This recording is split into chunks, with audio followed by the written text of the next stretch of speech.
Testing, testing, 1, 2, 3. Testing, testing, 1, 2, 3. Hello everyone, Ozokright here. She, her pronouns, voicing Pingsu, also she, her pronouns. Back with another week of Genshin after a week off because I was stupid. Last time we did Genshin, we did basically all of Act 4. I've done a bit of Act 3 as well, I forget. We did most of the prison stuff last time. Ended with a pretty big chunk of story stuff. And I'll recap it as needed today, or if anyone asks, but today we're going to be starting Act 5. We're going to see if there's anything else we need to do during the story. Before I get started, is there anything I want to say? No, not really. Yesterday was it was good, but it was like basic, so nothing too exciting to talk about. I guess I do still have that poll going up in my Discord server. Check that out if you want. Determines what I'll do next Wednesday's Super Paper Mario stream. It's only got 2 votes right now, so lots of room to swing it. Anyways, let me go ahead and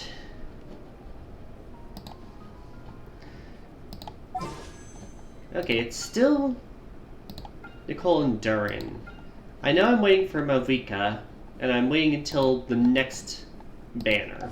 So that should be next week for you, y'all paying attention.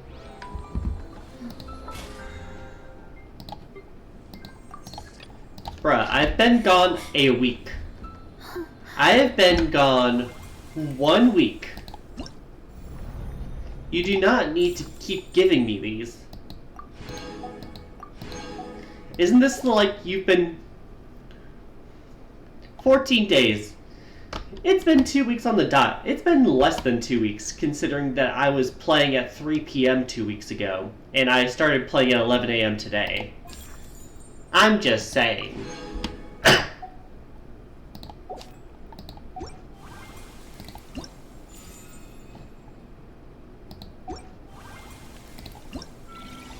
probably the daily reset. I guess, but like, come on.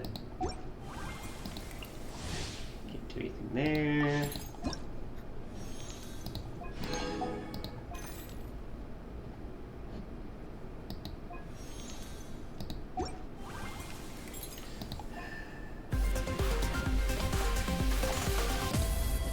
It's just advertising the banner. I mean, hey, more primos? I guess so, but like, bruh.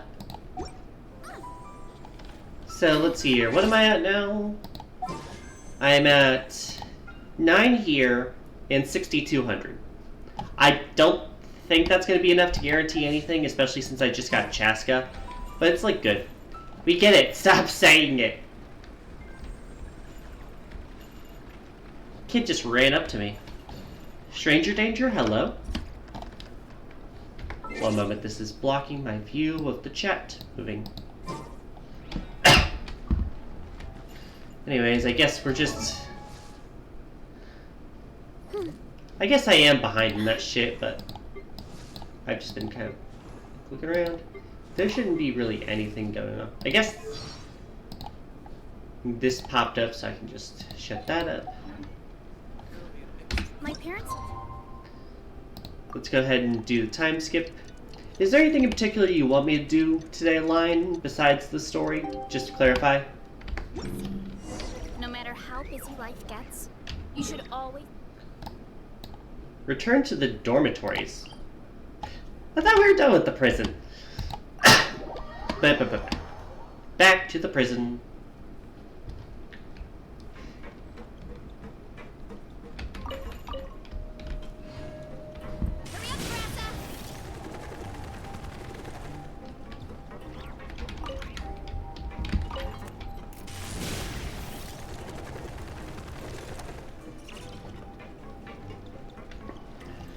What did you need me back here for? If you have extra time at the end, Furina's story quest would be good, but Act 5 is most important. If you remember, you can tell me next week, if we don't have time. This is the life. Wait a sec. Isn't something important supposed to happen today? Oh, today's our big day! We're supposed to leave the Fortress of Mirapede! Who wants to tell her we've been spending the last 2 weeks not here? Why'd we even bother to stay here the full time? Act 5, Masquerade of the Guilty, started. That sounds like we're gonna be back at the courthouse. I thought we were going to get to explore the world this time. Guess not. Archon story quest is one of the requirements. You know, I figured that much. No, I want to do this so I can see where the icon was. There.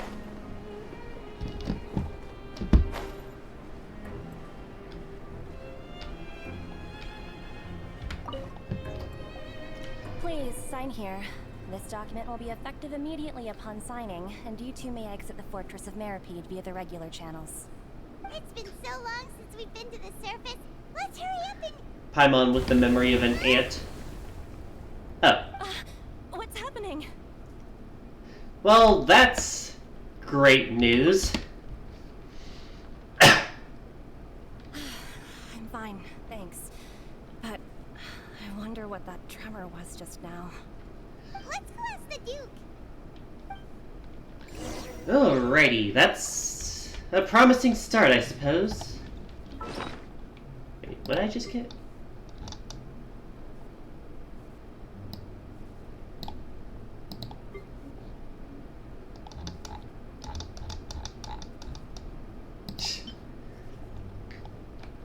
Just a piece of paper with a pleasant name, I guess. Nice. Free food.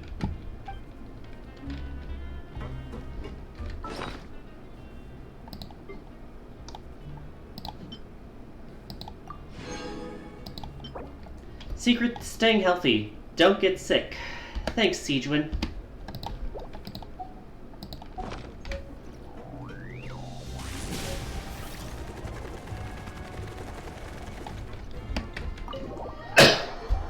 Have you tried just not being sad? That's how everyone cures depression, right? Wait again. Hello, Duke. Ah, good to see you two.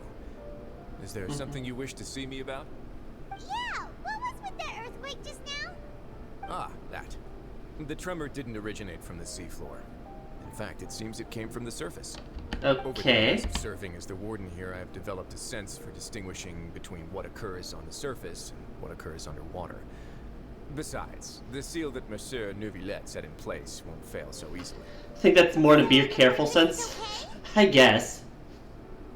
If you recall our last incident, if there really were a problem, there would be crowds of inmates in a panic right now. Huh, you've got a point. Okay, seems we need to get back up to the surface and ask about what happened. By the way, do you know what day it is today? June 5th. It's Pride Month, I bitch. believe today is this month's pipe cleaning day. Wait, seriously? Ah, yes. Have you completed your release papers? Yep. It's you two. Are you leaving now? Baby with a gun. That's right. Today is the last day in prison. But now that Paimon says that, it doesn't feel like we were confined here. It's actually been pretty nice. It's almost like we could leave at will through teleportation or something. Crazy. Oh yeah, Paimon feels fond of this place now. Well, then be sure to come back and visit. I'll miss you. Pat pat. If you've signed the release papers, then you're free to go. The guards will escort you out. You're not going to see us off? I knew you'd ask. All right, sure. Let's go. Pushover. Well, you actually agreed. No worries, you must be busy. Paimon was just joking. Ah, so you do have a polite side, I see. After being down here for so long, I imagine you must feel like you're lacking companionship. Shall I come along too? Oh. Yeah, don't worry, we'll come back to see you. Paimon really likes the cafeteria here.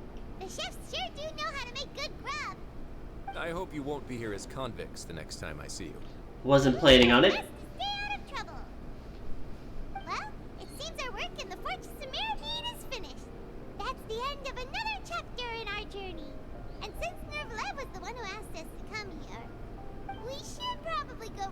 room now. Next up, the Palais Mermonia. You're going to see Monsieur Nervillette? Please pass on our kind regards. Well, yeah, teleport near there at least. I'm sure just your regards will do, no? I believe it would be the polite thing to do. You're right. I've heard the Palais has been terribly busy these days. Tell him that I hope he hasn't been overwhelmed by the recent string of troubles. Alrighty. Map, map, map, map, map.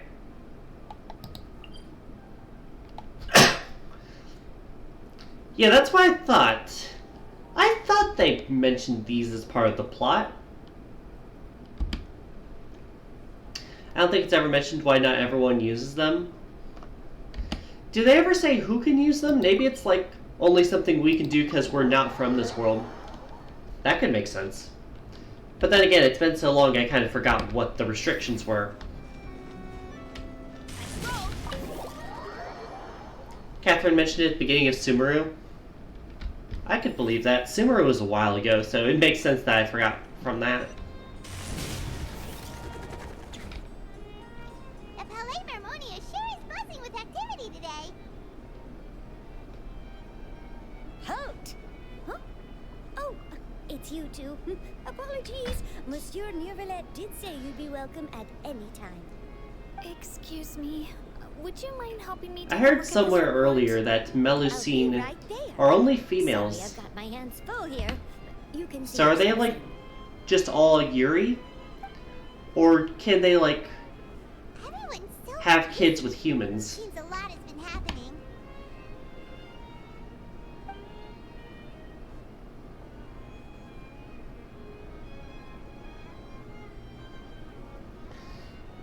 Oh, it's asexual reproduction, I see. Hello. You've come at the right time, but you'll have to They don't wait for just reproduce. a moment, as there are some urgent matters I must tend to first.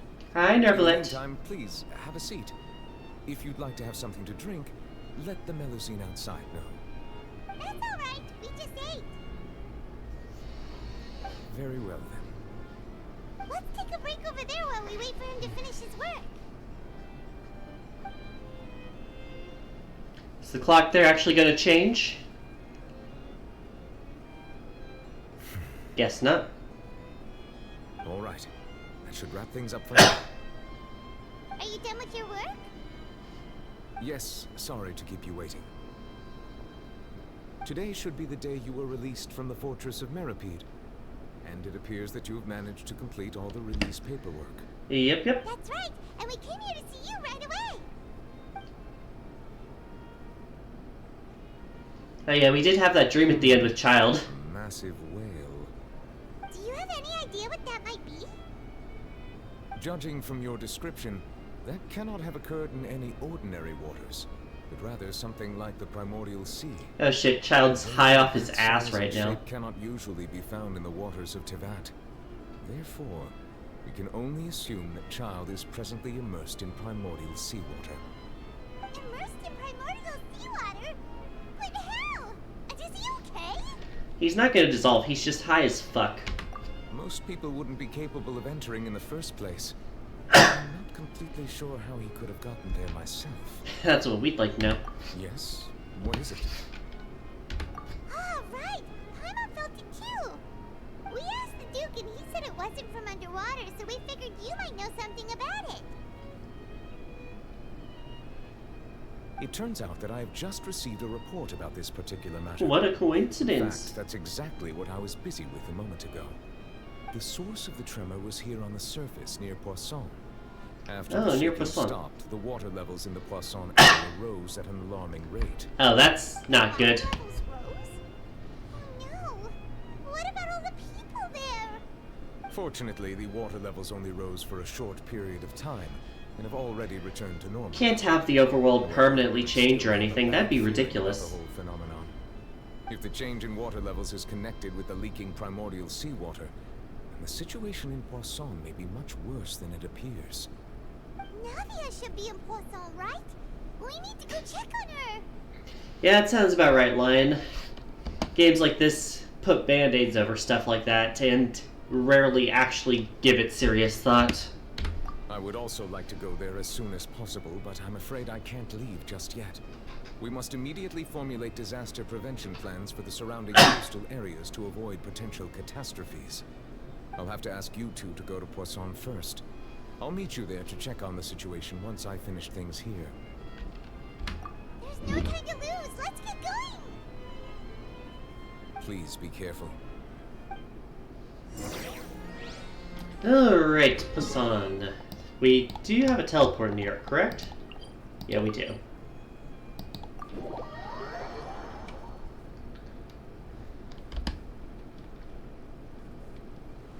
Immediate cutscene. Oh no. What happened here?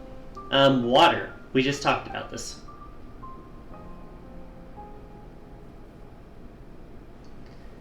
Did the buildings actually change? They look pretty similar. I don't remember this place being in the best shape before. It's just generally inconsistent. Yeah, that sounds about right.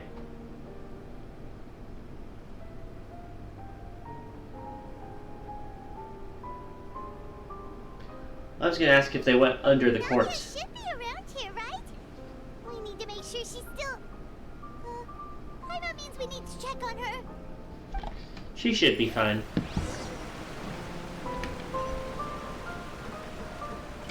Running late again.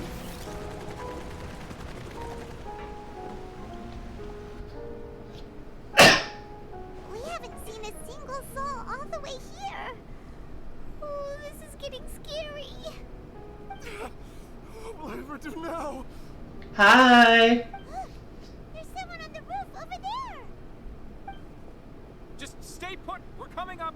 Watch your balance. All right, just hurry. Disaster victim M implies I'm gonna see a disaster victim F in a moment.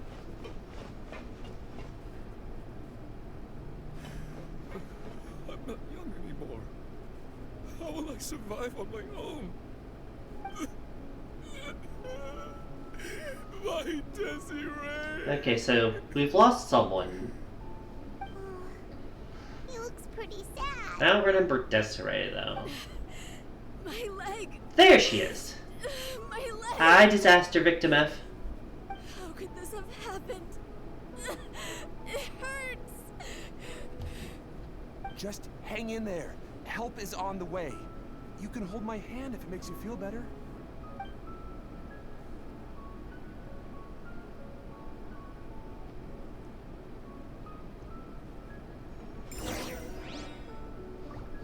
Alrighty.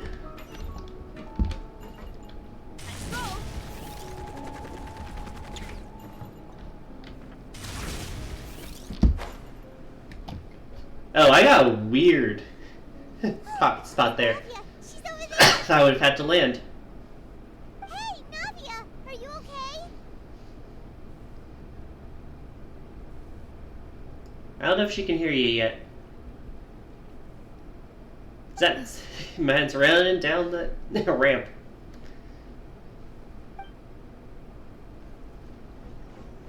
You're here. We heard there was a situation in Poisson, so we came as quickly as we could. Yes. As you can see, the water level suddenly rose. It caused quite the disturbance, in fact.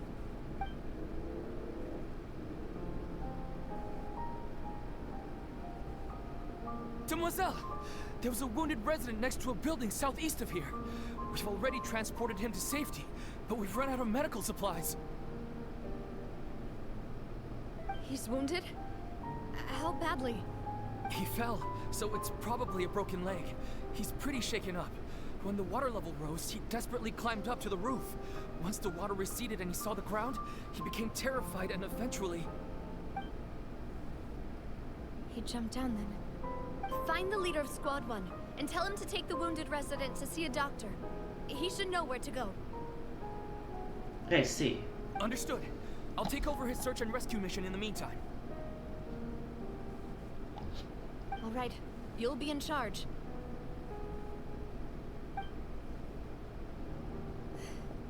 I'm sorry. Where were we? The situation in Poisson? Ah, right.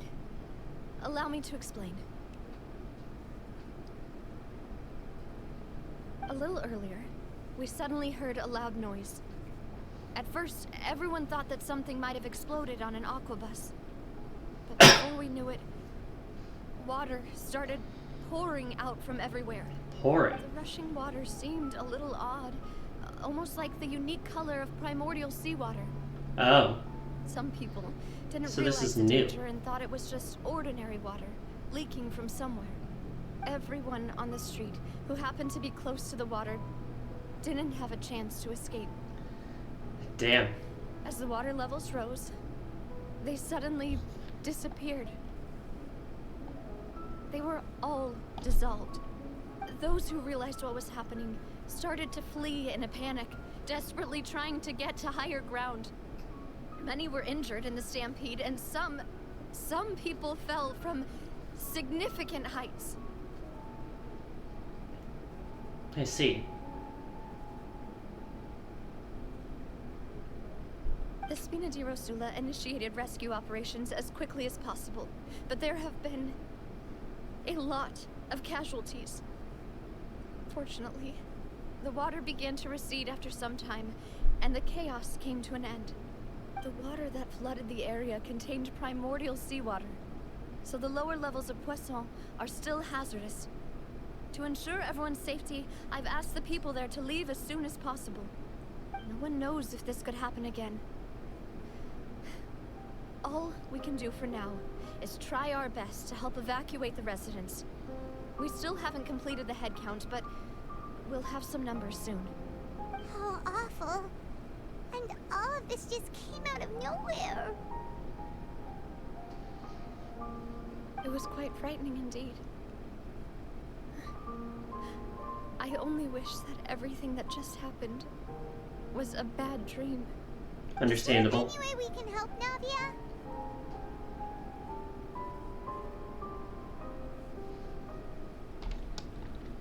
Thank you for being so willing to help in a moment of crisis like this.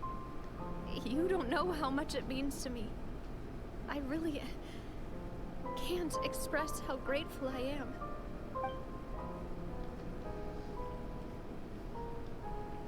Yeah, here 2 bodyguards. Don't say that, Navia. That's what friends are for.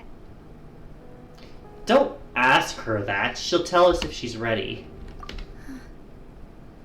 God damn it. Demoiselle, we've got a situation here. I'll be right there. Sorry, I need to go for now. And off she goes. Seems it might be a while before she can take a break.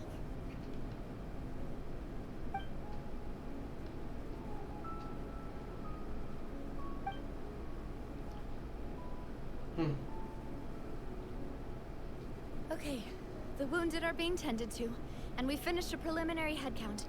More support has just arrived, so I suppose I finally have a moment to focus on my own matters. Of course, we should remain ready for anything, and continue doing our best to rescue others. I'll be sure to have everyone at the Spina di Rosula ready to render assistance. Traveler, Paimon, would you two accompany me to my father's grave for a moment? Sure thing. Huh? Right now? Thank you.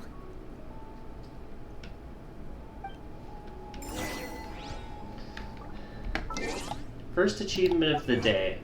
The gulls once swept. Witness the Poisson disaster.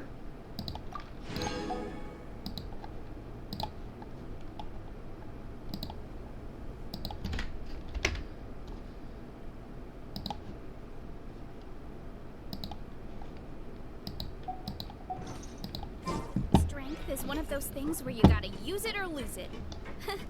So, Vanessa, please. Not the time. Do that.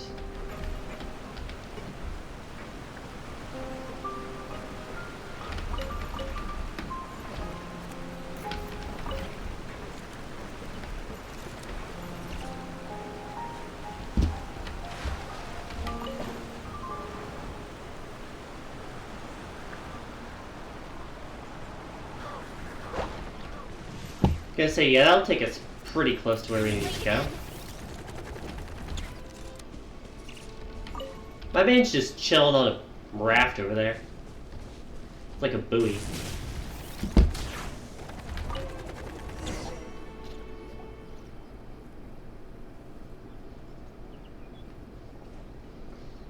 Not a lot of people here, huh? Well, given the time of day and the whole situation in Poisson, Paimon doesn't think there'd be a ton of people here visiting graves. Right. That's how things are now. The living are so exhausted that they've no strength to spare any words for the dead. Makes sense. Navia? You can say that, but it's not gonna stop her.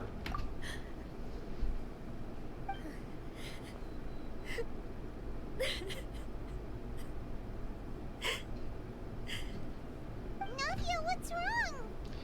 She just witnessed a disaster, Paimon. Have some empathy, goddamn. Malus and Silver, they won't ever come back here again. That's what I thought. What should I do, Papa? Huh? What happened to them? The obvious thing, Paimon. Everyone agreed on the rescue plan, but still, I was the one who initiated it. They were helping evacuate the residents, but they couldn't leave in time. And they were caught in the seawater.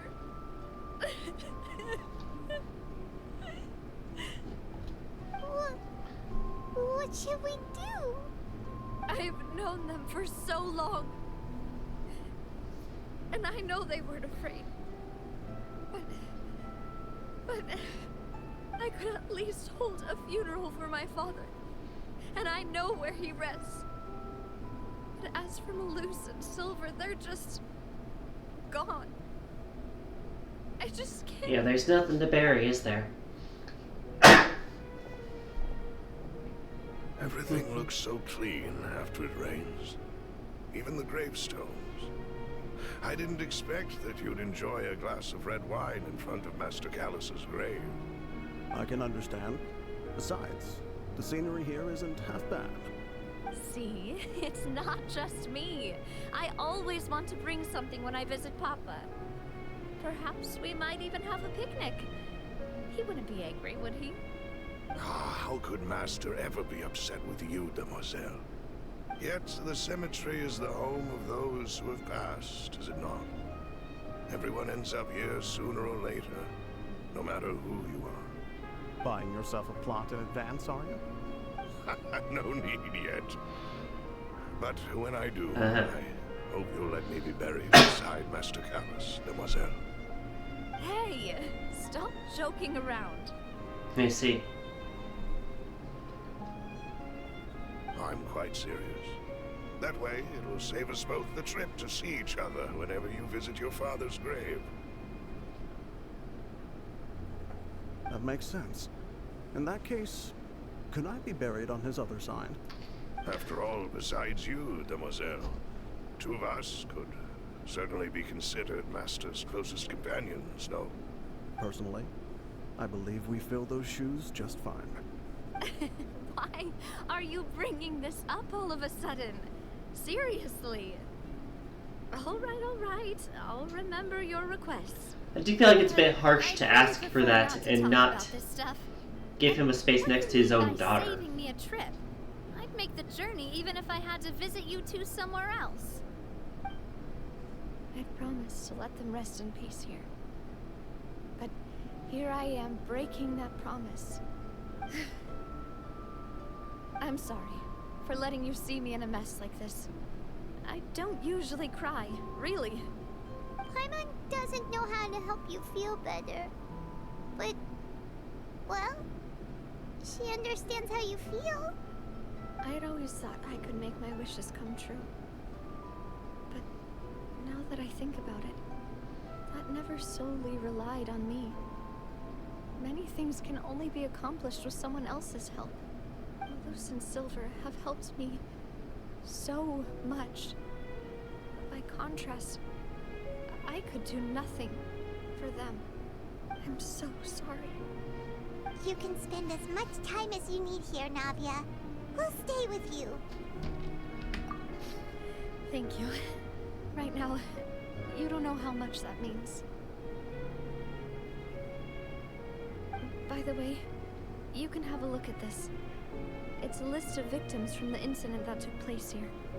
Obena, Khan, Burnett, Giverny, Francine, Furina, Daisy Ray, Joinville, Julianne, Esson, as well as Malus and Silver. I see. So, everyone else is safe. But still... It's okay. I know what you're thinking. And... Yeah, you say it sounds like most of them lost were in the initial surprise. And Silver. But we were able to save more than we anticipated. The overall outcome indicates that the cost was worth it. Right! Don't think that way, Navia. One person might be saved at the expense of another, sure, but that isn't something we should ever consider a trade. Malus and Silver were not the price for saving anyone. They're heroes. You're right. Thank you, Paimon. What you said just now was pretty amazing, actually. I'll remember your words. Oh, really? Seems you've become more eloquent in the time since we last met. Oh. Hi. Maeve? Hello? What are you doing here? Ah, is everything going well on your side? Yes, my people are carrying out the mission according to your request. All the residents of Poisson have been evacuated, and we are preparing to relocate them to higher ground.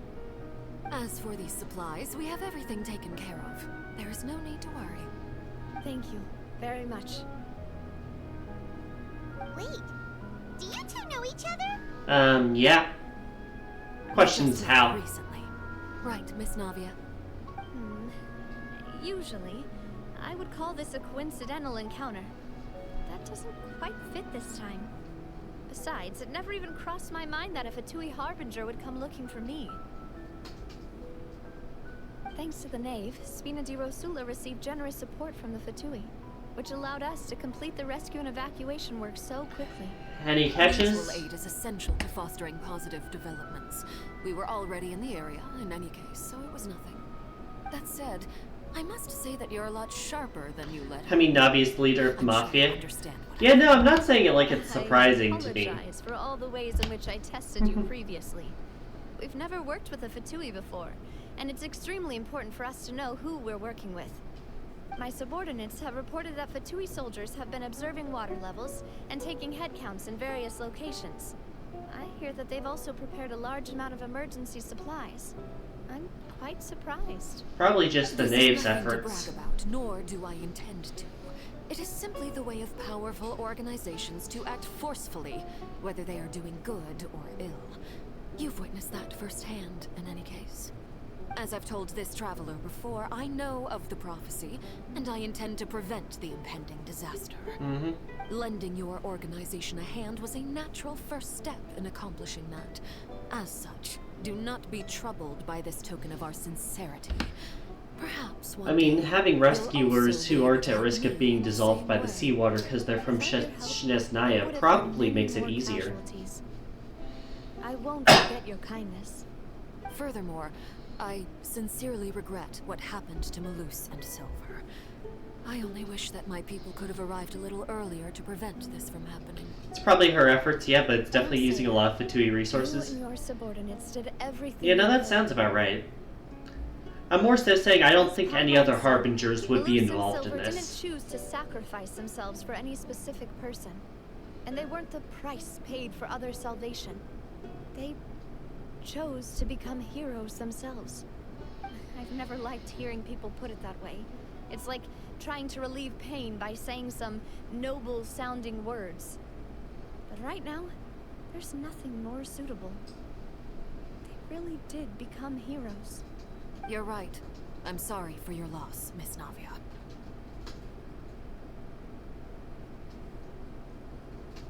Water is life to Fontaine's people, and it also spells disaster. It's no wonder that people always say that prophecies represent fate. Fortunately, I've never been one for such opinions. So, you're one who will try to change fate then? Of course. That is why I'm going to Hotel Bouffe de Thé. I still have some things to take care of, and the children need my attention. By the way, Traveler, Paimon, one more thing. Yeah, no, that's a fair point, I guess. Alright, then we'll just... Huh? This isn't right. Paimon thought you would ask us to walk with you for a moment so you could tell us something in private. How about you just listen, Paimon? That is a clever and useful conversation technique, which I do like to use when necessary. But there's no need today. It would not hurt to have Miss Navia listening in. Traveler, I'm sure you remember that I said we could work together when we had the chance. You and I both know that there may be issues with the Primordial Sea. Previously, it was the fortress of Maripede's sluice gate, and this time it was the water levels in Poisson. These are both signals. I forgot we called it jolly cooperation, in air quotes or whatever. Indeed. Allow me to share the latest intel I've received from the House of the Hearth's intelligence network with you. During some recent investigations, a child claimed to have discovered some ruins near Poisson. The ruins date back to ancient times, and seem to be worth investigating in many ways. So it's within Judging walking by the dating distance? of the ruins, they may be related to the prophecy and the coming crisis. The situation is becoming more urgent, so any pertinent information will prove extremely precious. So we gotta explore the People ruins? initially came to prepare for ruin exploration. Unexpectedly, Stupid this damn cough. disaster Let me take struck. another cough drop. And at present, we're all busy prioritizing the rescue effort. So, that's why the Fatui were already in Poisson.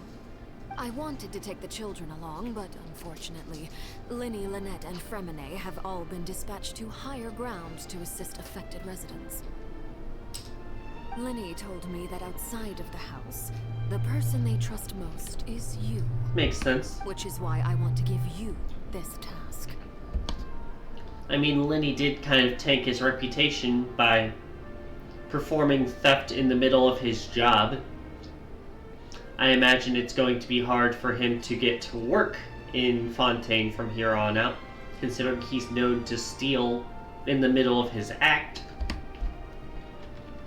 The House of the Hearth's members see each other as family, but Linny, Lynette, and Fremine said that they also see you as such, even though you are not from the house. I'm sure you already understand how earnest they consider their friendship with you to be. Oh, that somehow makes Paimon feel kinda happy. The intel I just shared about the ruins could fetch a high price. But since the children consider you family, it's only natural that I freely shared with you. Got it! So all we gotta do is go to some ruins, right? We can handle that. Excuse me, but may I tag along? You wish to join, Miss Navia? Depends on if there's any primordial seawater there. To exploring some ruins, you need to rest. Well, I'm sad, yes. But I can't just go back and plop myself into a chair by the roadside and do nothing. I mean, that sounds chill as Being fuck. depressed while we still have a disaster on our hands. As my father's successor, I must live up to the hopes he had in me. Besides, I'm also doing this for myself. I need something, a distraction, to keep my mind off Malus and Silver. I see. Since you put it that way, I have no objections. What do you say, Traveler? If there's any primordial seawater, you two are both leaving. All right. The ruins are to the south of Poisson. Here's the map. Okay, the three of us will handle it. Come on, let's pack up and get going. Alright. That was not an achievement, it was just getting something. Okay, it's a bit south. I'm gonna go ahead and see if I can detour over here or here. Let's go up first. I want to get a few checkpoints, and I really haven't explored this region much at all.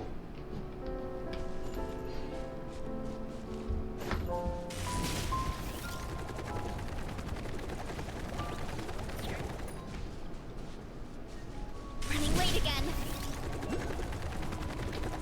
Case in point, there's something over there. Gonna say, did you aggro on me? I don't think they did.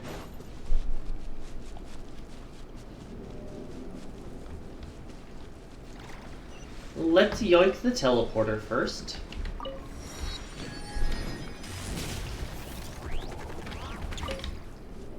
What are you?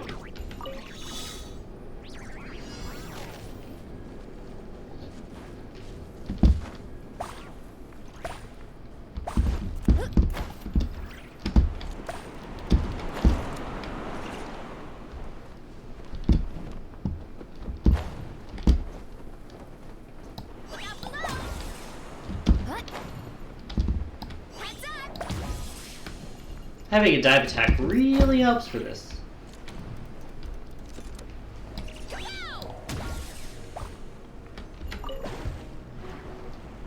And then that should take me to the last two.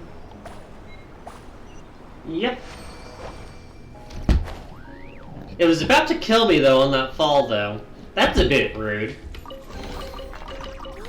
So shiny. I mean, everyone has a dive. Well, yeah, but Veresa's feels kind of more natural, considering she uses it a lot when she's comboing.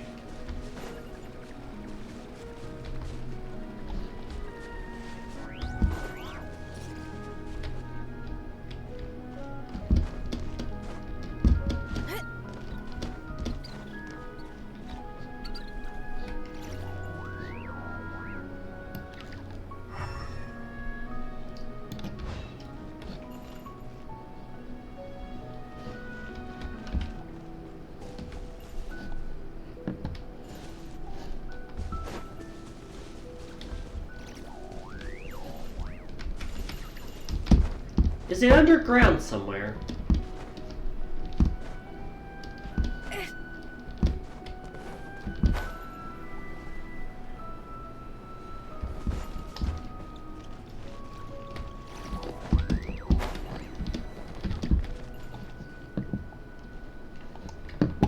That's a plunge, not a dive. Of course, my bad.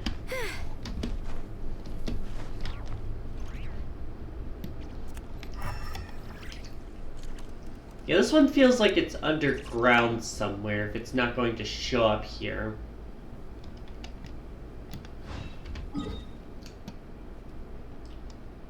We don't really have anything else in this part of the area.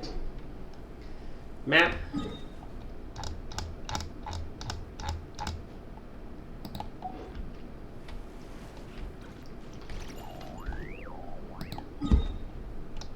It doesn't show the thing, though. It doesn't... Oh! I get it. It's down on the Aquabus. There's a lot that goes into... One moment, it's down in the Oculus. Well, it's like on the Aquabus.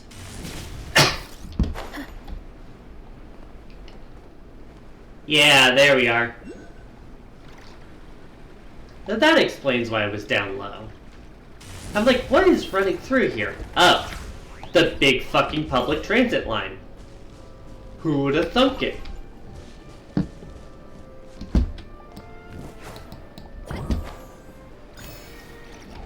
Popped it.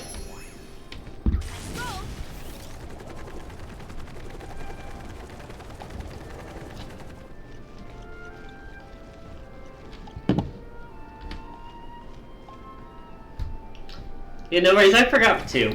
I feel like that was pretty obvious for me as well.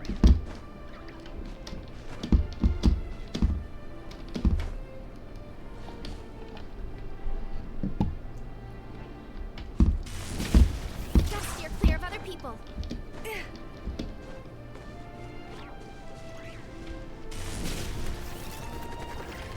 Anyways, I feel like this way has something.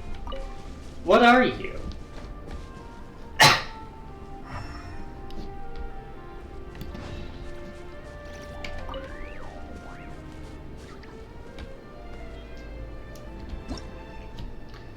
The miraculous Antoine Roger aircraft. The fuck?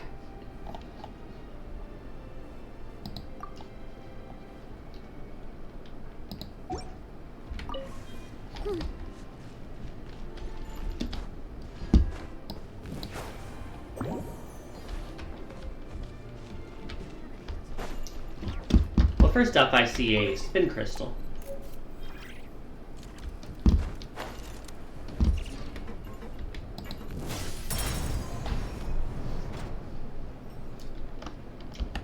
Oh, and that's what starts it.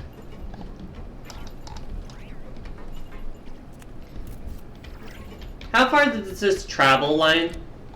Should I be concerned?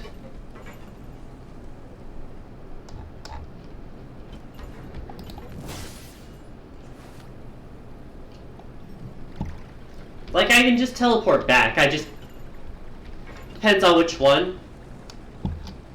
Fair enough. Out of control. Rebounce the levels. Continue flying.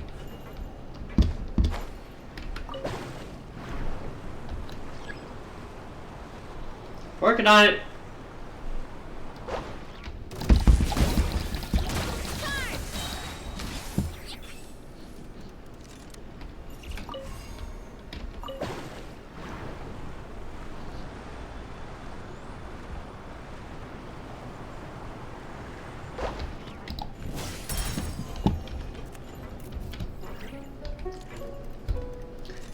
Figure I might get an achievement for riding this thing at least once.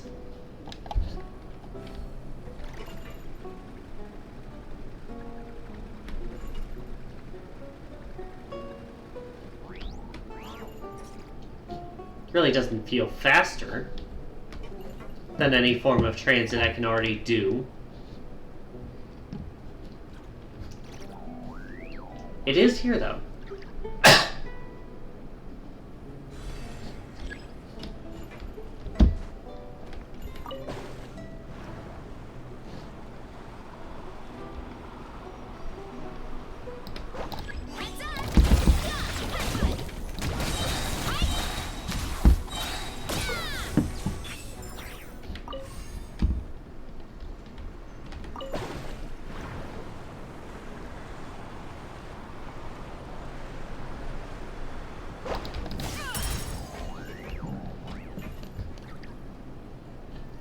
So are we just going up to like the top of the mountain, or are we going somewhere else, or?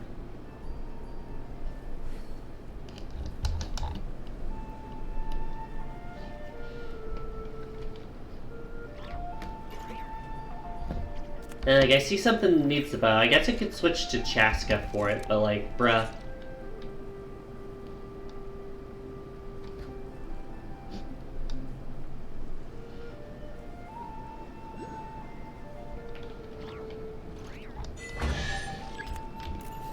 Destination reached. Ah. Got a parasol.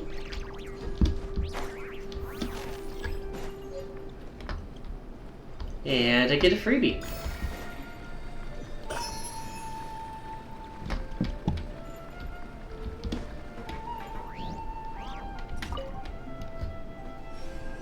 And it takes you back automatically. Okay. Interesting.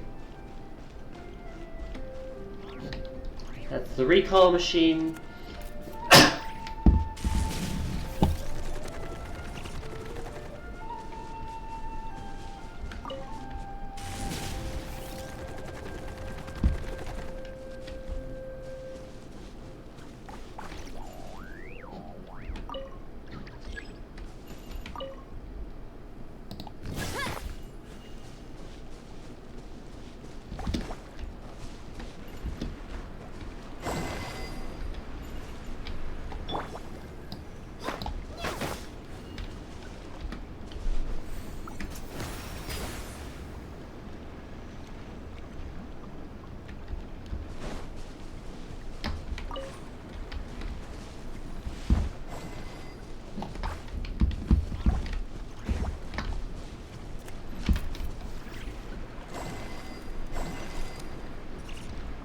There we go.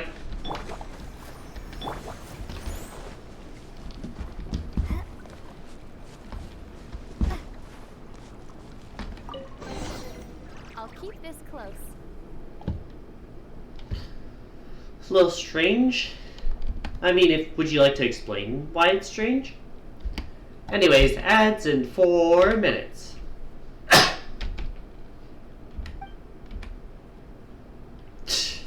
We're really getting meta with it.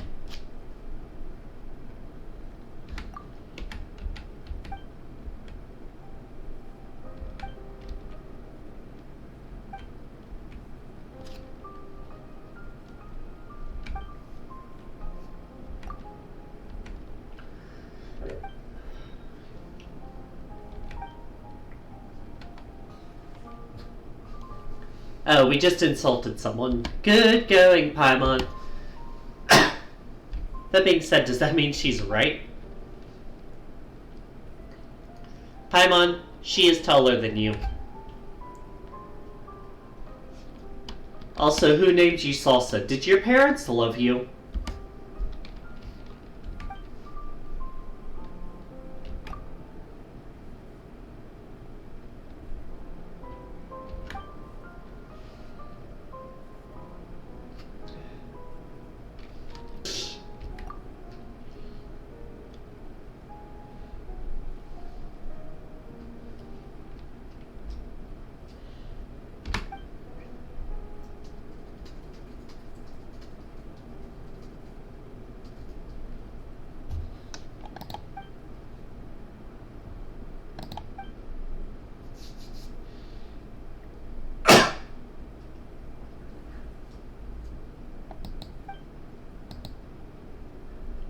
Evil organization.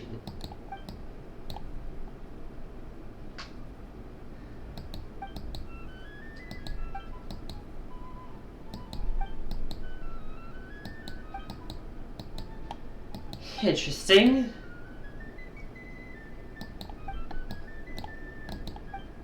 Didn't think I'd start a quest line from just getting a treasure chest.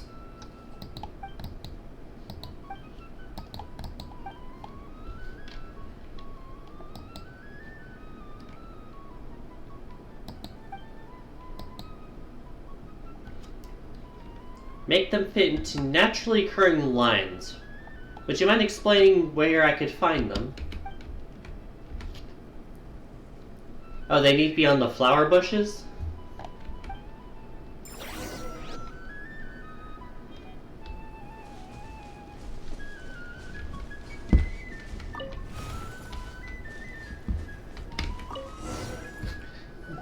Easy enough.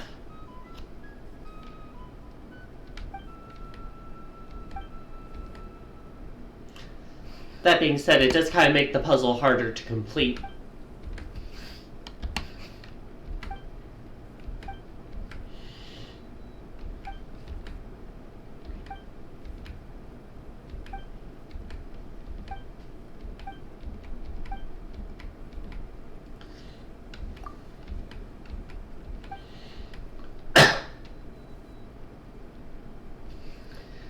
When I become a great artist, I can be as reasonable as I want, just like Mom and Dad. Ah, so your parents really don't love you. I see.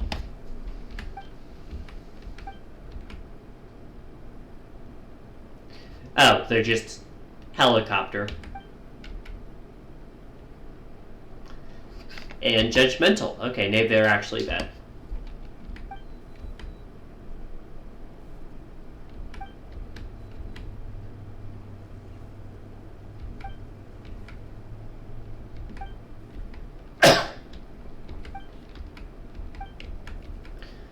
See you, Salsa. Soon we'll see her somewhere around here again. There's the ad break. Viewpoint. Let's go.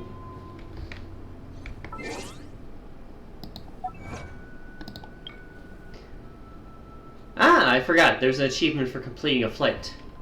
I'm not going to pronounce it. I would butcher it.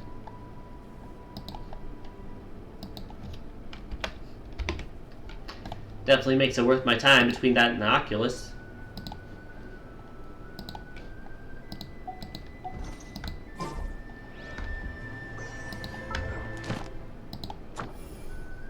Bam.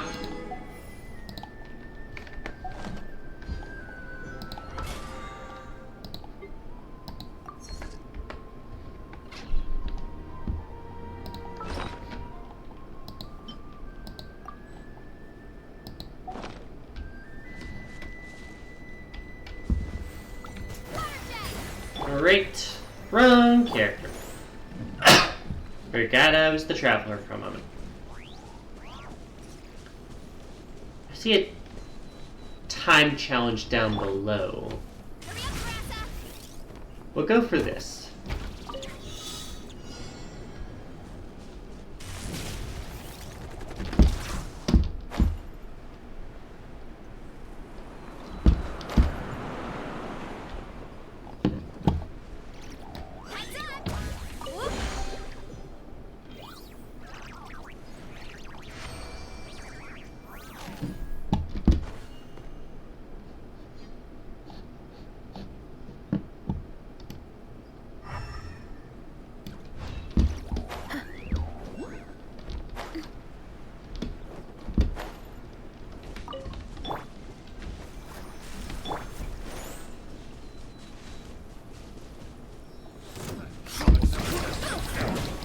Did you cage the Steelies? Who would do that?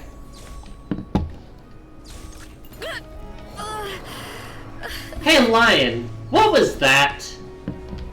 You can clip it if you didn't see it, but I am a bit curious as to what that was.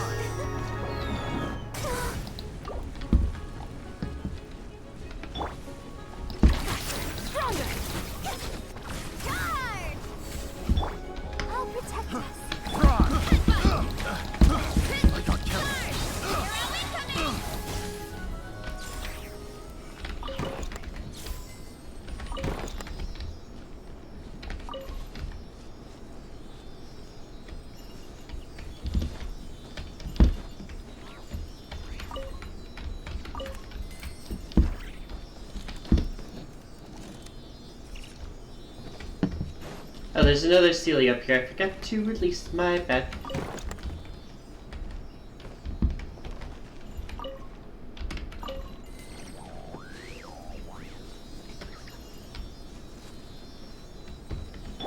Let's dance.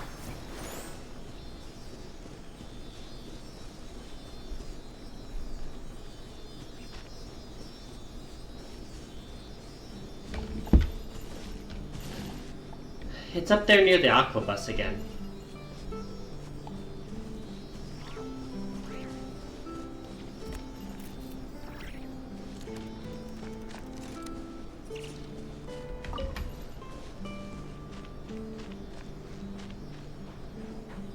Where are y'all going?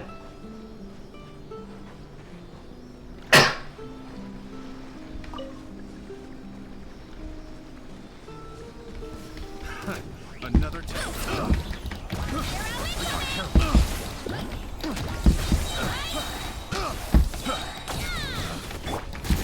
On my mark.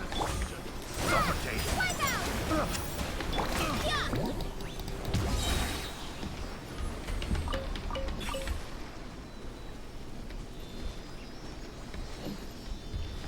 Let the show begin.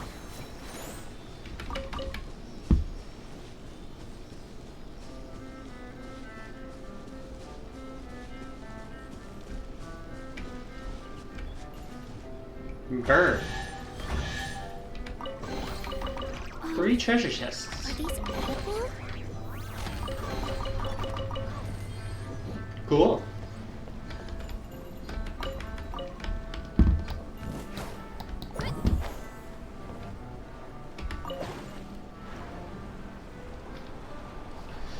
Where does this take me?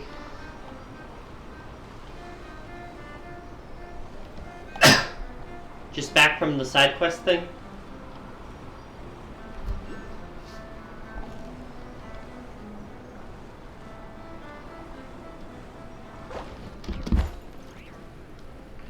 Really likes dropping me off like that.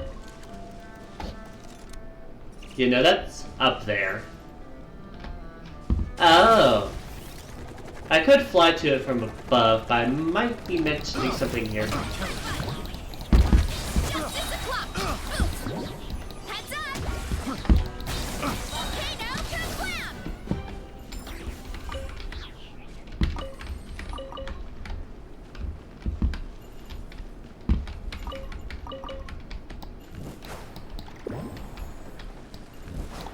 Nope. Not where I want to go.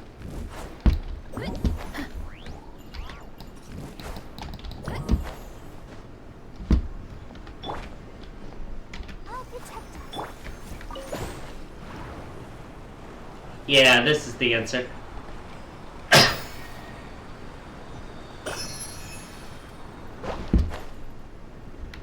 Does this just send me back?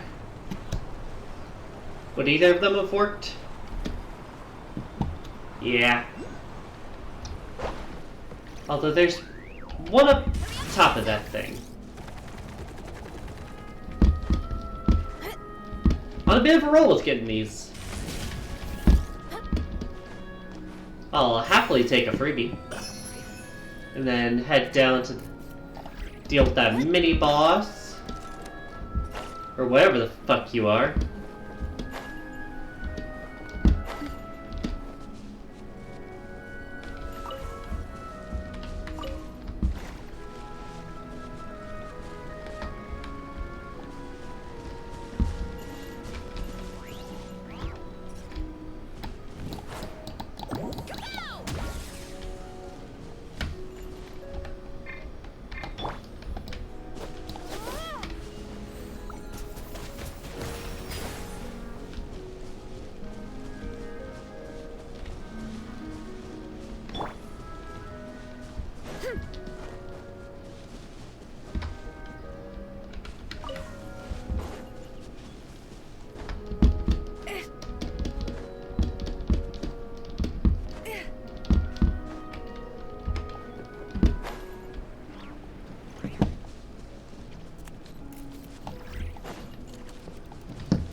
Give me a moment.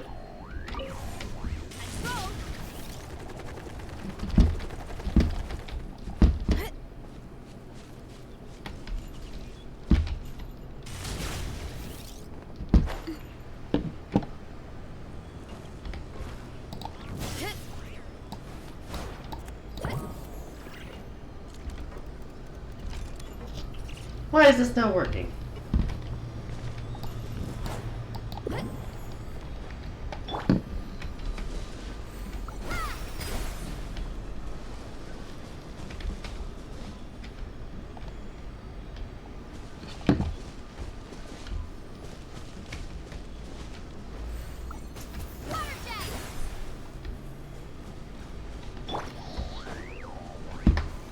Really don't know what I'm missing there.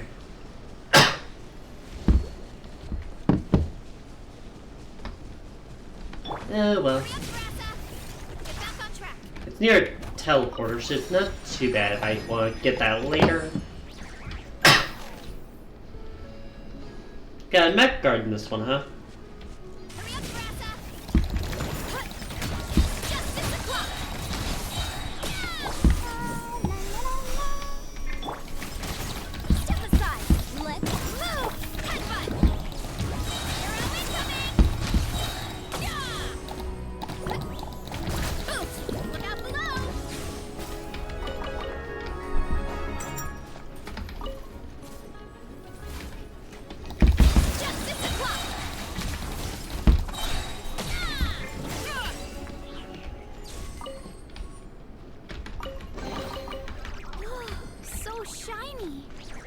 Their way down through here.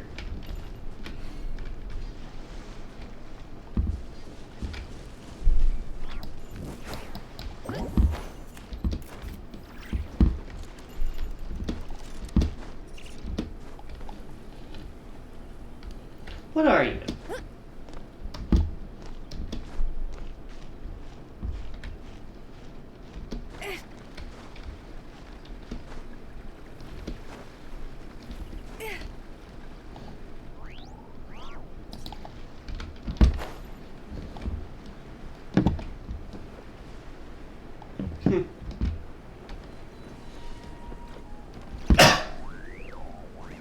No idea. Let the show begin.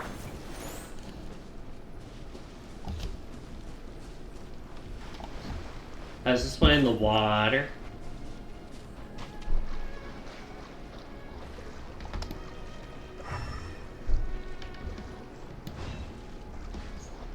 Doesn't look like it, at least not that way.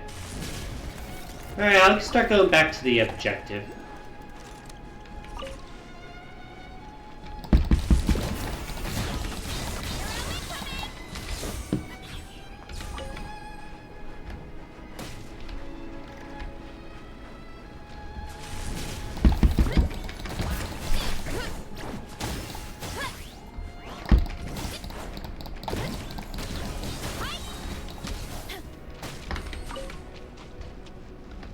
Let's dance.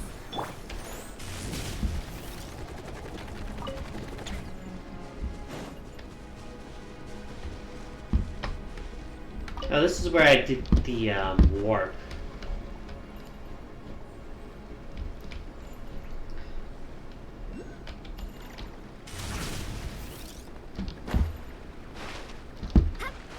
Running late again. Gotta steer clear of other people. Headbutt. Maximum power. Charge. Yeah. Kapow! Zero incoming.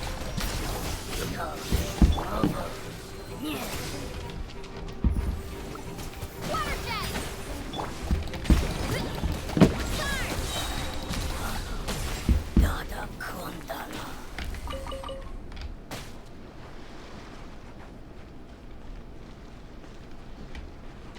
Running late again.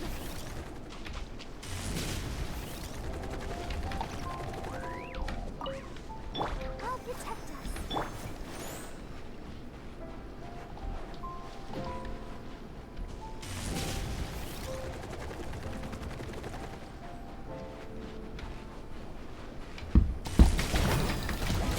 Justice o'clock.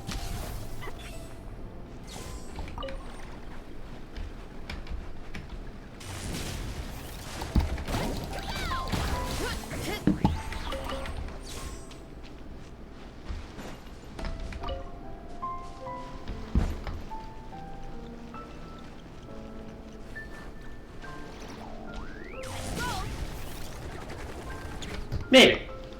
Woo! So, are these the ruins that Dave was talking about? Whoa, talk about old. They seem to be pretty ancient, all right. Let's go in and have a look. Just be careful. So, new dungeon?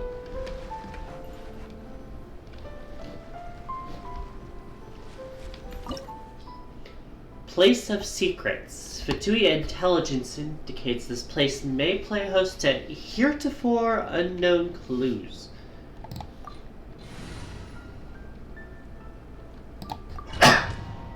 In we go.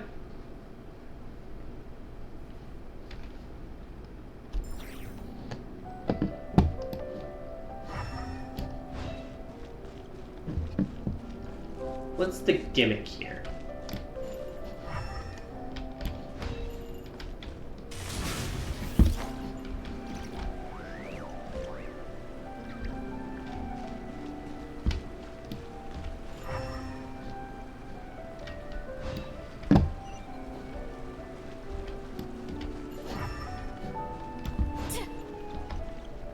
Enemies, I see. Let the show begin.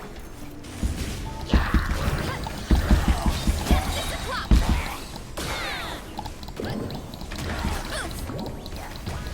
Justice o'clock. Quick as a flash. Start them. Headbutt. Justice o'clock.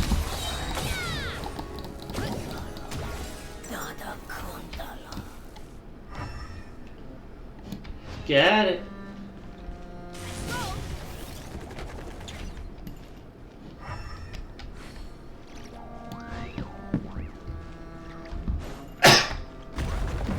Here isn't safe. Get on more.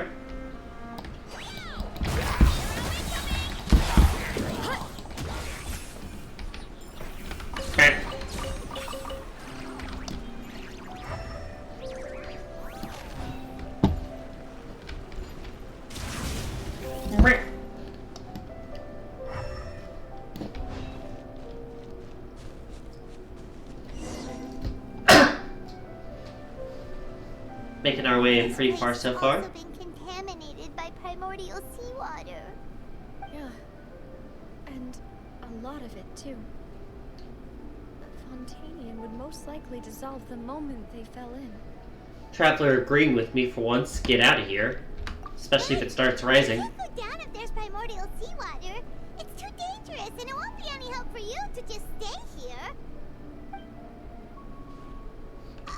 Don't get Paimon wrong. We're not saying you're useless. Don't say it like that, Paimon. No, you're right. I can't do anything in this situation. I'll leave this to you. Oh, right, the giant gaps. That complicates things. Maybe the only way left is forward. In that case, do you want to wait for us here? Earl, can you help? The water levels here are unstable, and there's a chance the water will rise. So, staying here wouldn't be safe either. Really should have brought her with I'll go us. together with you. Perhaps we'll find the exit just up ahead. If you say so. Come with us for now then, but please be careful. Well, this is a great turn of events.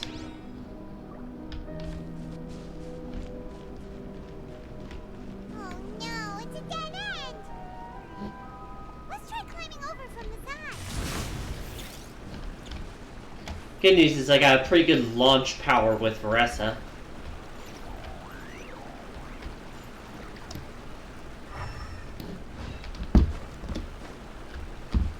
Right, I forgot. In the dungeons, you can only climb the designated walls.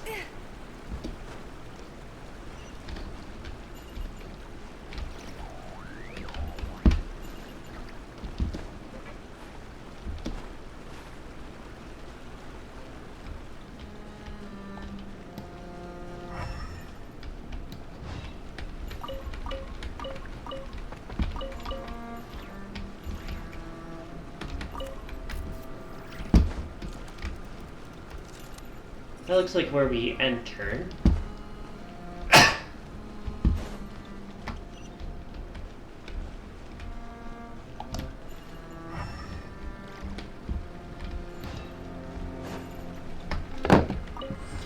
Open sesame.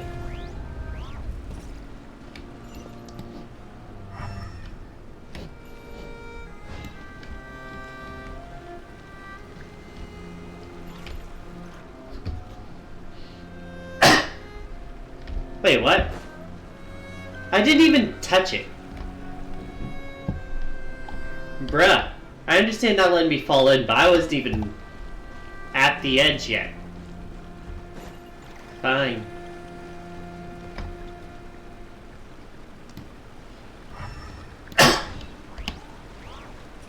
Don't like how this shit is.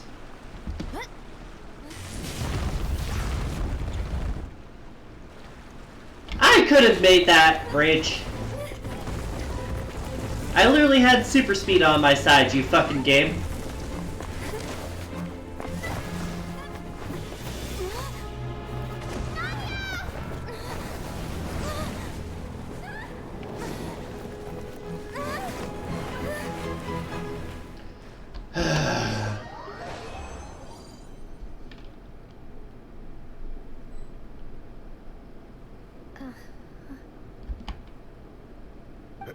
Demoiselle. Huh? Demoiselle, what are you doing here by yourself? Would you be standing here till dark if I hadn't come to get And I you? get this weird water filter on this. Maybe she just wants some time to herself, Malus. Hmm? Oh. Was I sleeping? Yes, it would appear so. I must be tired. That's quite possible. However, you were the one that suggested we go out for a walk. Oh, right. I nearly forgot. It must have slipped my mind when I dozed off. I haven't had a nap today yet. Have I? It's a familiar feeling, yet something's a little strange. Is something the matter, Demoiselle? No fucking clue. No, I'm fine. I was just trying to recall why we came out for a walk. Do you remember Mr. Giverny? He'd requested our help before Another one of the with names who foreign passed. merchants who had a debt dispute with him, and we'd resolved the matter not long ago. We were headed to see how things were going with him at the moment. Ah, right. Yes. I remember now. Oh, Miss Navia. Ah, Mr. Malus. And Mr. Silver, too. Hello. It's good to see all of you. How have you been? I've been great. Thanks to your help, those bothersome merchants finally realized that I wasn't the one they were looking for. Why, I wasn't even the guarantor for that person. I'll pretend to know what that means. They were knocking at my door day and night. Even my neighbor, Obina, was getting fed up with them. Another name who passed was a coincidence. Sometimes force is required to calm someone down and get them to listen to what you have to say. That's right. Oh, by the way, Burnett, what was it that you wanted to give to Miss Navia again? Oh, yes. One moment, I have it right here. Miss Navia, these are some flower seeds that I prepared. Please take them. They're a very good variety, and they'll become very big and beautiful once they bloom. I don't know what we would have done without your help, so this is a little token of our appreciation. I hope you won't refuse. What are we getting at Did here? you cultivate them yourself? Thank you so much. I'll certainly take them. Malus, we do still have some empty flower pots at home, right? Why, we can have as many pots as you'd like, demoiselle. Perfect. In that case, we'll swap out some of the decorative plants for some of Mrs. Burnett's flowers. Very well. Wait. Something seems to be off here. Excuse me, madam. If I'm not mistaken, your name is Burnett, correct? That's right. Is something wrong? No, it's nothing. This is the first time we've ever met, but your name seemed familiar to me. I must have heard it when I was discussing things with your husband previously. I've heard this name before. Sometime recently, I'm sure. So she's breaking out of the trap or something? There's so few people around here. Where did everyone go? They can only generate those who have passed. Time, Demoiselle. We still have important things to attend to today. Huh? Or gotten absorbed. We do? Like what? Well, now, did you forget? Miss Navia, here you are. I've been looking for you. Please, come to the Opera House. Your trial is about to begin. My trial? Wait, why would I need to go to the Opera House? Yes, she's right, Demoiselle. It's just about time now, so we should get going. Oh, this is ominous. All right then.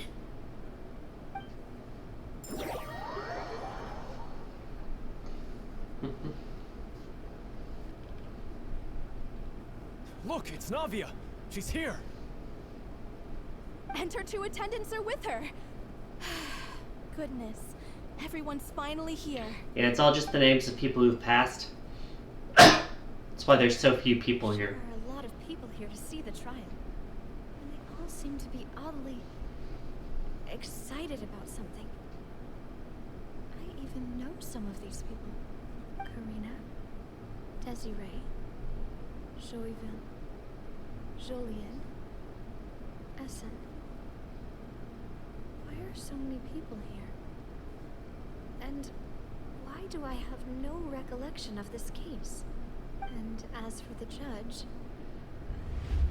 Huh? Where's Monsieur Neuvillette? Well, he's not in the water. Sit in the defendant's seat. Don't worry, Silver and I shall accompany you. All right. But are you sure you can stand behind me? Typically, it wouldn't be allowed, but today is an exception.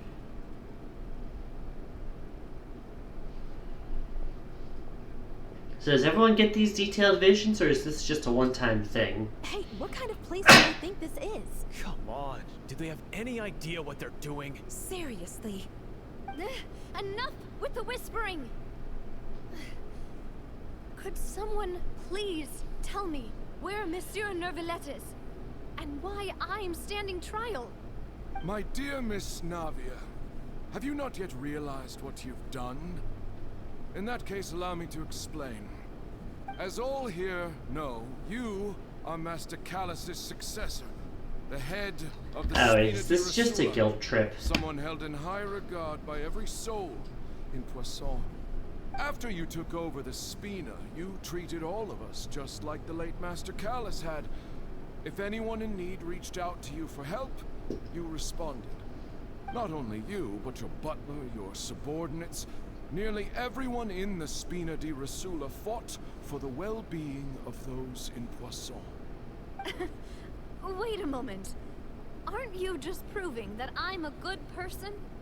Yes, correct. Absolutely right. And that is why you stand accused. You have helped so many people get through This is so many weird. difficulties. You are one with us. We are inseparable. We are one big family. All of us who are from Poisson, inextricably linked. And with you being so important, we couldn't possibly do without you. Therefore, this fair and honorable court shall declare you guilty, and you shall stay here. You will be together with us forever. Huh? How disturbing. What are you saying? Everything you have said is correct. I have indeed done a lot for my hometown, and I would be willing to be with you all, but what is the purpose of having me stand here like this? What is there to discuss? Oh, well, if that's what you think, then I have no further comments. How wonderful, Miss Navia! Going a bit slow with it. I know all these people. Why are they laughing? I seem to remember now. Yes, I get it. This trial is... Wait just a moment. This isn't right! The bonds. The bonds. What was that, Mr. Malus? Our conclusion is very clear and unanimous. Let the court judge her now. She's guilty! Stay here, Navia! You're one of us! Demoiselle, don't admit guilt. This trial means to keep you here forever. I wish to exercise my right to defend Our Lady. Mr. Swanfield, you only know... Are we doing a full trial segment in here? I have no evidence. She was born a free and independent spirit. She has never been tied down by anything. Indeed, even the death of Master Callus couldn't stop her. Her actions cannot serve as proof that she identifies herself as part of any group. She merely acted as an individual, extending her hand to help others. Please do not mistake her actions as being otherwise. Really? As an individual, you say? Don't forget, we are all Fontanians here. This is the nation of justice, the nation of Hydro. Even if Miss Navia only voluntarily rendered her assistance, that doesn't change the fact that her beautiful soul must return to everyone. Water accepts all, blends with all. It will surely accept her kindness. Everything is measured here in the nation of Hydro, and in the end, everyone shall meld together. Thus, when a unanimous opinion emerges, that opinion represents justice. Now, I speak for everyone. Our opinion is consistent. Navia should stay. We and Navia are one. And you would call this justice? Preposterous. You are merely jealous that Demoiselle still has a chance to exist as an individual. Have you forgotten how much you all once longed to become individuals? To become independent? What a weird topic. You need to defy our justice? If your justice is flawed, then why should we acknowledge it?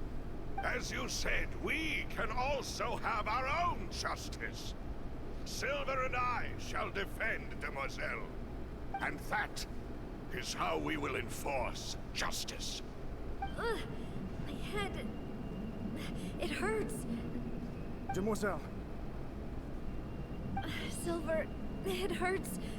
My head is spinning. All I can see is stars swirling in front of me. I remember now. Everything that seemed odd from the very beginning. Don't flashback like 10 seconds worth of content.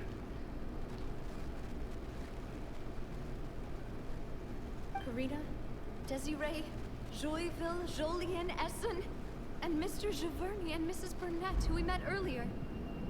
Even Malus and Silver. I don't want to admit it, but... Hello, Kirby. They're all Thank you for the first time chat. How you doing? A Navia fan, I see. Don't be afraid. And don't admit guilt. We will protect you to the very end. Absurd! Who are you to say that she cannot be judged? We are the majority, and in the nation of trials, the majority is absolute justice. We are the will of all. Isn't justice that one machine? Don't let them escape. We shall keep Navia here with us. Mr. Malus and Mr. Silver, must you be so stubborn? How could the two of you possibly hope to stand against the collective? Ooh. Flashing light warning, question mark? This judgment is fair and just. There you are. Belongs to us. After all that happened, she should not be left alone in Poisson. What are you saying? No more excuses. He says we're jealous. Jealous? How could she possibly be an independent individual? What's with these people? That's Who's creepy. jealous of her? She belongs to us. Miss Navia, she... Silence. Heyo? How'd you get down here?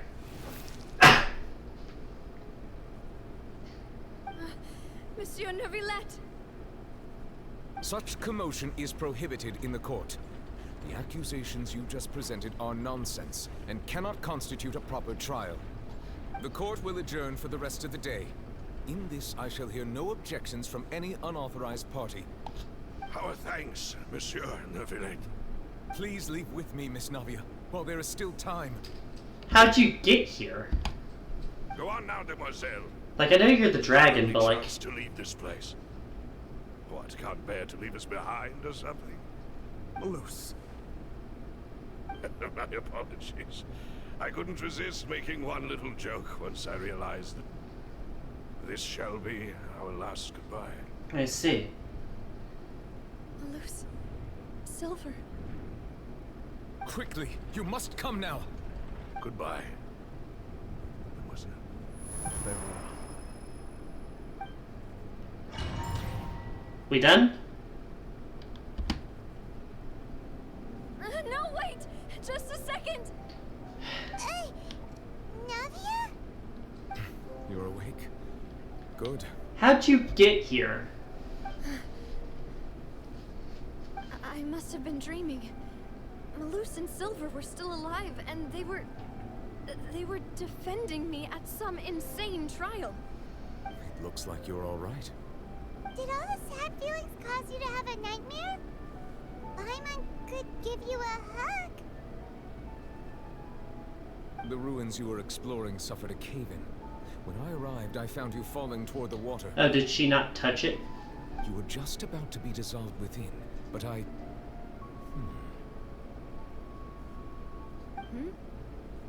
What is it? I think I saw two Oceanids protecting you. It was only for a moment, perhaps even a fraction of a second, but they gave me the chance to retrieve you. Were it not for their intervention, I would not have been able to rescue you before your consciousness dissipated. Wait, did you say Oceanids? You mean like what happened with Vache? This isn't exactly news, traveler. Perhaps those two Oceanids were the people you saw in your dream. I always told them that they didn't have to protect me. To think that they'd keep doing so even after death. You could have avoided that if you didn't come into this dungeon, girl. Or if the game just let me run with Furina. Could have easily outspent that. Neverlet, are you okay? Hmm? Oh, I am quite all right. Perhaps there's something we could chat about? Why do you look so stiff all of a sudden?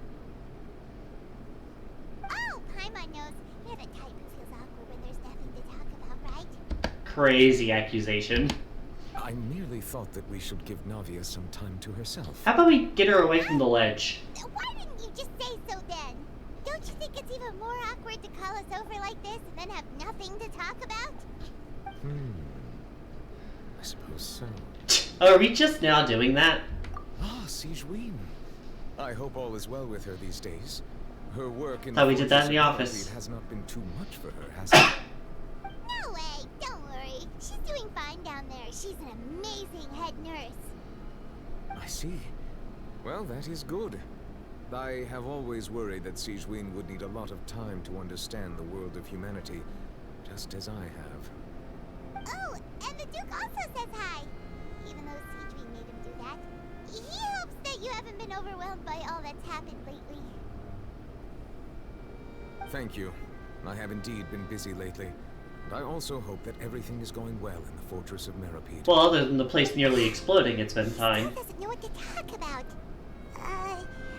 Let's chat about something else then. Oh no, we're pushing it on Paimon. So, Neverlet, you're probably quite the swimmer, huh? Are you asking him questions or hitting on him? Yes, of course. This isn't going anywhere. Let's try something else. How did you find these ruins? Did the knave tell you? Yes, in fact. I had arranged to meet you in Poisson, but when I arrived, I discovered that the Fatui were helping the residents evacuate. They had even transported a large quantity of supplies to the area. Amid my astonishment, I ran into the knave. We had a chat. She informed me that she had asked you to investigate the ancient ruins here. Yeah, we originally planned to meet up with you, but we thought you might still be busy with all those official documents. We didn't think exploring the ruins would take very long, and who would have thought you'd wrap things up so quickly? Well, she's on her feet, but maybe we should get her away from that ledge with the primordial sea below. Achievement. Can't mark it off yet. Love is destructive. I'm sorry to have kept you all waiting like that. I'm feeling much better now. I guess we should get going again. Will Anything you around join us, here? Monsieur Neuvillette? Yes, if you wouldn't mind my company. All right, another one joins the party. Let's get going then.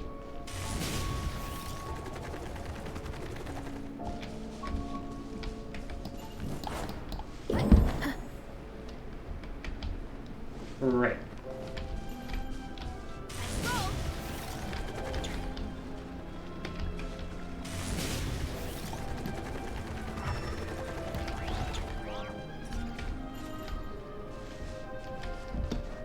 I don't know why I bother looking for treasure chests in these places. Let's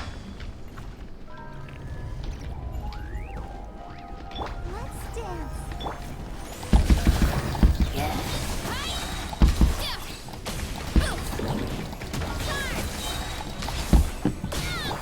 Control breathing.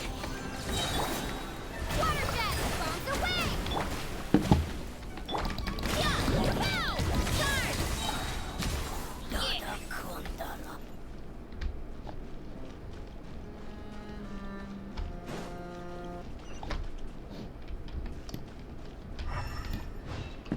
Where'd the music go? Another unstable path. Watch your step. God damn it. I jumped!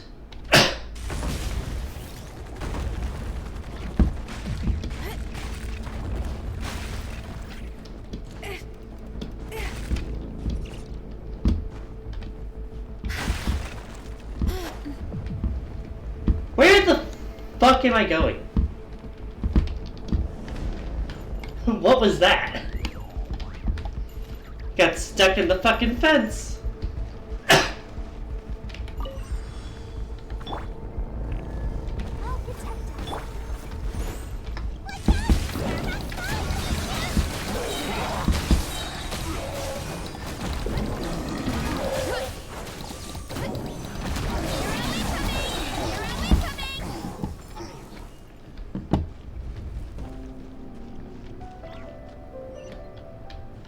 No, they're falling.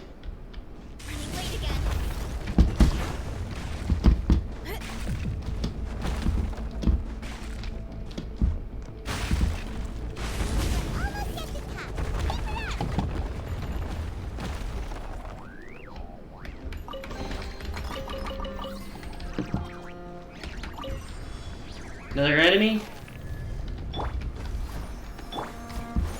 Mini boss, in fact.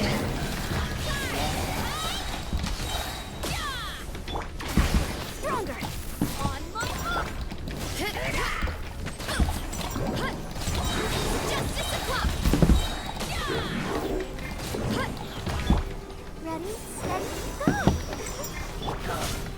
Find out. Too strong. Now. Justice o'clock. Headbutt. Down below.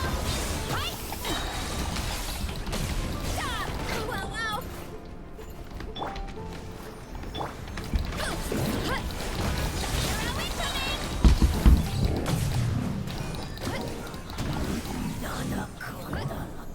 Got it. What is this, though? It's the mysterious cube at the top, or the mysterious 3D object.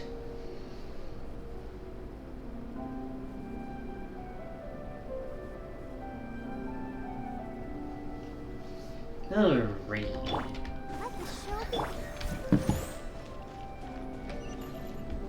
Up we go.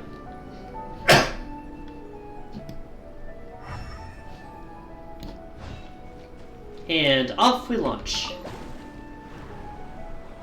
Better make it all the way this time.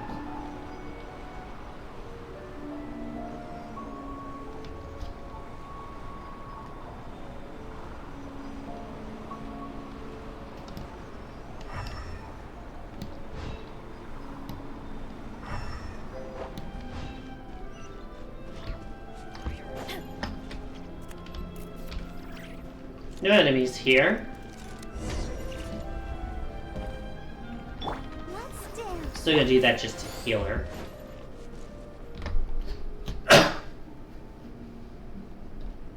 Looks like we've reached the end.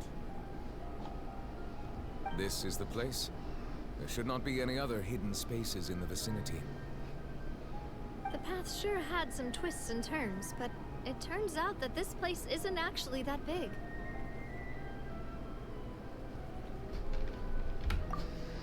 On the wall, we have... Oh, the prophecy. Slates? It seems like they were put here as an offering. Could we take them down and have a look? Perhaps we should just leave them be for now.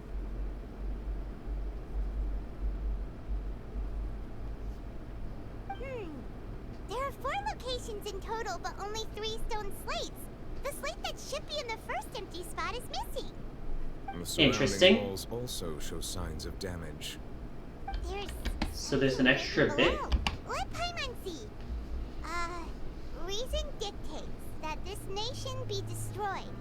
I shall record the history of its future here in its past. Say what? It's the prophecy. It feels like someone left these slates and these words here for a purpose. But does he mean that Fontaine should be destroyed? That would fit the circumstances dictated by the prophecy, yes. Indeed, the slate's contents correspond to it. Take the second slate, for example. There's a person kneeling here. She seems so dedicated. And there's a whole bunch of other people behind her doing the same. She's facing this, What is this? Some kind of island in the sky? And is that Lady Furina in the third image?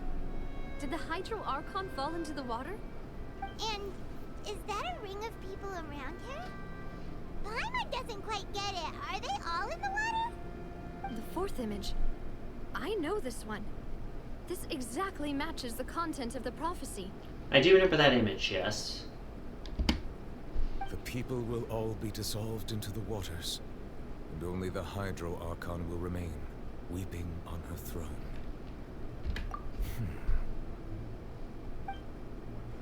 So what's the new stuff we find here? That's the reason for being here.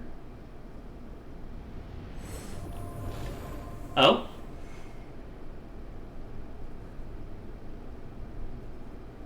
More information should be hidden in these slates, but I fear I cannot easily uncover it.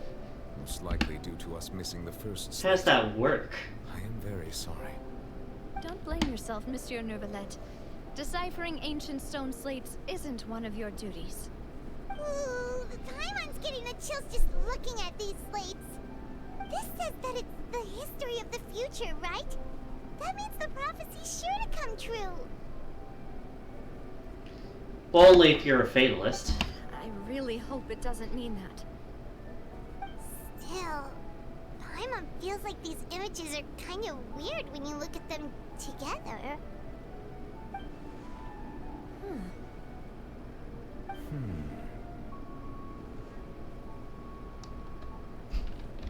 That's right.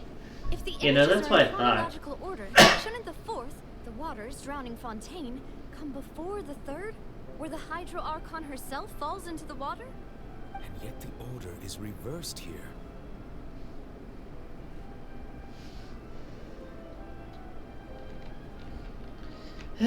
Knowing religion, it's the sin of simply existing.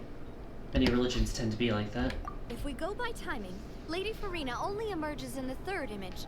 That means that the person in the second image might be the previous Hydro Archon. Egeria, then. I had never met her, but her appearance here does match the records. The previous Archon kneeling before the floating island in the skies, as if confessing a sin. Did she herself commit that sin? And if not, why would she be in such a posture?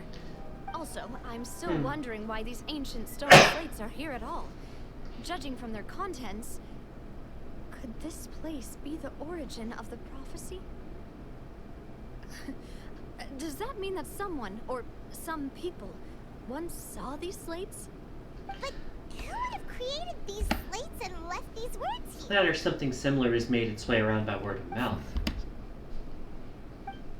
Depends on how long ago it was. Clues will have to come from Furina. In that case, there's no time to lose. There's nothing else to be gained here, so let's head back first. Yeah, we'd better get somewhere safe for now. You think?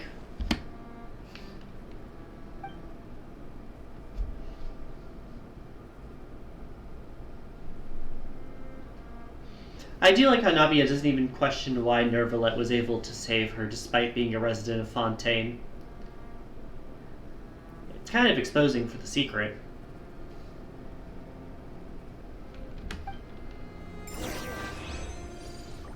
Alright. Treasure chest and heading out.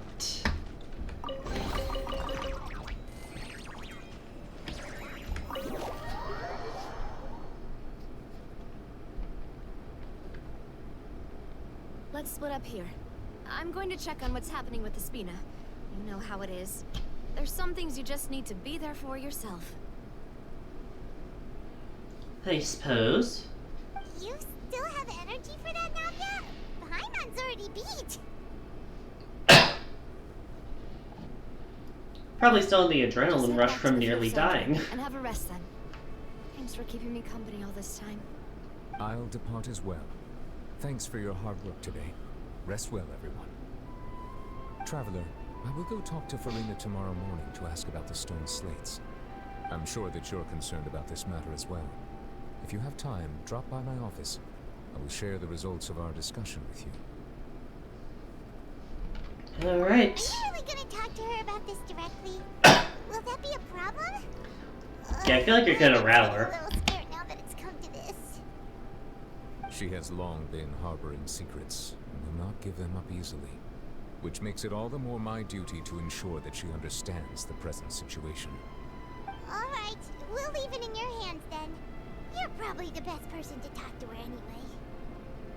I will be carefully considering my words tonight. Traveler, Paimon, our safe house at the Flivsandra is always open to you, as ever.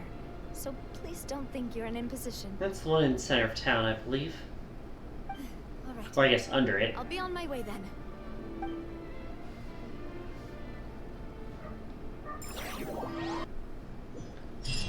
Oh, we just warp. I see. We're finally back. Hi. Welcome back. We've got a special menu prepared for you two today. Oh boy, Paimon food time. Hey, and there's good food too. Navi, no, the boss is the best. Ooh, desserts. Nice. These are all Paimon's. Crazy. Paimon's already starting to forget what happened today. Lovely. Oh, that voice. Is that who I think it is? Huh? It's you two. What are you doing in Fontaine? Have I done... We're doing this bullshit again. It's a character I was supposed to have met in a side quest or something, but I haven't met her yet, so it just gives me a fucking rundown. It's been a while since I've had one of these.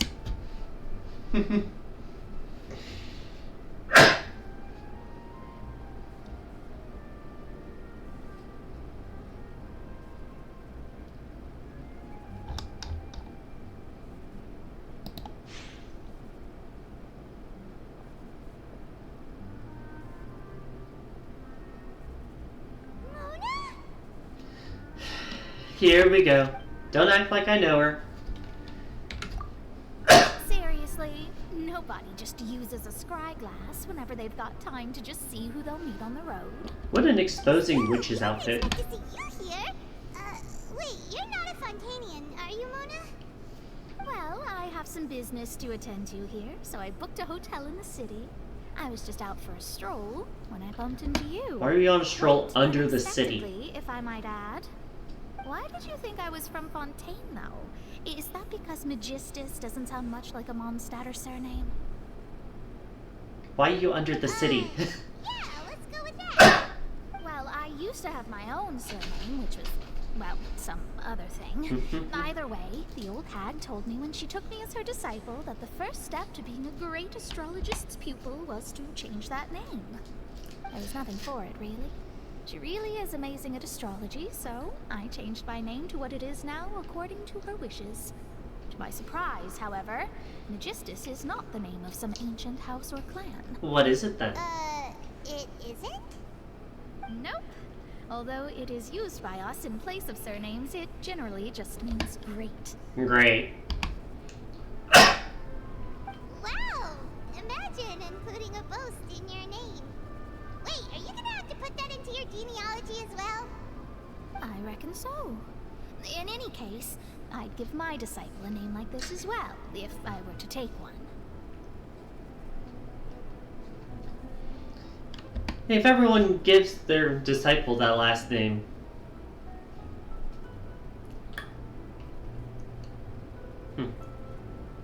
Sounds rather dull, and like it's not your choice.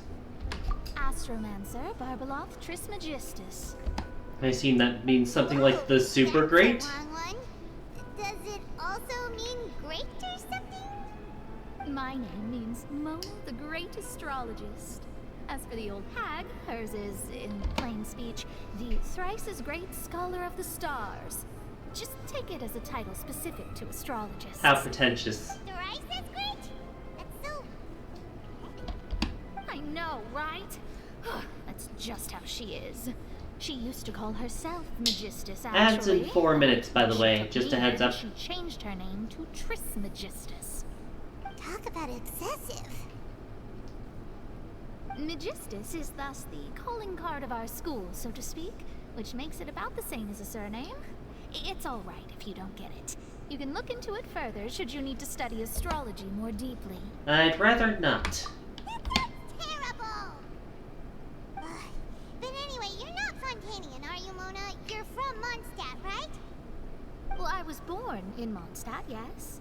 My parents migrated to Dorman Port, and I traveled with the old hag for a while, after which I settled down in Mondstadt City.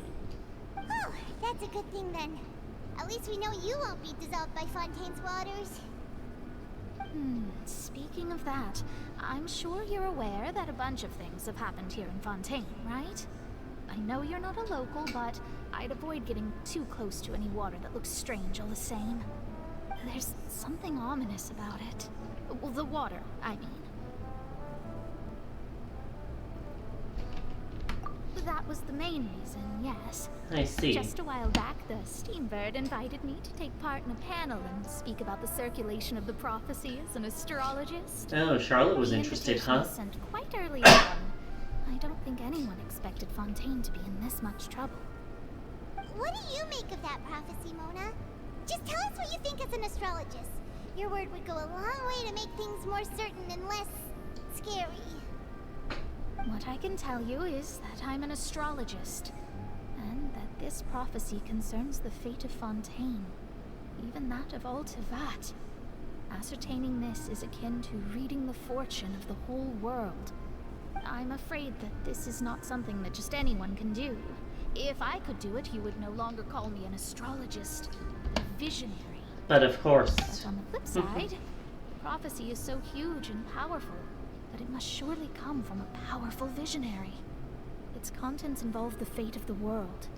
Disregarding it would be a mistake. A visionary? Sounds really powerful and all, but does such a person really exist? Of course.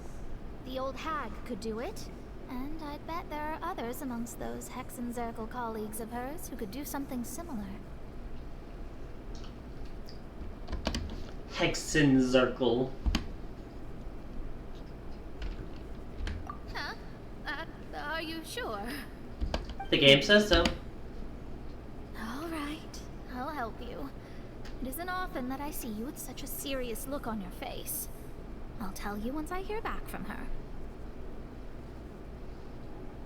Thanks, Mona. You're amazing as always. Oh, well, this is something only I can do after all. So yes, your praises are quite welcome. That's the greatest of astrologists for you. Of all the people we know, you know the stars the best. Paimon, you're going to make her head inflate until she hits the ceiling. Oh, sorry. I came to see what all the commotion was about. If there's anything you need, do not hesitate to inform the Spina di Rosula. Oh, whoops. Guess we were getting a little too carried away there. Well, I'll go tend to my own business now. If I receive any news, I'll be sure to come find you two again. Well, see if you show up then. And there she goes, quick as rushing water. And here we are with the Spina guy giving us suspicious looks. He can hear you. If Paimon hadn't spoken for you, it'd be you getting all the weird looks. The things Paimon does for you. You do it to yourself, girl. That's more like it.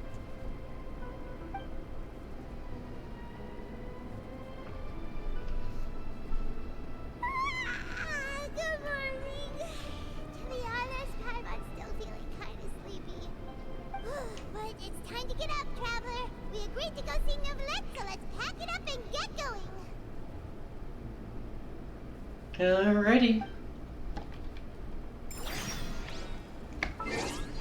First things first, we did get an achievement there from her surviving the encounter during the dungeon. Love is destructive.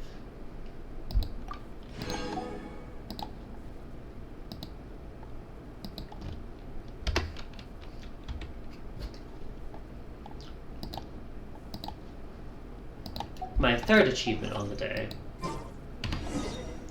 If we're seeing Neuvillette, I assume we can just warp up to the Statue of the Seven. Do I have enough for a level up yet? I've been finding a few recently.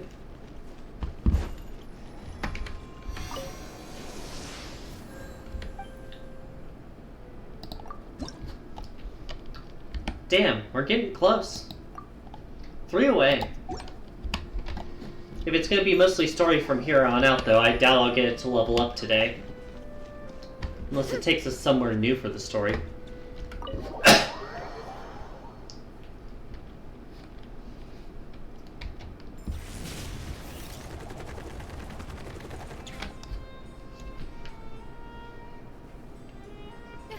You're here, finally. Hey, Shorty. What's up? Is something wrong?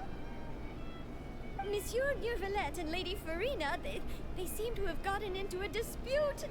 Please go see for yourself. Sounds about right. Alright.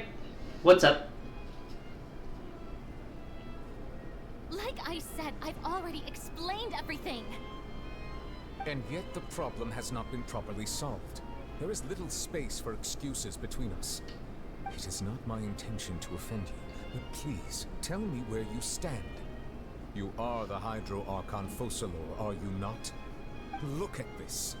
This is a list of the victims from the recent Poisson incident.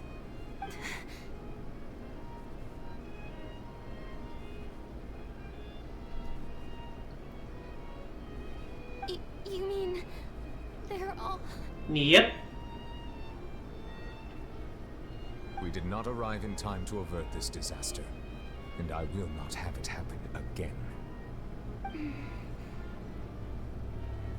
I will say this once more. You must tell me everything you know. Yesterday, I found 3 stone slates in some ancient ruins near Poisson. Do you know anything about those? Seriously? You're questioning me like this is a court case now. I don't know anything about that. That's what he does best.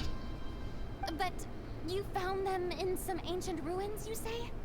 That's correct, which is why I came to ask you some questions. There should have been 4 slates, but one of them was missing.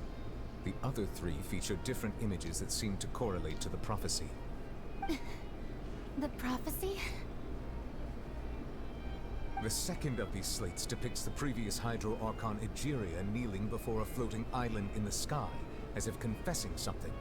Do you know nothing of this either? I don't. I've never seen such slates. I'll ask you again. Do you really have no information regarding the previous Archon? My deciphering of the slates indicates that the Hydro Archon Egeria once had to confess to, or apologize for, a certain sin. If anyone would know about it, it should be you. All gods don't have the same secrets, you know. She was herself and I'm me. Is it really so strange that I know nothing? You're really not helping your case. I understand your concerns, but I'm sorry. I just don't have anything to tell you. Forgive me for saying this now, Lady Furina, but I have long known of your various secret investigations into certain matters. There are several indications that you have been investigating the prophecy on the sly. On the sly. Seems strange in itself, considering that you are the Hydro Archon. But it is strange that you should also claim to not know any of Egeria's secrets, as well as do nothing following your inquiries. You have never been as superficial as you have presented yourself to be, nor are you a fool. And yet, your behavior is very inconsistent.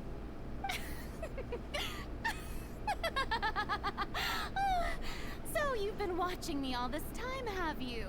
I didn't think you were that type. Well, since you know about my secret investigations, then you should know I'm actually working to take care of it. There's no point questioning or suspecting me. You're the Eudix, but you're still my subordinate. You should be following my lead. Just trust in me. You're Archon, and do as I say. Never mind whether you can truly convince yourself to or not. It'll all turn out fine. How unconvincing. That's all I have to say. We do not discuss this matter again. Oh, the opera's about to start. Toodles! It's like she's trying to make herself seem unlikable on purpose.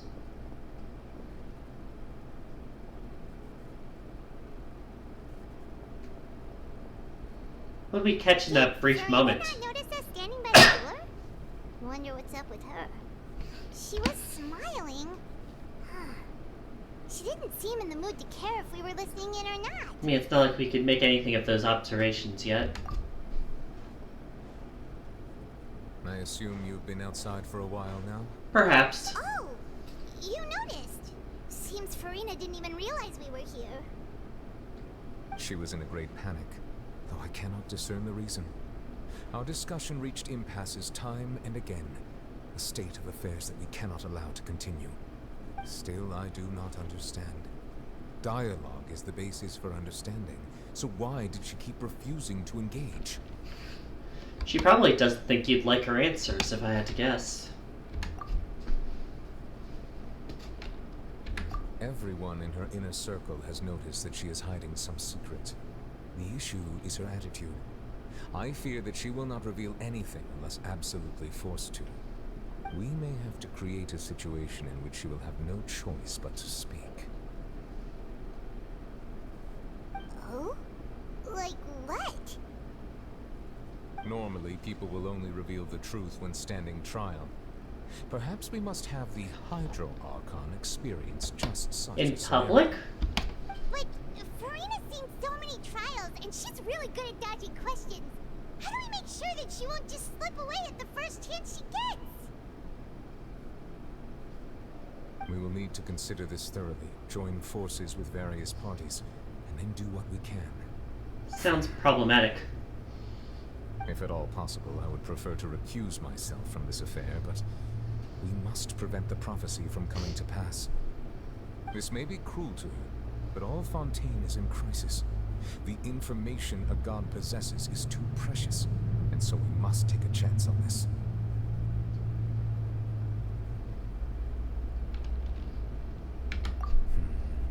But who will lend us their aid to do such a thing? Well, it's either the Spina di Ursula or the House of the Hearth. Which one are they asking us to help with? Well, that's everyone, huh? Speaking of which, it was pretty smart of you to think of hiding here. Bit of a frame drop Marcel there. was just involved in a disaster, so it's presently devoid of people. Okay, so we are talking to the House of the Hearth. And here you are drinking tea like it's the most natural thing in the world, huh? How'd you get out of That's what prison? family should do. Sit and enjoy a leisurely time together. It's nice to enjoy tea here, you know? Care for a cup? Lend me your ears, everyone. Or perhaps one of you might like to start us off. How about you, friend? Still a bit shaken, are you, Navia? Me? No, I don't think I can. Then, how about you, good sir? I fear that I will cause the mood on this boat to become as somber as it is in course. What a statement. Well then, I guess we're lucky we've got a local like me to organize things. Wonderful, the spotlight at last. I guess I'll be facilitating things from here. Will you know? That was a little long-winded, don't you think? Hello, Clorox. You might be right. Anyway, to cut to the chase, our friend here, the Traveler, has brought us together to discuss something. As for what that is, well, let's start by saying that we'll be pooling our efforts together to create a series of traps. Interesting. Oh, how intriguing. Lenny, of course, loves the Well, idea. It's just an expression, really. One that I just learned from Chlorand and used on the spot. So, let's invite her to explain in detail. A round of applause, please.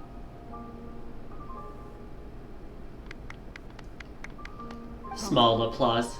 Didn't you say that you would be facilitating this? Oh, come now.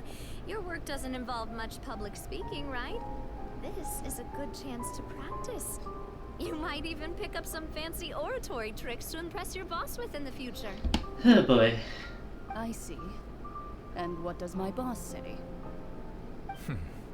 He is glad that you consider him your boss. Do go on. Bunch of dorks.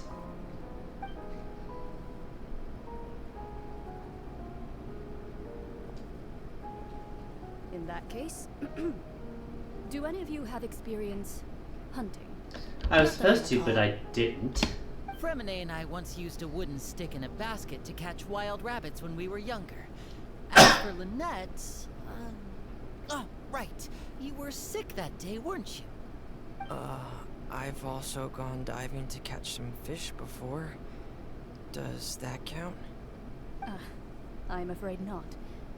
You may or may not have heard, but Fontaine once played host to a group known as the Marechaussee Hunters. Sounds new to me. Though that was their name, they did not hunt animals, but rather various monsters left behind by the ancient dynasty of King Remus. Today, Fontaine's monster population has already thinned greatly, so the hunters have blended back into society, taking up arms in other lines of work.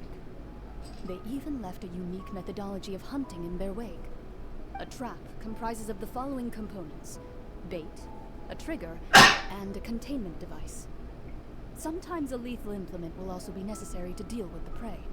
So, if we were to build a trap together, right now, what would you choose to build it with? For me, I would prefer something basket-shaped. Pigeons and rabbits will see the bait and naturally enter the snare. Well, why are you trying to catch them? Our line of work requires a deft hand, and we're some of the best in the industry, so you can count on our techniques. Oh boy. You used some of those techniques while moving the people of Poisson, didn't you?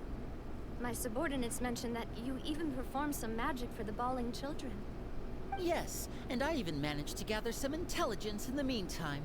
I'm quite the multitasker if I do say so myself. I'm afraid I can't claim that as my strong suit. I prefer more stable methods, like placing bait in the water and waiting for the fish to come within reach. That's the kind of method I would count on. Calm and steady. Exactly the kind of person who would catch loads of fish. And I can be their assistant. With discretion, I'm sure. I'd probably use some sort of mechanical animal. Papa once bought me some small clockwork squirrels, mice, and such. When placed in the forest, they can attract others of their kind. Interesting. I remember that you liked those too, didn't you? I did. And that would be a good way to go about it. If they're realistic enough, animals of the same kind will follow them all the way to the trap. What about you, Monsieur Neuvillette? I fear I do not have any related experience. That makes sense. You usually solve problems directly, without the use of any such tricks. But I do have one more question for you, Monsieur. If we were to create a trap now, how would you design it? Would like for it to be effective, but bring no harm to the prey. A more gentle trap would be ideal. Kind, as always. However, our intention doesn't necessarily change the containment device and the type of implement we need. If we wanted to kill the prey in one strike, we would need a powerful implement. However, that also goes for prey that must be captured and safely contained. Wait, why is that? Only a hunter who's a true expert at subduing their prey can snare it without harming it. Makes the line sense. that divides life and death is often exceedingly thin. So, are we going hunting together? Huh. We hadn't thought of seeing ourselves as hunters. It kinda works, but maybe it's still not the best metaphor. If our means of capturing and dealing with our prey is to put them on trial, then the hunting metaphor is actually quite accurate. So what are we actually shall require doing? Much more courage than any hunter to judge a god, being whose seat is an exalted throne. Oh, so that's what's going on. Sounds very interesting.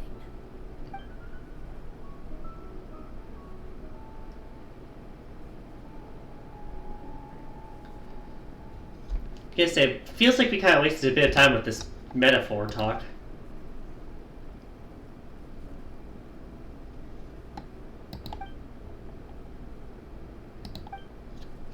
Yeah, all we need is the trap itself. Achievement completed. The Stage of Fate. Lay a trap with your companions that will allow you to judge a god.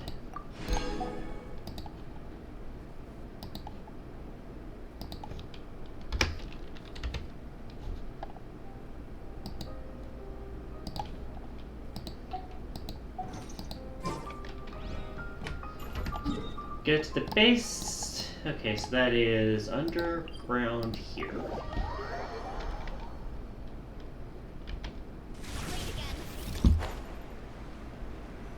Perfect launch. Back the same area we were last time when we met Mona. It's been a tough few days, hasn't it? So much has been happening. Hyman didn't think the meetings would go on for so long, but everyone seemed pretty fired up, huh? Hyman thought they'd be at least a little frightened. Well, Fremine was, now that Hyman thinks about it, but everyone else just looked a little surprised.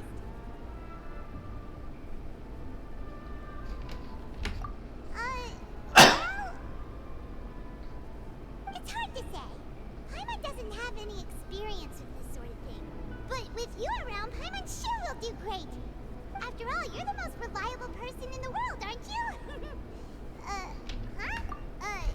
Did you just pour some tea?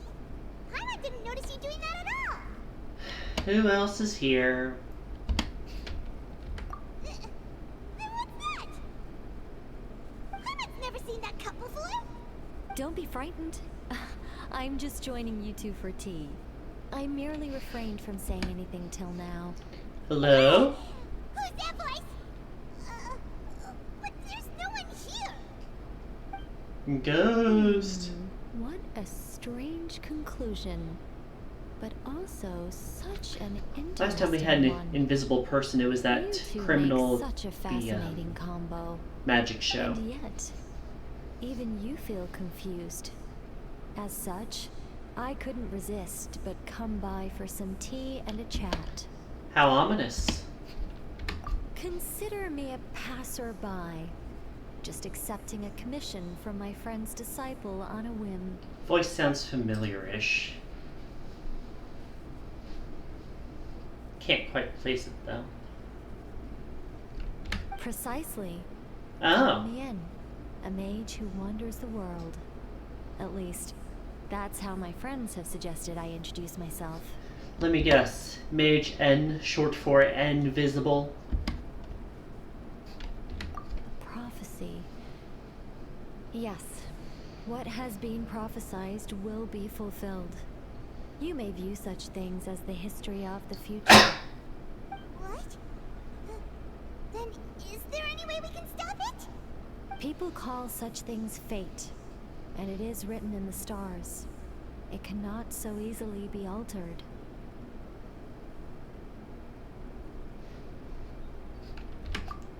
Ah, so you've caught on. Just as It's prophecies been a bit are emphasized. usually only the future as seen from the perspectives of the gods. Could things be happening in hidden corners, where the gods' gaze does not fall? Are the things that you shall see different from the fate that the gods perceive?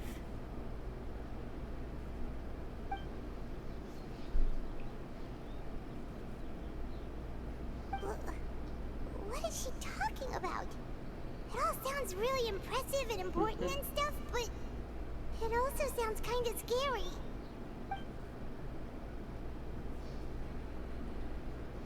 I see.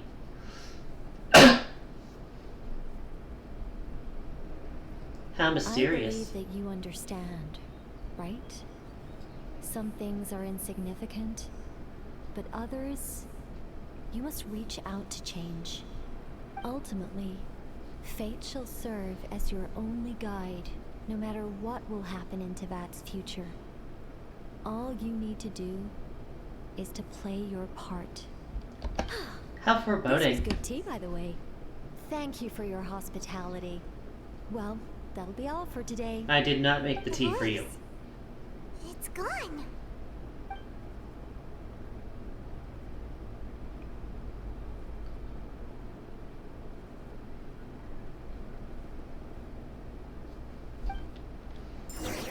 Alright. How intriguing. What? I want to hear someone talking. Alright, coming. Hey, it's you who's getting lazy, okay? Doubt it. Well, I see I've walked in on some lively banter. You really haven't. Mona! It's just normal conversations for us. Fine, just fine. I went to take part in that Steambird panel. It turned out to be more interesting than I expected. Not all Fontanians are pessimistic about this. One journalist mentioned that sitting around and waiting for the end to come would be wrong, and that they should make their own rescue preparations. I agreed, so we had a brief chat with her. Did she have pink hair by any chance? Why, yes. Yep. Charlotte. I assume you Fucking knew it. That daredevil journalist. I'm in full support of her view. Prophecies are very important, but how can people allow their lives to be commandeered by just a few words? That's right! Paimon's glad to hear something sensible for once. Ah, yes. About what we had discussed before. I did try, but I'm afraid I couldn't reach the old hag. I'll try again tonight, but I wouldn't get your hopes up. Huh?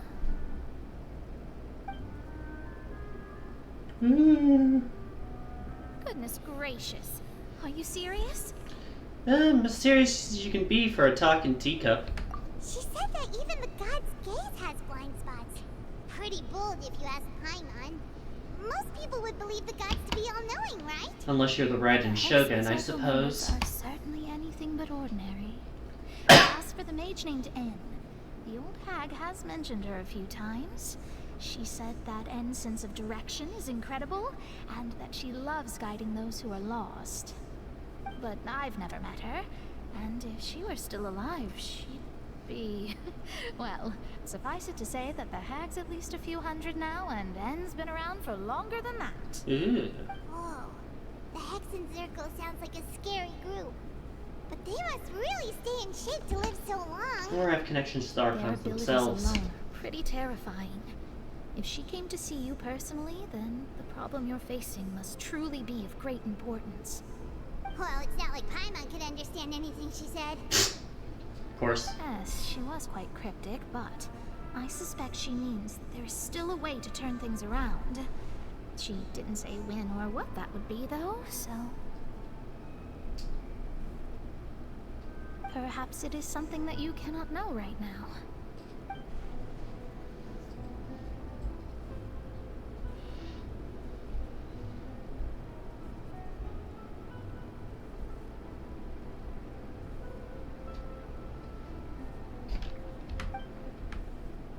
Traveler, Paimon, are you two all right?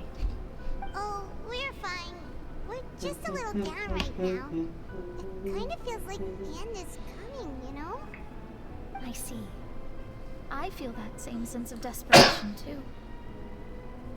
I guess you could consider me someone who has often witnessed fate. So far as I have seen, it cannot be swayed.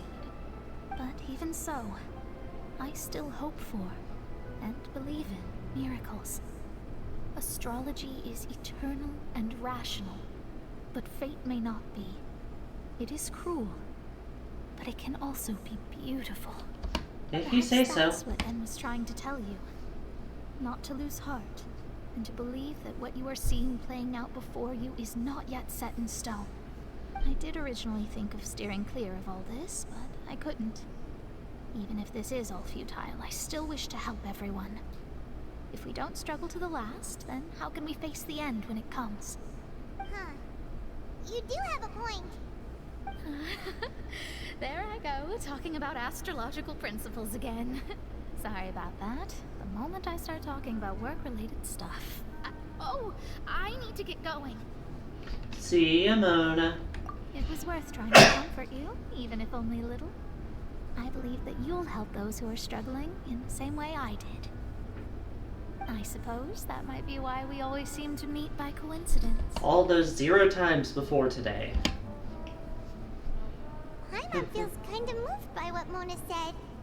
But also kind of sad, too. Hey, Traveler. Paimon suddenly feels like going outside for a walk. Let's go. Walk? You walking? There's a few spots we always like to walk by.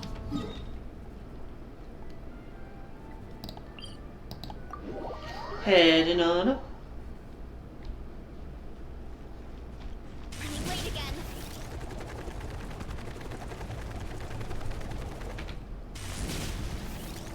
What? Charlotte here? Huh? Our names are written in this newspaper. What's going on? Oh, no. Let Paimon see! The underwater stronghold, the Fortress of Meripede, has continued in its noble autonomy, but that does not mean that others cannot interact with it. My recent attempts to enter the fortress bore little fruit. Huh.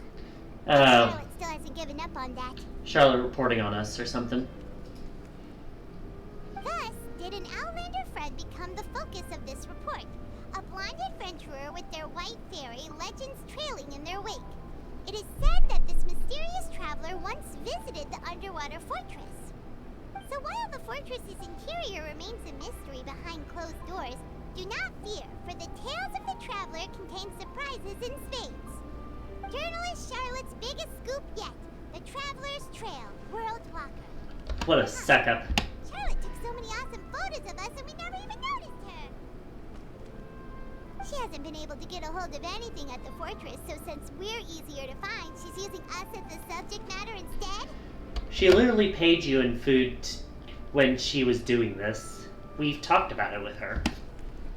Seriously? Well, fine. Those headlines and photos do look cool, so Paimon will forgive her this time.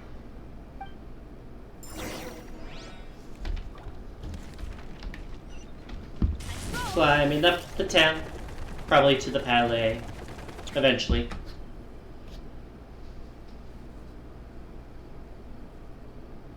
We're here! Paimon's hungry. Should we go in and get something to eat?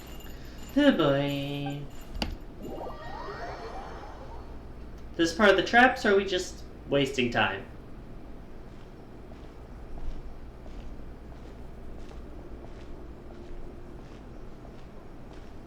Is this the restaurant where we had the primordial sea in our drink?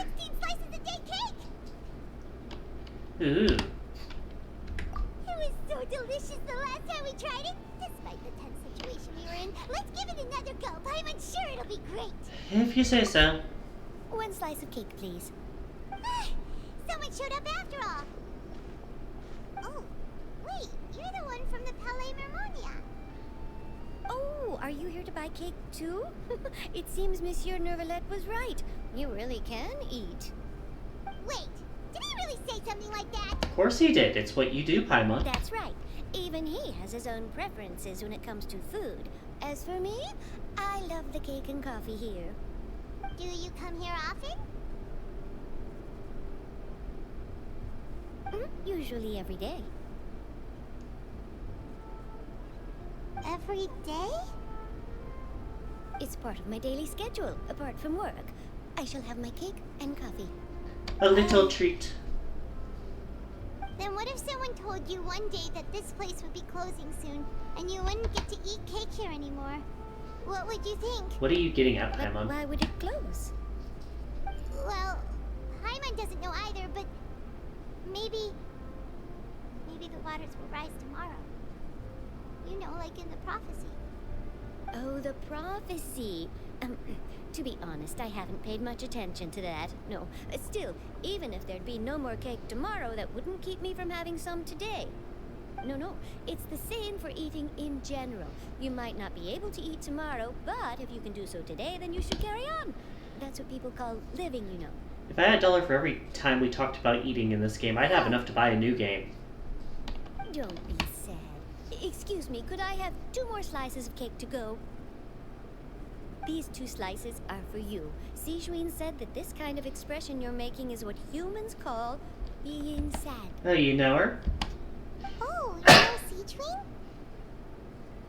I sure do. She was born before me, and she sometimes comes to the surface to teach us things about humans. She said that humans are creatures that are saddened easily, yes, and you can only lift their spirits by feeding them delicious food. So please try the cakes here. That's one way. I've got something else to do, so I'll be going now. You two try to stay in a good mood after eating, all right? Bye. That's a dorky wave. And there she goes. Bye. All right, let's begin. Paimon Everyone's sure this cake will be delicious. Snarf. It's more delicious than last time, and the flavor gets even better with the sip of tea. It sure would be nice if we could come again tomorrow. Sure would be nice if we could always eat delicious food here. Alrighty. Nope, I was trying to hit W. Where else we going? Oh, we're near the Seabird office. Let's go look for Charlotte and have a chat.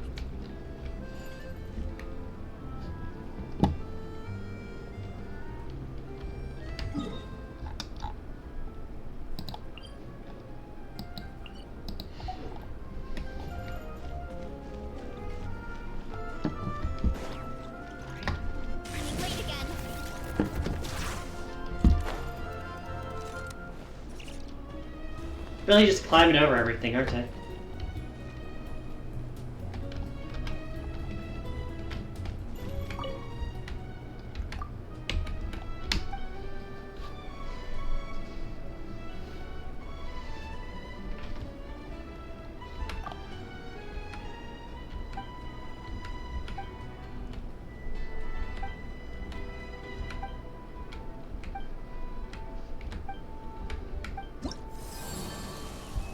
Oh.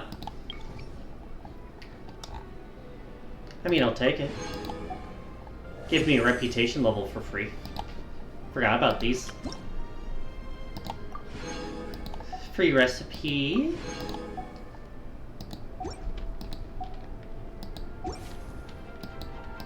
Okay, so that's what you are.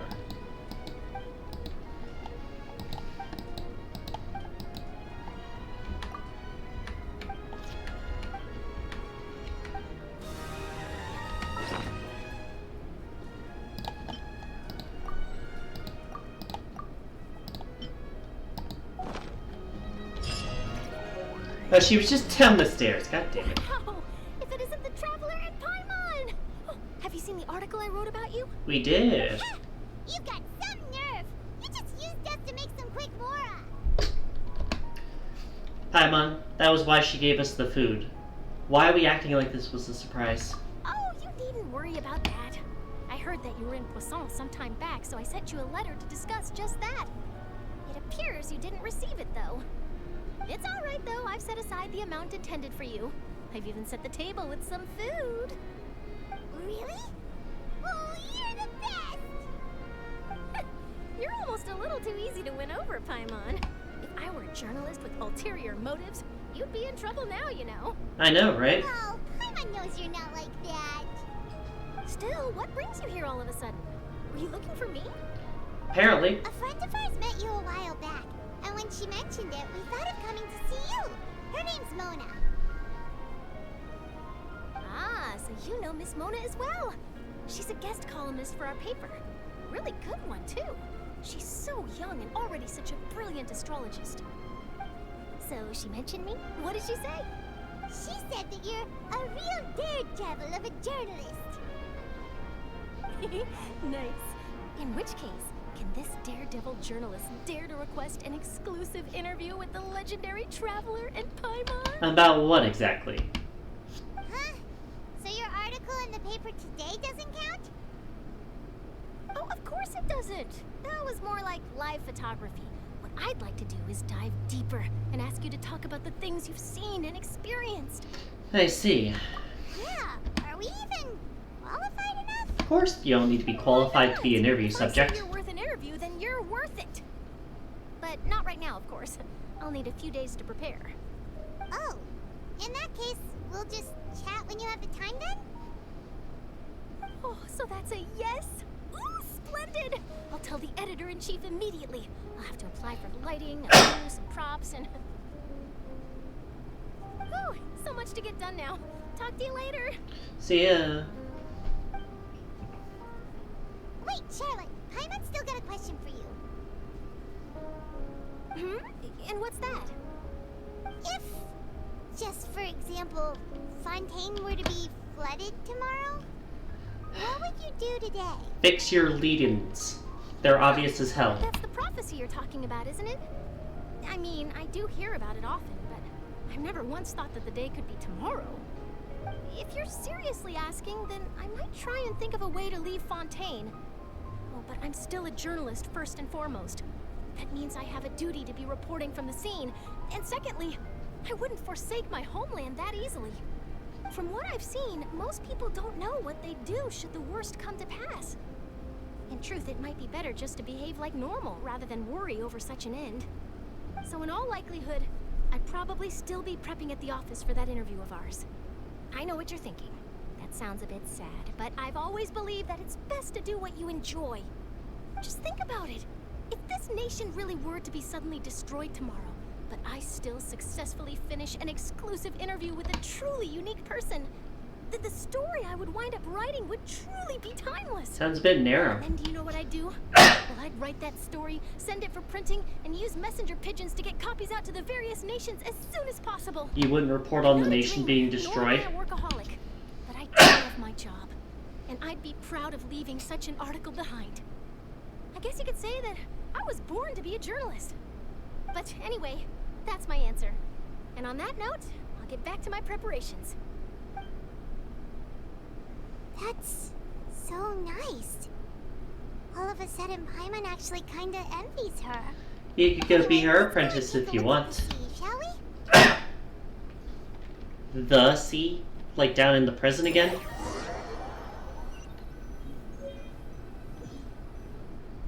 The sea breeze and scenery can be a pretty soothing combo. Now we're up here. Got it. Paimon's been thinking. Careful there, Paimon. If it wasn't Fontaine, but all of Tevat that would be destroyed tomorrow, where would we go and what would we do? No, Paimon should ask, if you could choose, what would you like to do? You say it like I actually get to choose here. We've always been moving to the next destination, so we haven't spent much time thinking about these kinds of things. We didn't have to either, with us always being on the road and whatnot. You mean, still traveling? Huh. Wait, isn't that what we've always been doing? What, you think they'd let me input a unique answer?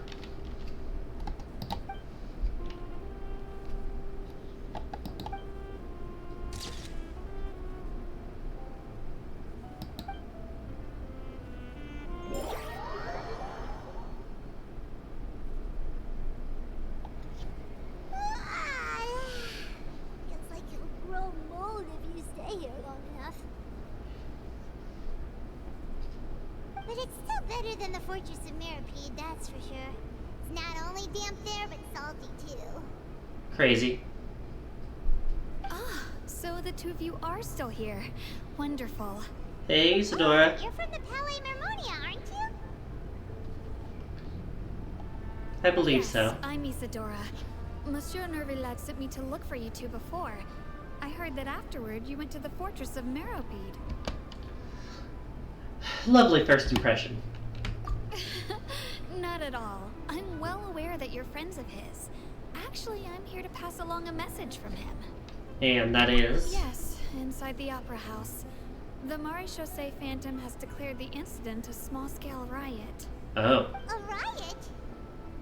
Well, that said, I don't personally think it was that serious. But Lady Furina was watching a performance at the Opera House, and while she was resting during an intermission, some other audience members suddenly started harassing her, loudly accusing her of doing nothing about the prophecy crisis. Makes sense. And before she could respond, others started to join in. The trap, perhaps? The crowd continued to grow, and protests against the Hydro Archon started to break out. So people have started to put the blame on Furina. Guess they finally found an outlet for the pressure they've been under due to the prophecy. Makes sense. I agree. People will naturally rely on gods, as is customary. But the moment people feel threatened, gods are also the first to be blamed. As they should. So what happened after that? Is Furina okay? seeing that the situation was spiraling out of control and that further argument was pointless, she claimed that she'd gotten tired of this and left in a hurry. How American The Marshes politician and of Captain her. had their hands full maintaining order and did not catch where Lady Furina had gone. Only when things had stabilized did we realize that she had gone missing. Oh. So, you mean she's still missing? That's not great. That's right. The Marechaussee has dispatched many people to search for her, but we don't have any leads yet. That said, I don't think there's much to worry about. She is a god after all. Even if she were to fall into the hands of rioters, what could ordinary people do to her? I don't think that's the concern here. Good. Monsieur Neuvillette sent me to tell you about the situation, but he didn't say anything else. Don't worry, this is more than enough to go on. Thanks for keeping us informed. Is that so? Well, alright then. In that case, you two take care. I'll be heading back to the Palais now. See ya. Well, sounds like we should hurry over to Poisson then. Yeah, now I kind of figured it was something along those lines. If you know Furina, she won't try to fix things in this situation. Instead, she'll look for a place to wait out the heat. Yeah, she's not a fan of confrontation. She may be loud and dramatic, but she doesn't have a heart of stone. When Neuvillette was talking to her in the Palais Mermonia, and she heard about Poisson, she couldn't hide her sadness and remorse. Mm-hmm. It would be hard for her to ignore being accused by the public today. Mm-hmm. Paimon thinks Furina's probably taken the opportunity to slip away to Poisson and try to relieve the sense of guilt that she's feeling. Huh. Well, what do you think? Paimon knows the answer, of course, but Paimon can do the analysis to back it up, too. Cool, huh? Just please don't put those glasses back on. In that case, there's no moment to lose. Poisson, here we come!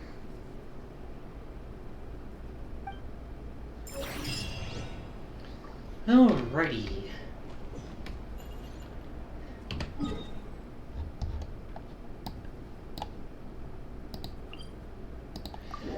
Guess she's there if the thing says find her in Poisson. This place looks deserted. Guess all the survivors must have evacuated already. All that's left here are signs of devastation. Could Furina really be here? Well, let's try to find her as... Definitely here. What's up, girl? That's Furina, right over there. She really is here all on her own. Maybe we should keep a distance.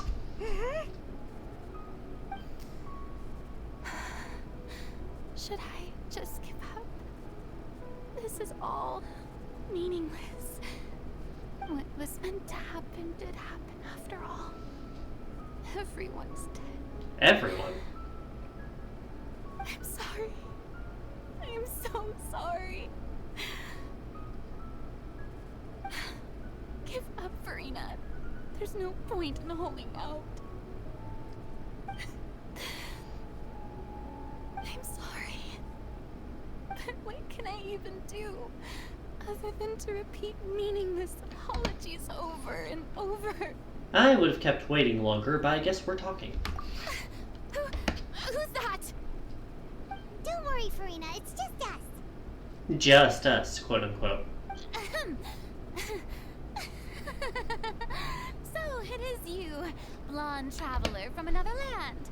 Why, I almost thought you were someone from that mob of my ignorant subjects. Come to kneel and beg for my forgiveness. Can it? Furina, you were crying just now, weren't you? The tear stains on your face are obvious. Also, we could hear it and see it. What do you mean, tear stains? Oh, I remember. The show at the Opera House earlier this morning was so moving. I'm still trying to process it.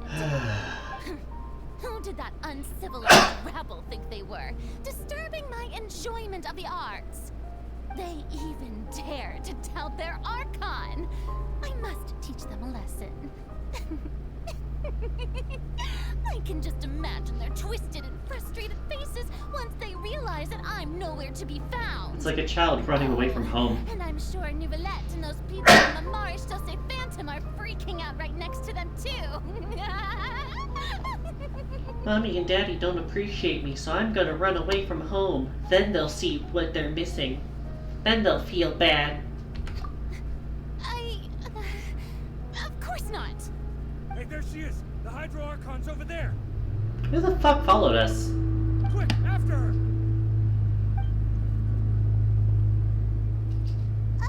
Furina, those people seem to be after you.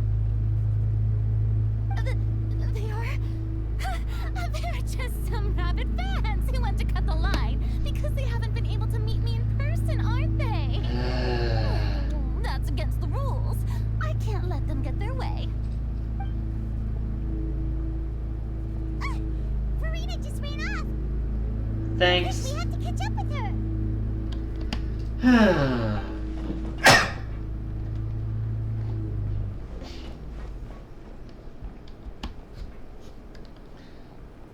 I gotta say the others are chasing her too.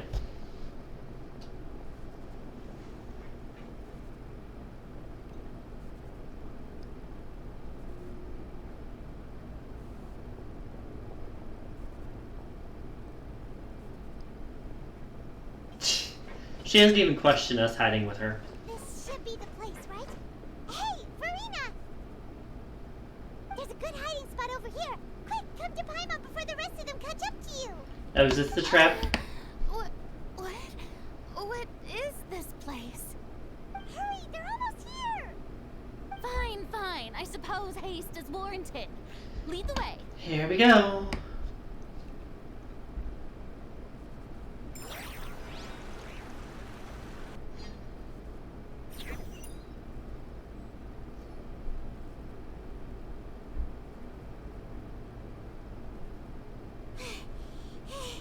How iron? Paimon's exhausted.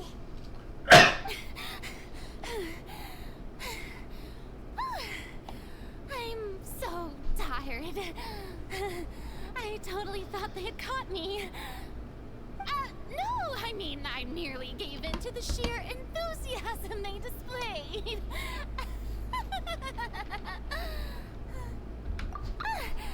You're right. Yep, that's a good girl. That got someone. First time they heard that, I'm sure. What's happening? The ground's shaking. Is it an earthquake? Yeah, a quake of this kind preceded the flooding in Poisson, didn't it? It can't be. It's happening again. Well, there's no need to worry too much about that. Nouvellette's made some emergency plans, so the evacuation should go a lot smoother this time. Yeah, I hope you're right. But the people of Poisson, they've already... Oh, we finally dropped the act, have we?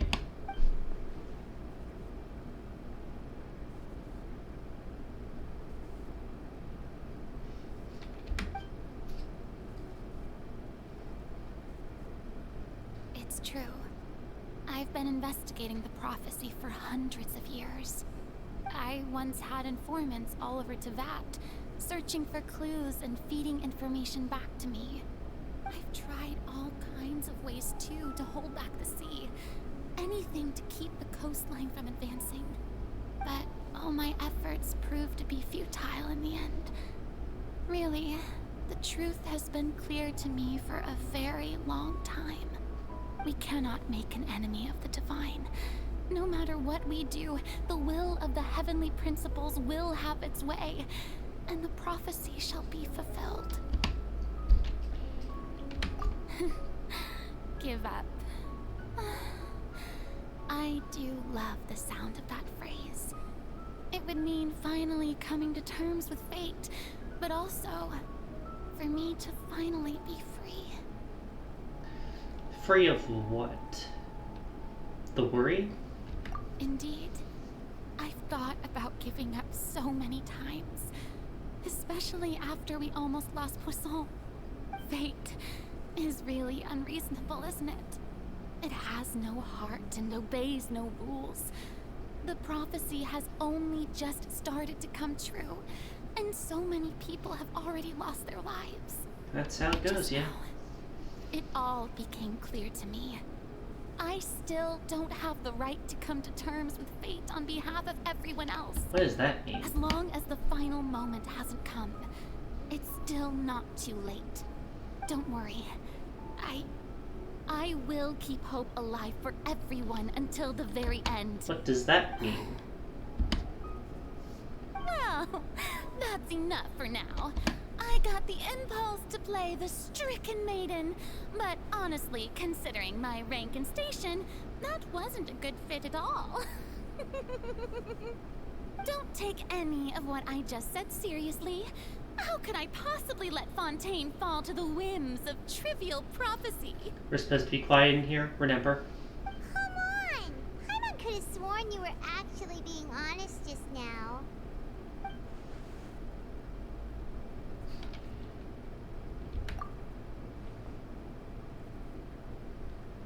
Share my burden.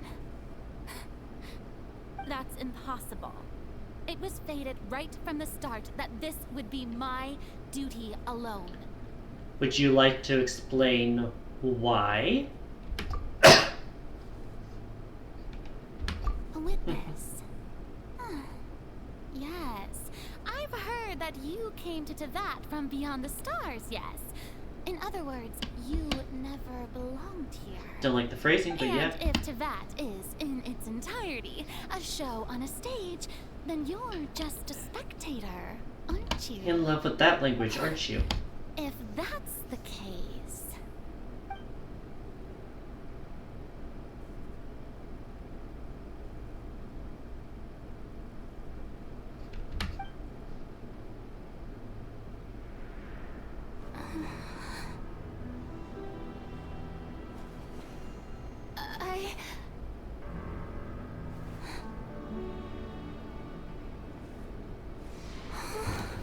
Hello, Gwenny.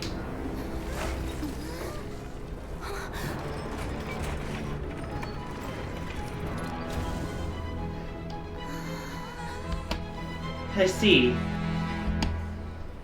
How you doing, Gwenny?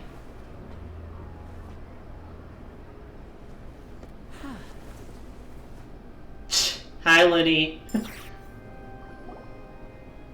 Ladies and gentlemen, this concludes my opening performance. Now, without further ado, we may proceed to the trial of our god. So, this is what it is. Yes, you deserve praise for the effort you took to raise the dramatic stakes. Do not forget, however, that I am Focalor, the god of justice, the embodiment of justice itself. Does it not strike you as even the least bit absurd to bring the very concept of justice to trial? I feel like you should be held to a higher standard, if anything. As your refusal to stand trial. In that case, you will have the opportunity to defend your honor through a duel. Hi, Clorand. You would draw your blade against a god?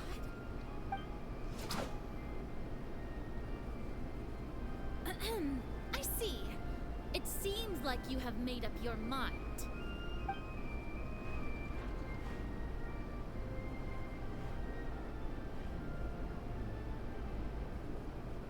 Paimon can't believe it.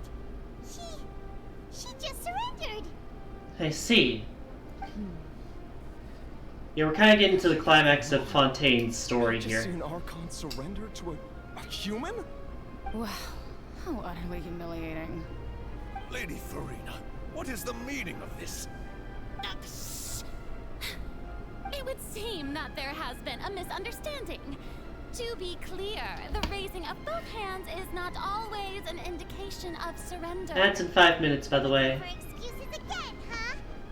I raised my hands just now to indicate my acceptance of the trial. No duel shall be necessary. So surrendering I the duel. will admit that I've been running away for a long time. I'm sorry, everyone. I was unable to protect the people of Poisson. It is my duty to stand trial for my crimes. What are you admitting You are to? not the only ones to be disappointed in me. I, too, am exceedingly disappointed in myself. It can't be that simple. But now, it is time for the Hydro Archon to show you her courage and resolve. Here we go. Furina, we'll use this trial to show the world the true meaning of justice. This time, I will protect you. Protect you. Applaud and rejoice. One of the most outrageous and fantastical arcs known to the opera epiclese is now unfolding before your eyes. Here we go. Mark my words. This shall be one of the most exhilarating and brilliant shows ever to grace the stage of Fontaine. The trial of the Hydro Archon, Focalor, will now begin! Woohoo! Here goes the audience members. Same. Why does it feel like Furina just took over the whole thing? Like, come on! Didn't she just get forced to stand trial for her crime? She wants to control the narrative. Even though she's still acting super dramatic, she is taking this seriously this time, right? Alright then. Who will be my opponent in this trial? The court asks the prosecutor to please take the stand. Navia or me? It's me. Okay. Is that so? Very well. Then please speak, witness of Tivat, my accuser and fated opponent. Not getting up in the boxes, are we?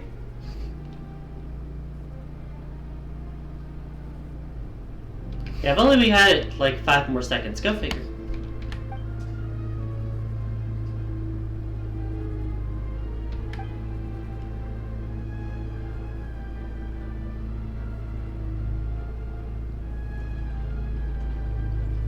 Here goes. Probably the final trial. Please allow me to ask as a final question before the trial begins. Just how much work did you do to force me onto this stage? Enough. Well, we did do a lot of prep after the meeting that day.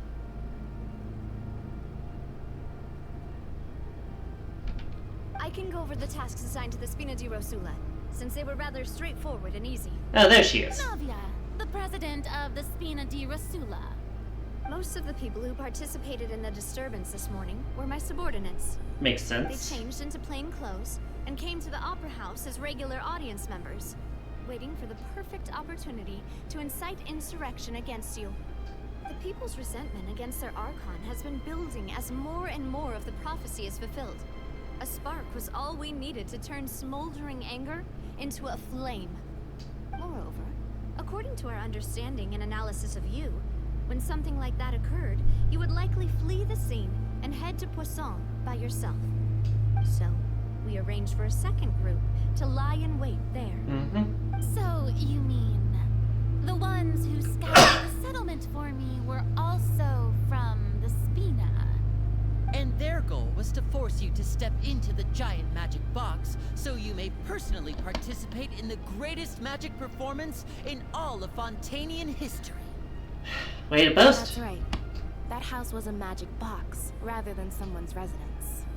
As the super ultimate version of the setup that I used when I first performed at the Opera Epiclese, the volume of the box was increased by a whole order of magnitude, and the distance it traversed was the entire gap between Poisson and Araneas. Its cargo, of course, was an Archon instead of a human. My thanks, Furina. Without your help, we could never have pulled off such an extraordinary performance. And have we transported? You're welcome. Of course, this performance was here we are. possible with Father's support. The House of the Hearth spent a massive amount of labor in Mora to pull this off. Makes sense. We had to select a location, construct the giant magic box, dig a tunnel, and open up a path through the water. Sorry about the It was a lot of work for all of us. So, in other words, the earthquake that we felt within the giant magic box was just a normal tremor from the transportation of the whole house? Makes sense. That's right. It wasn't a sign of another disaster to come. Then, I can guess Nervilette and Cloran's parts. You gathered a crowd, prepared a stage, and made sure that the champion duelist would be immediately ready for a fight. Also that as soon as I appeared on the stage, the trial may commence without a hitch. Am I right? It's not that hard to guess. That is correct. Well, Clorand, I must commend you for your courage. Only the most outstanding champion duelist in all of Fontaine would accept a duel with an Archon without flinching. Thank you. As for you, Traveler, I suppose your role was to keep me distracted with conversation once you found me in Poisson. That was part of it. You'd make sure that I didn't notice anything amiss before revealing yourself as my prosecutor once we'd arrived onto the stage. Oh?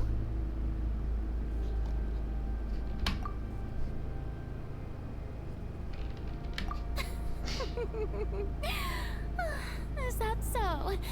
Then I suppose I must have missed my final chance. What you gonna do about it? It matters not. What's done is done. The stage is already set, so there's no reason to disappoint the audience. Let's see this trial through to the very end. Sounds like you alright.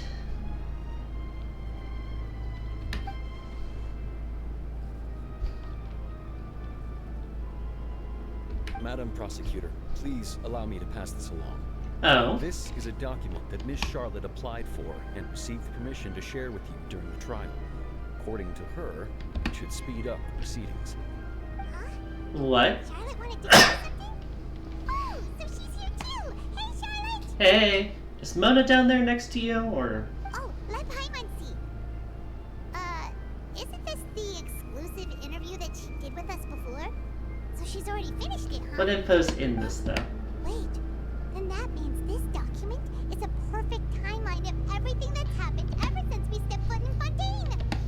What exactly would that help with, So though? in other words, we can refer to this anthology of evidence every time we want to use something from our journey as evidence for an argument! Welcome back from ads.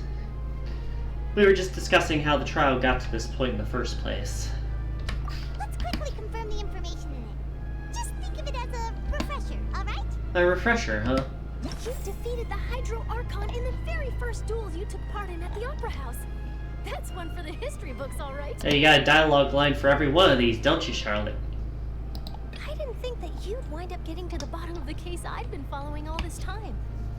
I guess you could also see this as a happy coincidence. This is the first time Monsieur Nervillette had a difference of opinion with the Oratrice.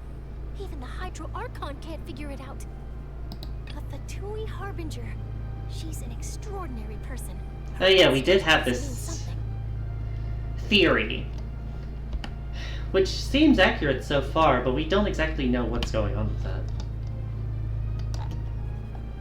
The fortress of Meripede was almost destroyed in a single day. That I didn't witness that. You know, that cutscene was pretty cool. Always be a source of professional regret, Or I that think. chunk of that more. According to Monsieur Nervillette, both Child and that whale should have been in the primordial sea at that time. I nearly lost my awesome friend Navia. To be honest, that still gives me shivers. I did forget.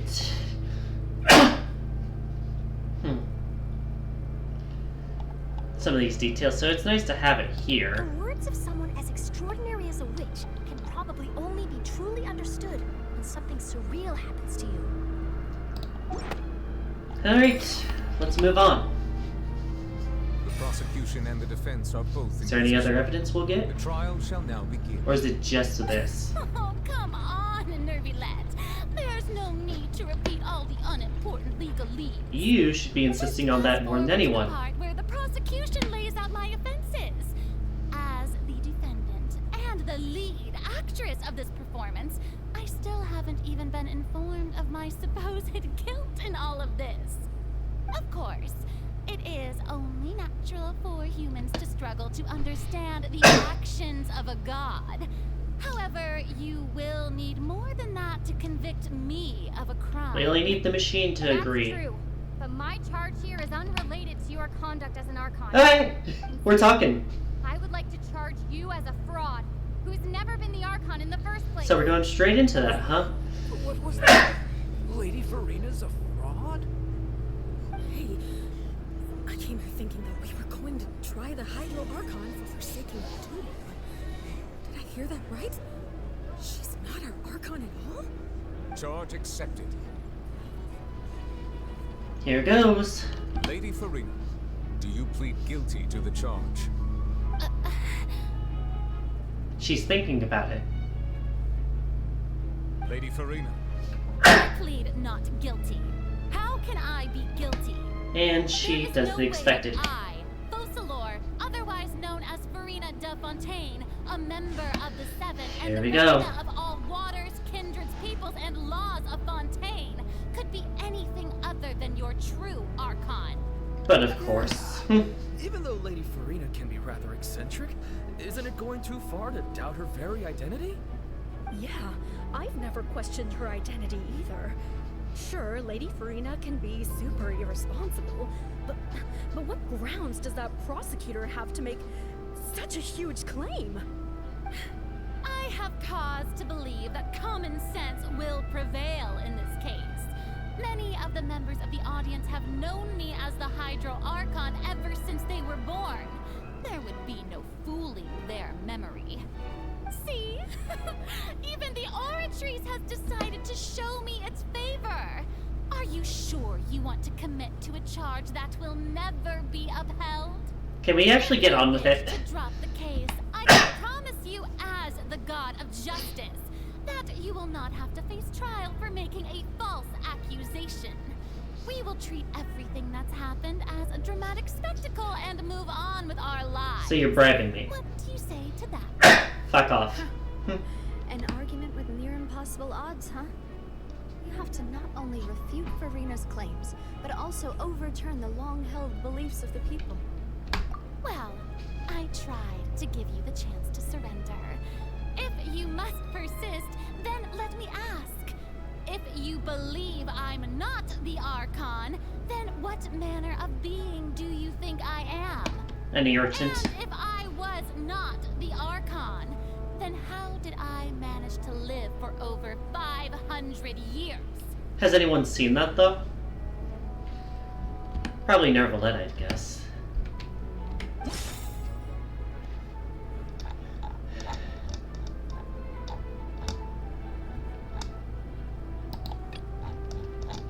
Yeah, we were talking about the curse.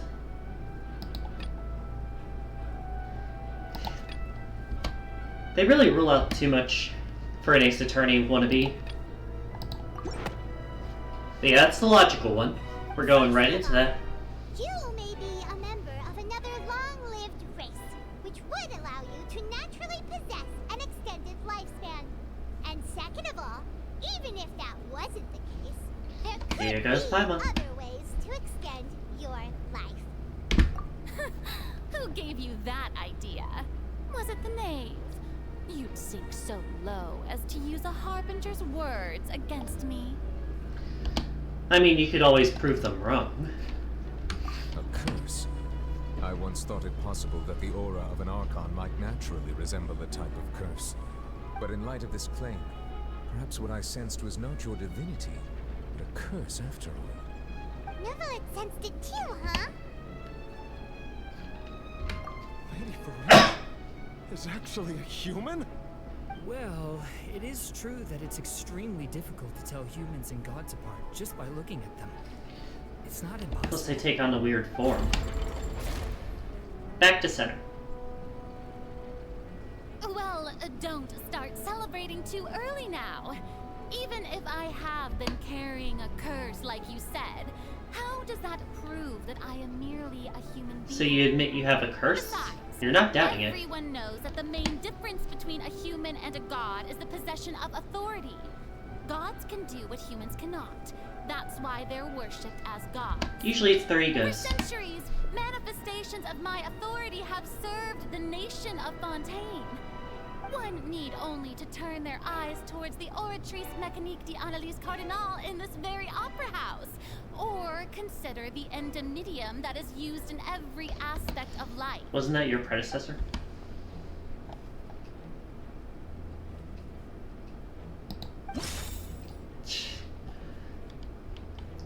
Don't tell me the answer and then give me the option between literally 3 pieces of evidence. That's not a fucking deduction. That's just spoon feeding. You tried to reference the Oratrice, but weren't you as confused as all the rest of us when the Oratrice declared Child to be guilty without any proof? Otherwise, you should have come up with a good explanation for that by now. Didn't I make myself clear at the time? The decisions of the gods are naturally difficult for humans to comprehend. There is no need to provide an explanation. Well, we're asking for one now. I believe a reminder of the current circumstances is in order. While the court is in session, the principles of justice and the law must come before all else. While you are an Archon, you are also first and foremost the defendant in this trial. You will prove yourself unable to defend against the prosecution's charges if you continue to withhold vital information against the rules of the court. I never thought you'd use that kind of rhetoric against me. Then stop needing That it. was no trick of rhetoric, Lady Furina. I've merely reiterated the rules of the court. Rules that all should respect and follow. So, you neither knew why Child was declared guilty, nor did you understand the structure and operations of the Oratrice. Instead of having been created by you, the manifestations of authority you mentioned have been made by the real Hydro Archon, haven't they? Or her predecessor. The real Hydro Archon. Well, now you're really losing me. It is true that I did not know why the Oratrice gave out a guilty verdict that day. Do you know now? But the Oratrice handed out that verdict unilaterally, and it has been operating independently ever since it was first created. Bye. You can't argue that just because a divine creation is flawed, that the god behind it must also be no god at all. So you admit it was wrong? She's still throwing out all kinds of excuses. Seems like she's confident that we won't be able to produce proof that she has no power over the Oratrice. I mean, we could ask her to just explain its workings. My power as an Archon. There are many ordinary citizens in the audience.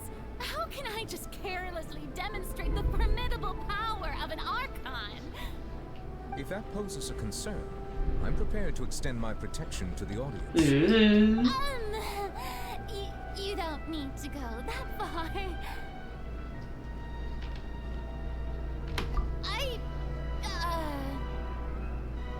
Aren't you the Hydro Archon?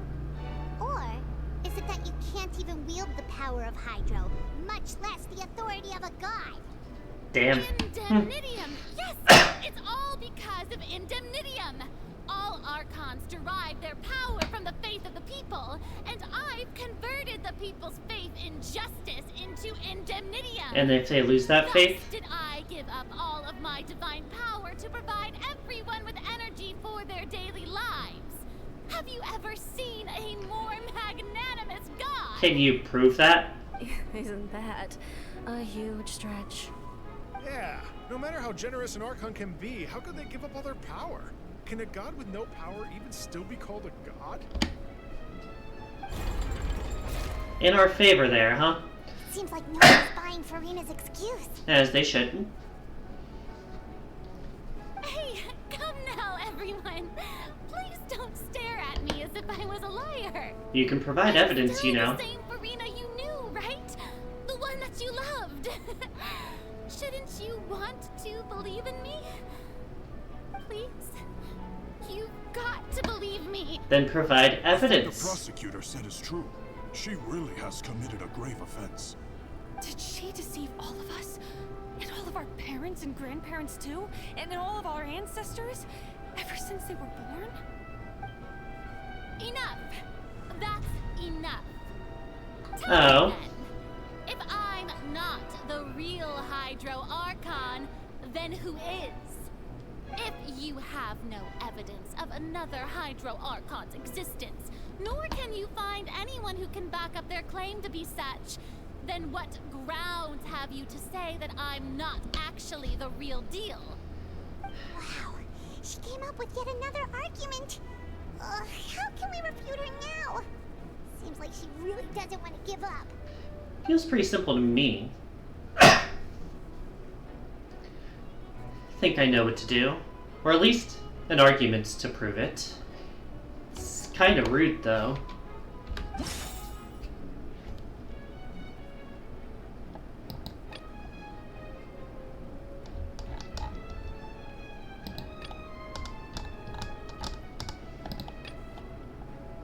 Fontanias can be dissolved by water from the primordial sea. Using this statement, I think we can test that. It has been established that all Fontanians can dissolve in water from the primordial sea. And that means... Since you insist on claiming to be a god and not a human, then there's a method that you can use right here and now to eliminate all suspicions of you being the latter. Miss Navia, please apply to serve as a temporary attorney for the prosecution before addressing the court. Though you act in partnership with the prosecutor, you must still adhere to proper procedure. I see. Super sorry, Monsieur Chief Justice. I swear this really will be the last time that I'll speak out of turn. Now, I've brought some seawater from Poisson. As everyone knows, how did you not massive touch flood it? Struck the area not I long assume ago, someone from taking many lives, the house helped? including those of some of my closest friends. So, Miss Furina, would you dare to touch some of this seawater? If we are to believe that you are indeed the real Hydro Archon, touching this seawater would have no effect on you. All it should do is strengthen your case. But if you don't dare to touch it, then we would have basically proved the reverse. Oh, and I must remind you that after the disaster at Poisson, nobody wants to see any more people dissolve. I do hope you'll act prudently and choose the simpler path of admitting guilt. Navia from the Spina di Rasula. The Spina has governed Poisson for many years. I guess her suggestion is valid. If Lady Furina is indeed just a human, she's probably Fontanian like all the rest of us. Would she really dare to try? She's heading down.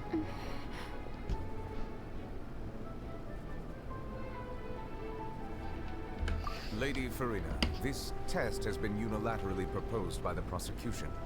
As it falls outside the realm of standard court proceedings, you possess the right to decline participation.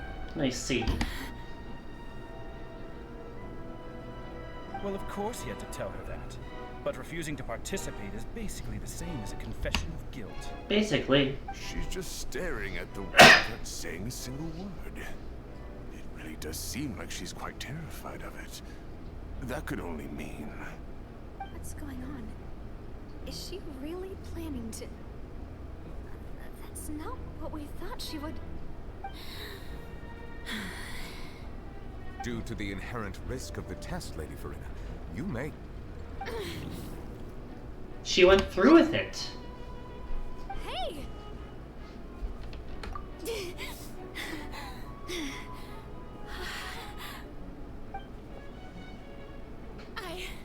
I'm fine!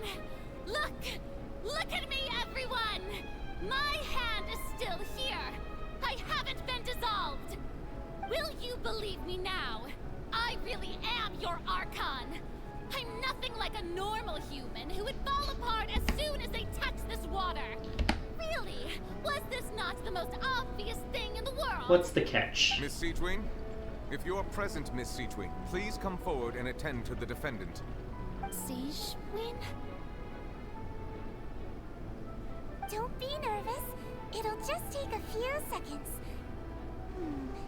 Let me see. Hi, Seatween. That should be enough. Please announce the results of your evaluation to the court, Miss Seatween. As everyone doubtlessly saw, Miss Furina was displaying symptoms of hyperventilation and flushed skin. These indicate that she was experiencing the adverse effects of exposure to primordial seawater. The extent to which she was affected is the same as other humans. Oh, is this a diluted Primordial solution? seawater of a similar concentration. Yeah, it was diluted. Thank you, Miss Seatween. Lady Furina, you may return to the defendant's stand. So we got her. Wait, what did she just say? I didn't get dissolved! Shouldn't that be enough to prove my innocence? Well, considering your tendency to run from your problems, we did originally prepare a direct sample of the seawater around Poisson. However, after extensive discussion, we exchanged it for a sample that is not concentrated enough to dissolve an actual human. After all, on the off chance that something entirely unexpected might occur, we don't want anyone else to lose their life to the sea.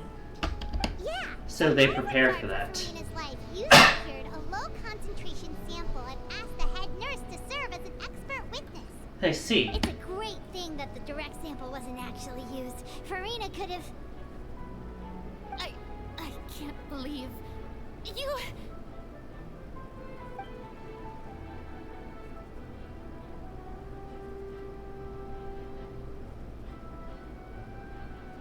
Yeah, no, that's a valid question.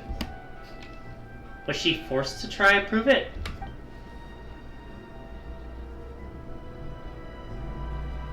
Damn.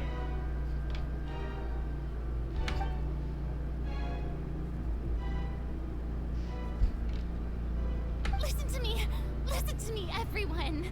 Please don't give me such cold and disdainful looks. What happened just now didn't Here we go. prove a single thing. Think about it. How can you conclusively prove that an Archon can't also be affected by the primordial seawater? Also, if I was really just a human, why would I dare to just put my hand in that kind of water? That is the question, isn't it?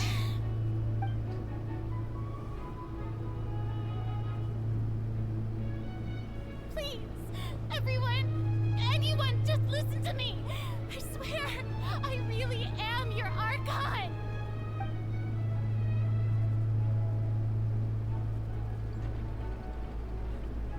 Yeah, it's tilted a bit further, isn't it?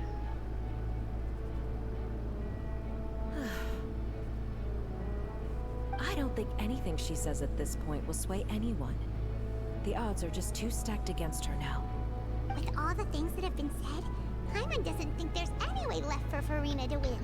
Don't say that. The time for arguments and presentation of evidence has come to an end.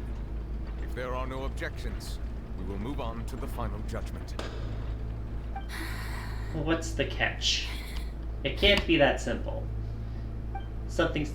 Oh. I don't think anything she says at this point will sway anyone. She's too stacked against her now.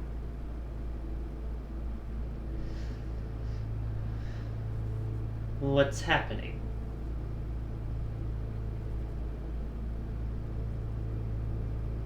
In my capacity as Chief Justice, I shall now render judgment on Furina's misrepresentation of herself as the Archon of Fontaine. As a human who knowingly deceived her fellow citizens, Furina is...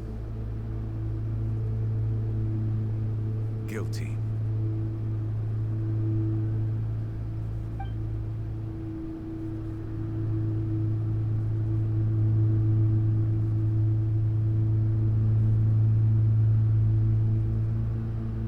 We shall now turn to the Oratrice Mécanique d'Analyse Cardinale to render the final verdict on the charges.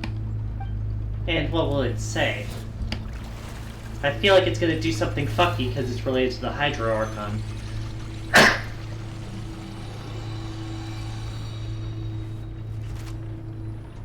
What happens? According to the judgment of the Oratrice Mécanique d'Analyse Cardinale, Furina is... Well, what's wrong? What's the Oratrice's verdict? That's what I expected. No. The Oratrice also displays a guilty verdict. Oh! Isn't that correct then? However, the exact wording of the verdict is thus. The Hydro Archon, guilty to be punished via the death sentence. Oh! The death sentence? That's actually one of the available sentences? I've always thought that it was just a myth. The one and only time the death sentence has been handed out at the court. And it's been given to the very person we've worshipped as the god of justice? Well, that's what something. An unexpected twist. Furina's been sentenced to death by the Oratrice?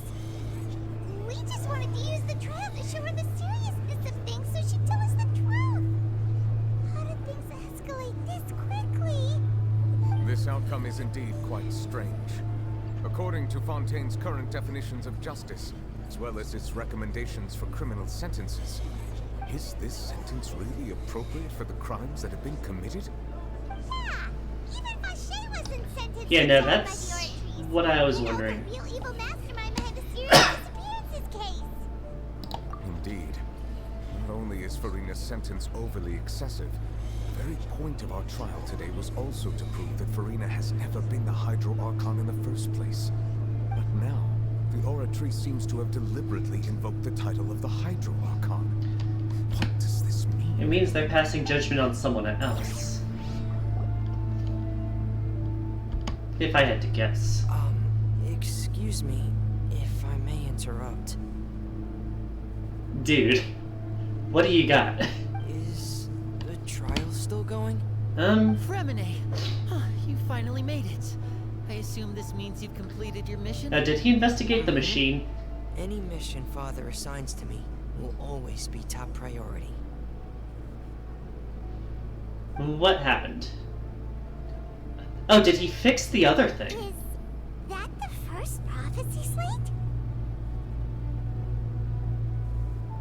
What does it mean? So the knave privately arranged for Fremine to try and find the missing slate. I looked everywhere and finally found it at the bottom of the sea. It took me a long time to get around some dangerous stretches of water. Well, you didn't dissolve, so that's good. Has the trial already concluded? Then doesn't that mean I've come too late? Oh no. Father will be disappointed in me. Not the problem we're worried about right now. Thank you for your hard work, Mr. Fremine. Please allow me to review the record left on the slate. Traveler, believe that you have already seen the other existing slates. Would like you to come here and confirm their contents. Alright. What's up? Huh? So what do you see? What is it?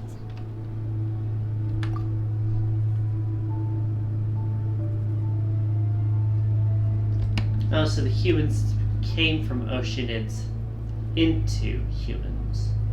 So this prophecy is the reversal of that. I believe I've now made sense of the Hydro Archon's crime. It has to do with Fontaine's lost history. Huh? Isn't the Hydro Archon just guilty of deceiving her people? Oh, wait, no, that's Furina, and we've already proven that she's not the Hydro Archon. Getting messy, huh? So when you say Hydro Archon, do you mean the real Hydro Archon we've been kinda talking about? In truth, everything that you've encountered in Fontaine up until this point can be traced back to the contents of these stone slates. However, I'm uncertain as to how much sense they currently make to you. Try me. Let's try to recall the contents of the other 3 stone slates. Paimon will do her best to help you remember. No, I remember that this much. Are we doing a logic thing again?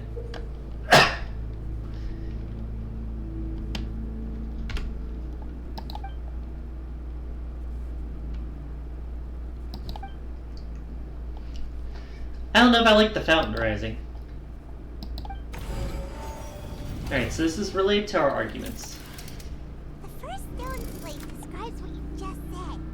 It seems to show the previous Hydro Archon using her divine power, and then the Oceanids turn into humans.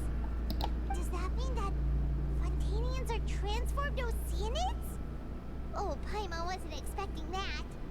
But if Oceanids can turn into humans, then perhaps this process can be reversed as well. The second stone slate shows Celestia floating in the sky, and the Hydro Archon and her people worshipping it together.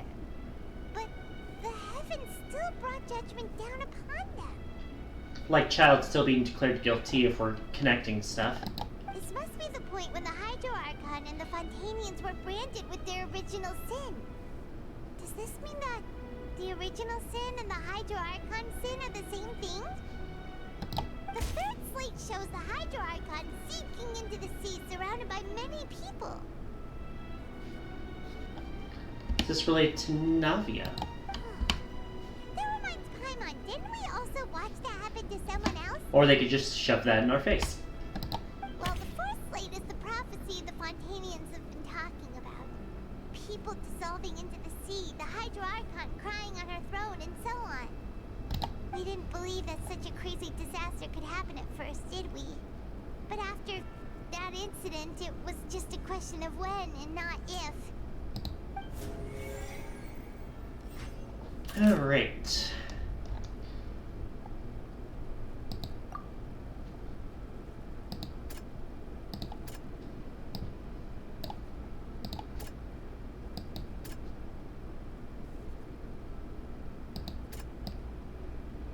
That's going to be the third one.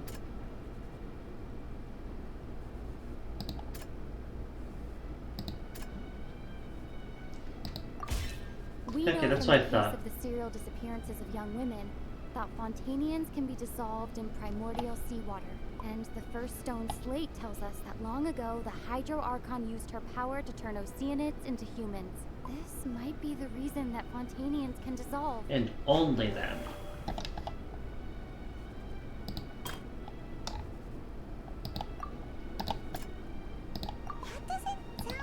Really? I thought it was like the guilty despite having no evidence thing.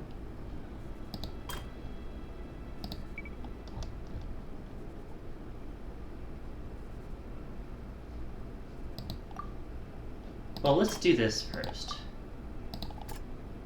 It's not as simple as falling into the sea. When Navia fell into the sea, her consciousness was subjected to judgment. The stone slates show the people gathered around the Hydro Archon in the sea. Could that be alluding to the same thing?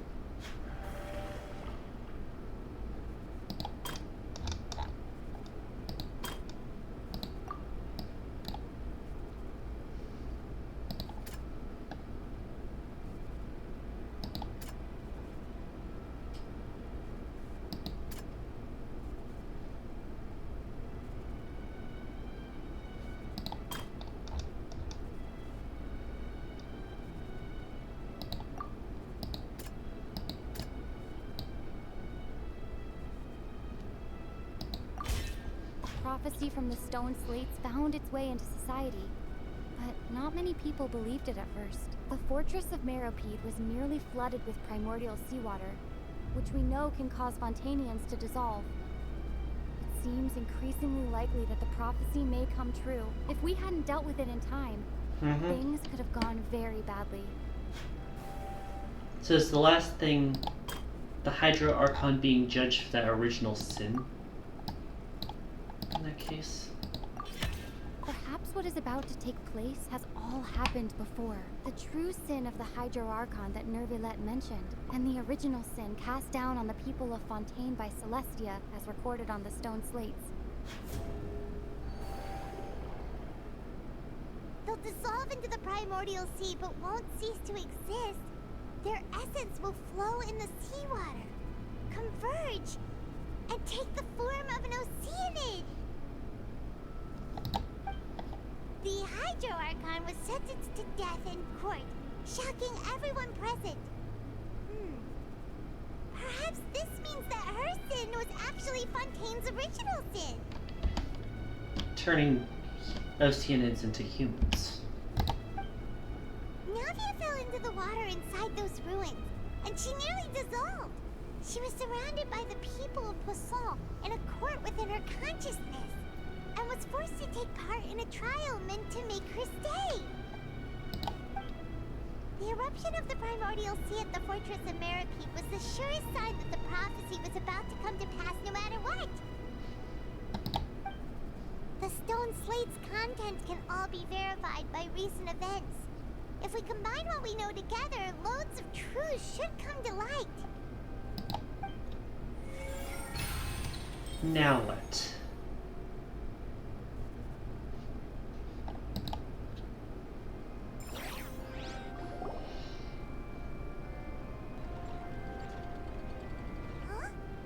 Oh, Paimon gets it now! So that's how you can make sense of it. But then it feels like we're going to have to share some truly shocking revelations. 'Tis the nature of court. Let's hear them. Incredible. Linny, did you hear that? We're not real humans. All Fontanians were originally created by the late previous Hydro Archon, with Oceanids as their basis. The evidence for that can be found in how only Fontanians could dissolve in primordial seawater, and how all the girls Vacher dissolved were also turned into Oceanids.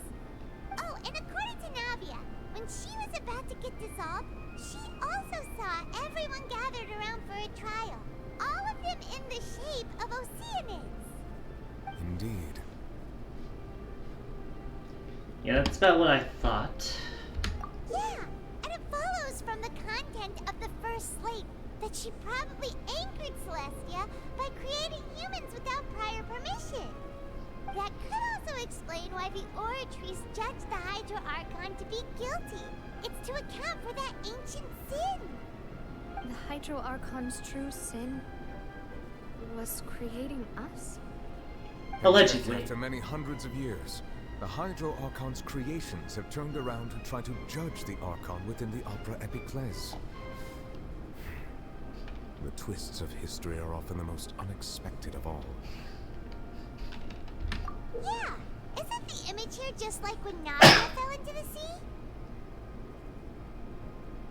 So wouldn't it be trying to show the image of the Hydro Archon also falling into the sea once the prophecy has been fulfilled in the fourth slate? And the fourth slate's what everyone knew. In the end, the people will all be dissolved into the waters, and only the Hydro Archon will remain weeping on her throne.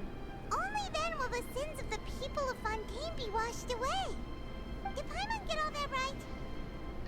Well, it was all stuff I said, so You yeah. made some keen deductions. I must say, given how much you still don't know, it is impressive that you've already managed to connect so many pieces of the truth. Do you have more for us? However, while you were able to decode all the information on the slates, they've also been etched with an additional layer of hidden information using a different power source. When we were at the ruins, I tried to decipher the hidden information recorded in the slates. But since we only had 3 slates at the time, I was unable to come to a full conclusion. What do you have? Now that the slate collection is complete, I shall make another attempt to decipher the narrative recorded within. If everything goes well, we should finally be informed of the unadulterated truth. And what would that be?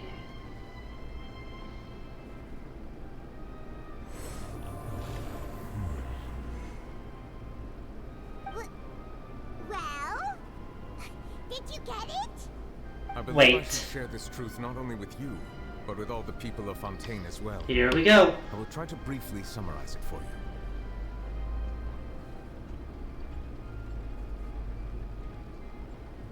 What is it? Your hypotheses regarding the origin of Fontanians and the sin of the Hydro Archon were both correct. Knew it. In the Fontaine of old, the previous Hydro Archon sensed the yearning of her Oceanid familiars for life on land.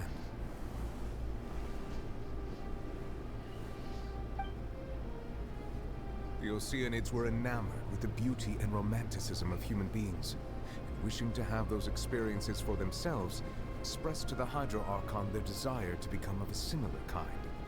However, even though water as an element is intricately linked with the power of life, the Hydro Archon, as one of the 7, did not possess the authority to create a new form of human life.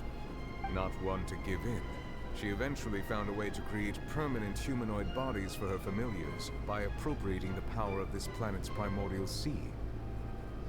She poured primordial seawater into the Oceanids' blood vessels, creating humanoid mimics in the process. But if Fontanians were to ever come into direct contact with water from the primordial sea, the power within their bodies would escape these artificial restraints and return to the sea. As a result, their forms would collapse, and they would be reverted to their original forms as Oceanids.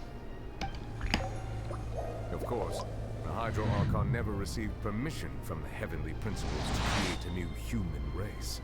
And thus, the Hydro Archon and all of her creations came to shoulder the original sin of appropriating the power of the primordial sea. That is the true history of how the people of Fontaine first came into being. So we were all Oceanids. kittens before we turned into human beings. Existential crisis hours. Woo! It's way too much information for me. I think I'm just going to pretend that I never heard a single thing. Average public member. Wait, but if that's the truth, we can't let the Hydro Archon be sentenced to death. After all, her only sin was creating us. This really might be too much information for your regular Fontanian, but it does answer a lot of our questions. Alas, your hypothesis regarding the third and fourth stone slates was inaccurate. The slates' respective positions are, in fact, correct. Elaborate. A key point of the visual on the third slate is how all the individuals depicted in the water are humans rather than Oceanids. So this is depicting what happened to Furina. Dissolved, which implies that the water depicted in this slate is not water from the primordial sea. The nation of Fontaine is the nation of Hydro, as well as the nation of Trials and Justice.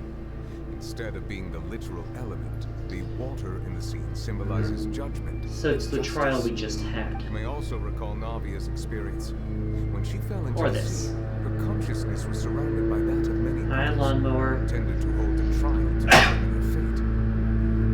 Therefore, the meaning of the third slate is that the people of Fontaine shall try the Hydro Archon at the court of justice. So we fulfilled the prophecy by trying to avoid it. Lovely. Yes, it refers to our present situation. I think I'm following now.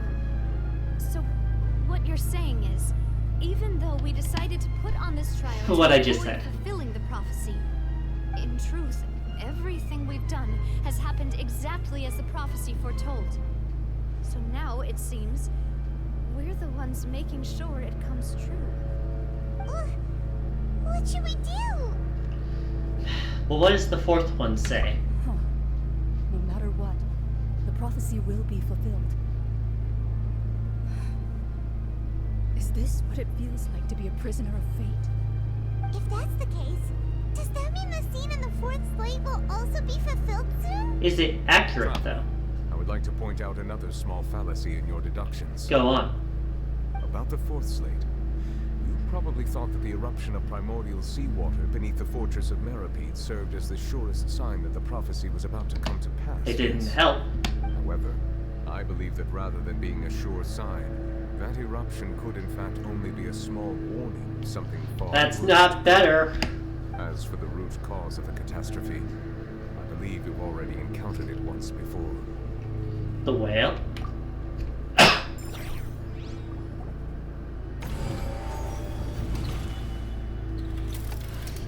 This eruption was just a small warning of the things to come. We must find the root cause of the disaster. We're doing another one. Okay, so this is when child happens. It's here.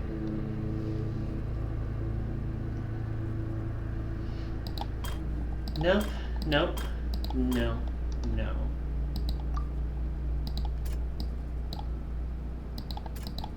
The whale. It was both dream and reality. I see. Simple enough. If we're talking about a true culprit, that could only be that thing inside the primordial sea, right?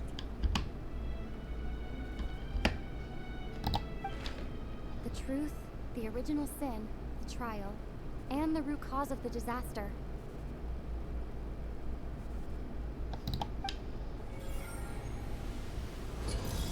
Ooh. Not pleasant.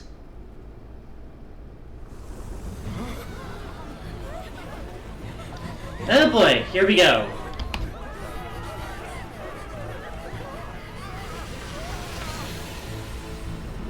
Back up, y'all.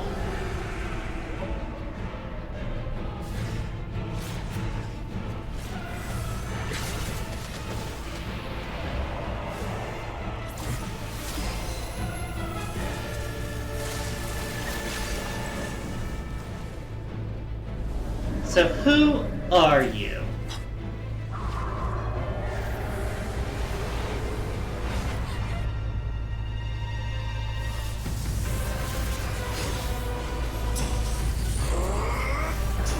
Child's returned. Came with the whale.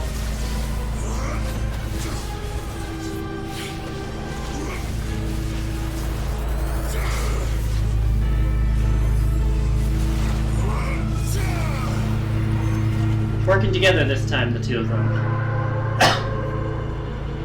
Is this our fight? Or is that just staving the problem for later?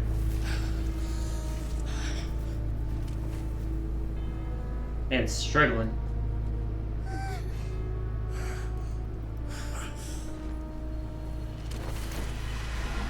Oh, that took everything out of him.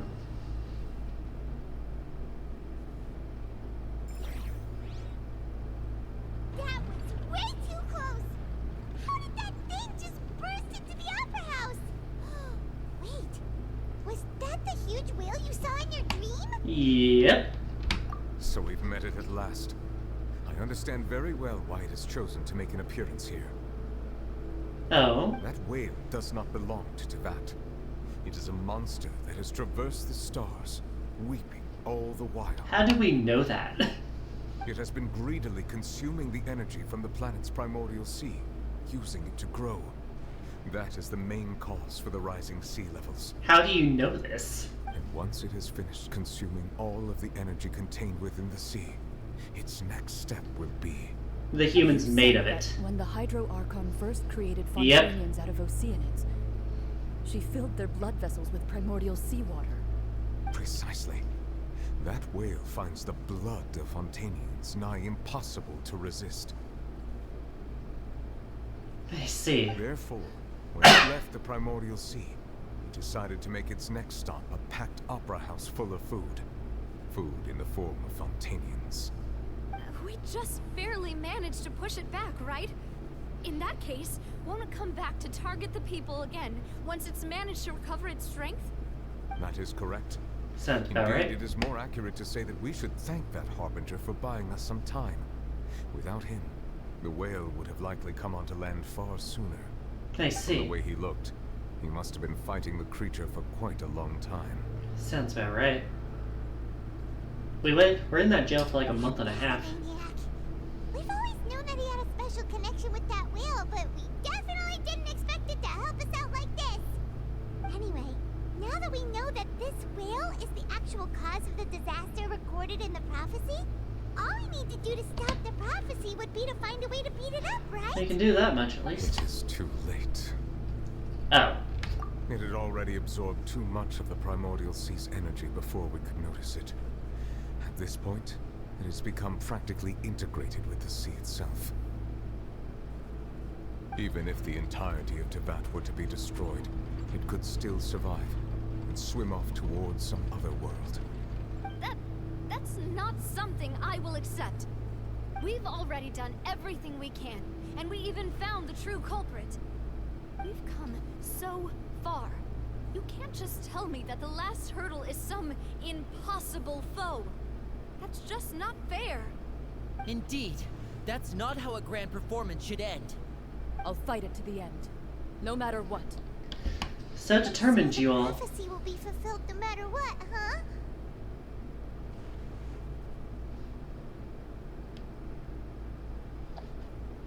The prophecy. Yes. What has been prophesied will be fulfilled. You may view such things as the history of the future.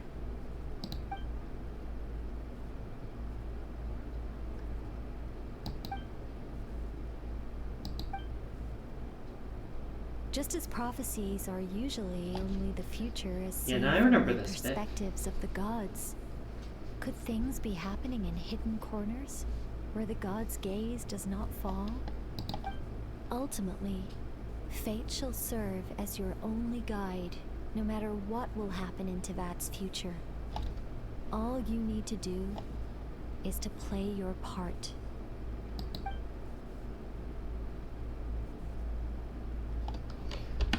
That sounds like the solution.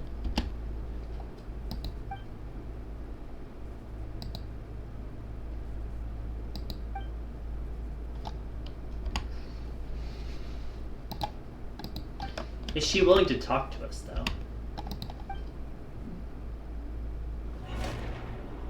Oh boy. Shit's moving again. What are you doing?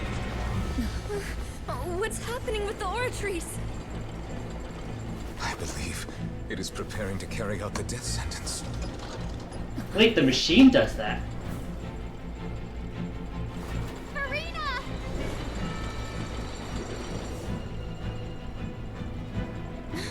No, I still need answers.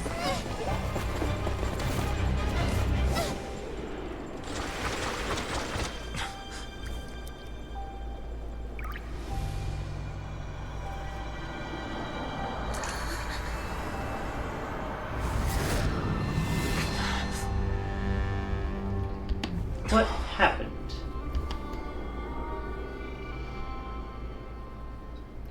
Oh. We appear to have found something.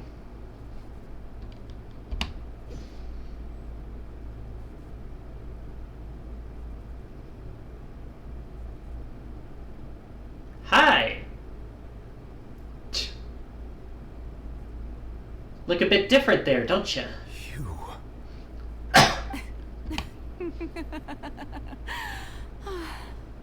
Sorry. That shocked expression on your Voice is a face bit was different. Too amusing. I couldn't help myself. So is this the real deal? You are not Furina. Who are you? Ah, the sweet sound of bewilderment. Marvelous. A sure sign that my attempt to deceive everyone was a resounding success. But to answer your question, I am Focalor. You know, the god. So what's up with you? Focalor. Why did you deceive us? Oh, that wasn't my goal, of course. Goodness, no. But I had to fool everyone else too, if I was to stand any chance of deceiving The whale? the heavenly principles. Ah. Deceiving the heavenly principles. It's all because of that pernicious prophecy. Dreadful, wasn't it? Everyone doomed to dissolve. Fontaine condemned to be flooded. One was not amused. In fact, one was positively bemused when that problem was thrust upon me by my dearest predecessor. That's the former Hydro Archon Egeria for the uninitiated.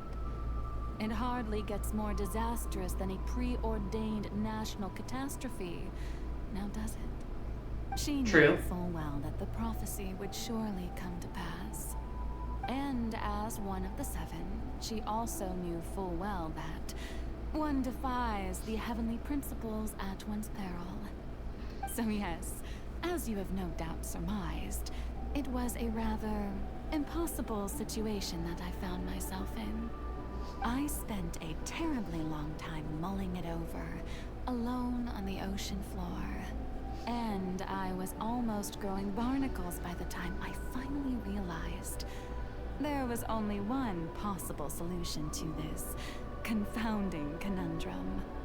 I had to outwit the heavenly principles, allow the prophecy to be fulfilled, ostensibly at least, while saving everyone at the same time. I'm a genius, I know. I can only assume that's why Egeria chose me as her I see the successor. ego carried over. Although, looking back now, it was hardly the inheritance one dreams of.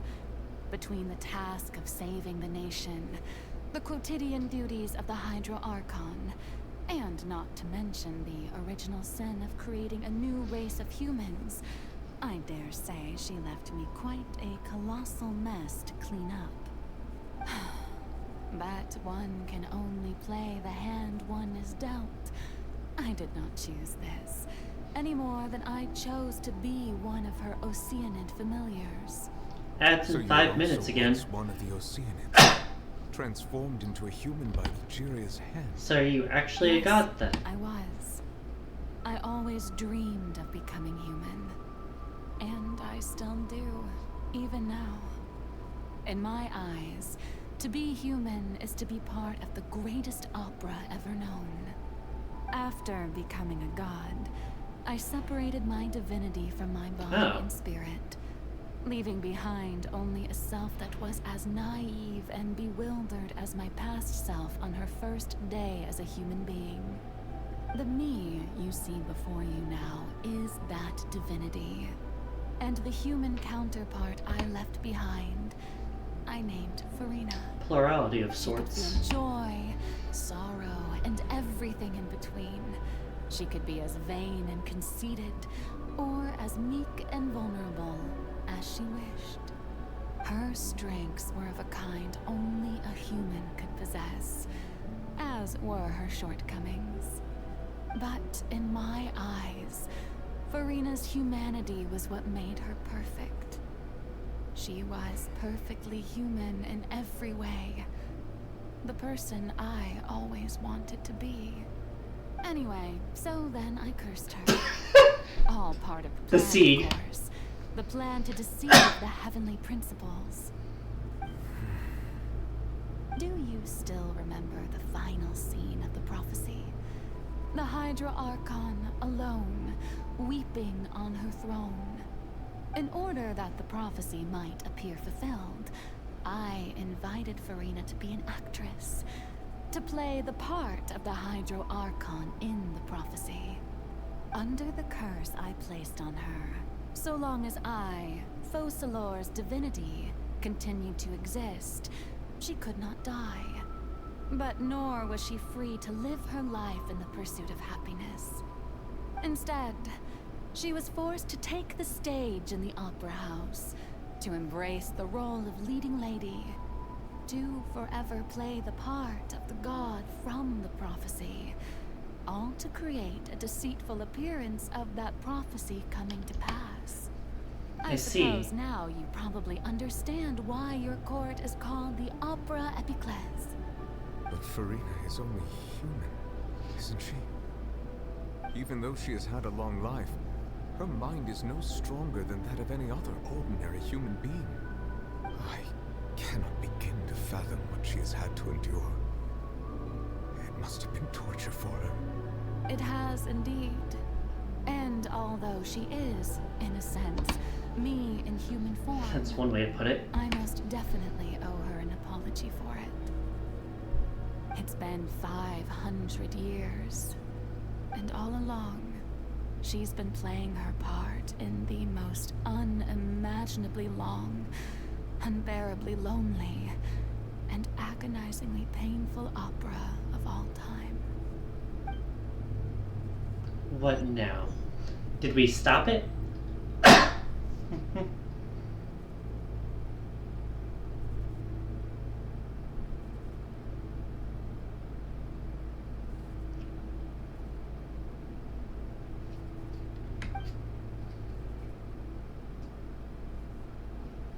I do remember that.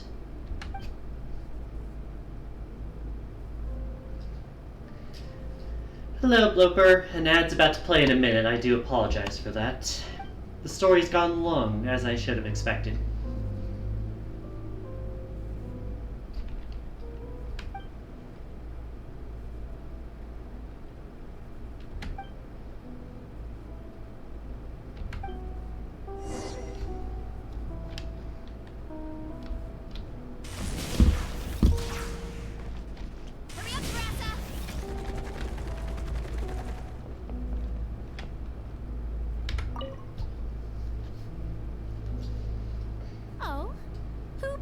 You to come onto the stage.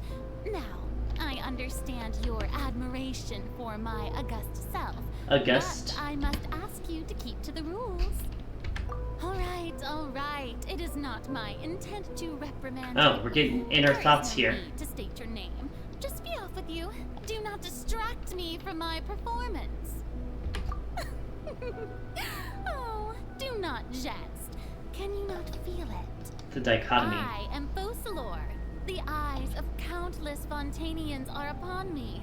I must, at all times, display the utmost elegance and nobility.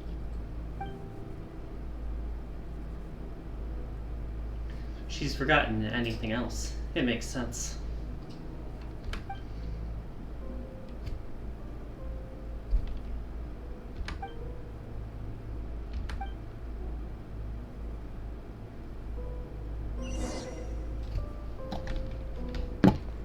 Alright, let's turn them off.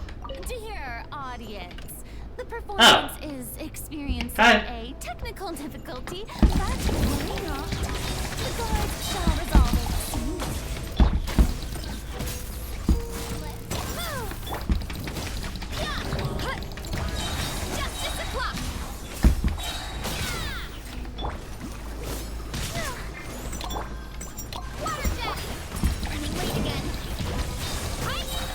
Sorry, Furina. Kinda in the way.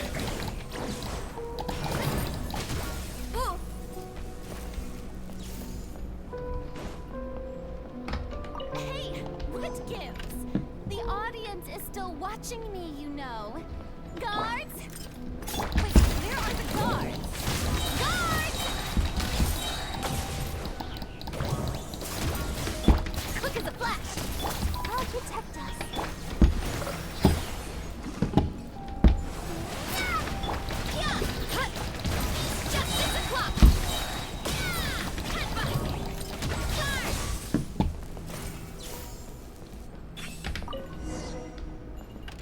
Alright. So it's just us now, theoretically. That's what I assume it was. Definitely seemed like her true self. A ticket. Oh, a seat to the play, I suppose.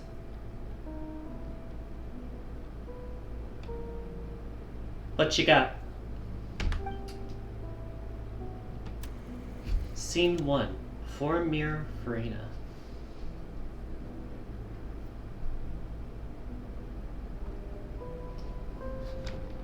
I'm controlling her. I am not allowed to run. It is very slow.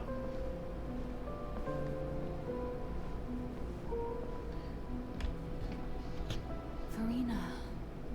Furina. Huh? Who's that? Who's calling me? Welcome back from the Where ads. are you? Sorry. Be Stream's not gone a bit long. Be not afraid. I am before you. Wait a moment. You're mirror me? How can this be?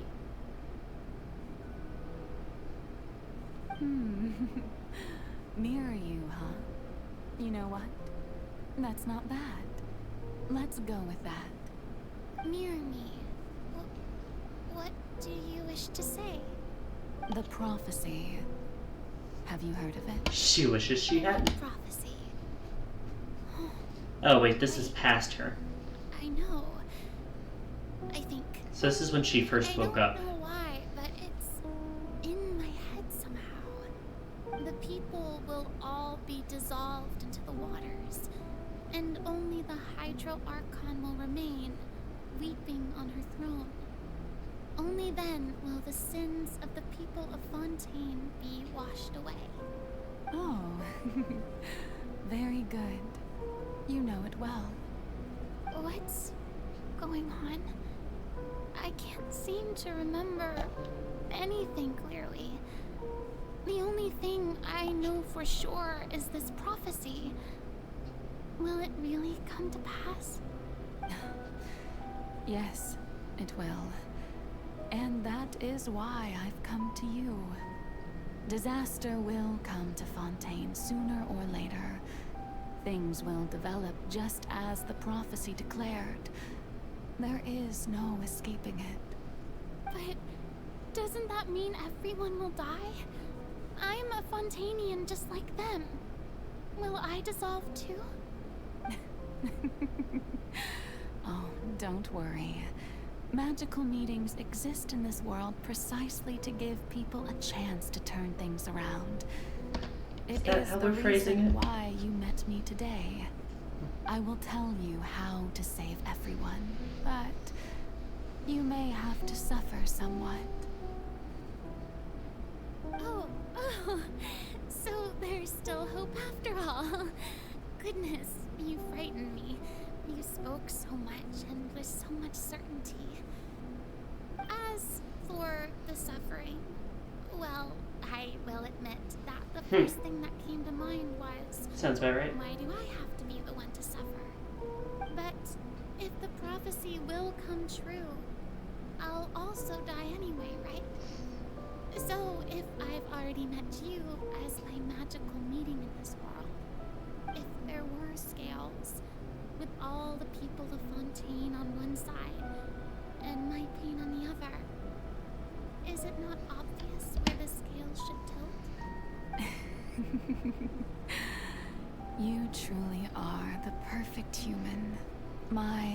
ideal. I wouldn't say I perfect. suppose this would also be the justice that belongs to you. Huh? Don't worry, it's nothing. Listen well. Fontaine has just lost its Hydro Archon. I need you to play a role. That of the new Archon. Play as a god? That's right. You must begin a never-ending masquerade. You must never let anyone suspect your identity. If you can keep it up, then I shall have my way of defying this prophecy. But should your identity be revealed, then all hope will be lost. Ouch. But how will I do this? A human assuming the role of a god without being exposed. Don't worry. What you must do is not to turn yourself into a real god. You simply need to play the role of a god as humans imagine them to be. Being a human yourself, I'm sure you already know what such an entity would be like. Remember, your true challenge will not be pursuing divinity, but contending against humanity. How adversarial. I'm still not sure I understand, but I'll try. I'll try to do this. So, how long am I going to have to play this role? To accomplish this mission, you will have to stay on the stage for many, many years. You will endure and not grow old until your task ends. But I promise you, all will eventually end in a magnificent and dramatic trial, and everyone will be saved. My connection's getting weird. How exciting. I'll be looking forward to it. I apologize for the frames dropping. I don't know why it's doing that.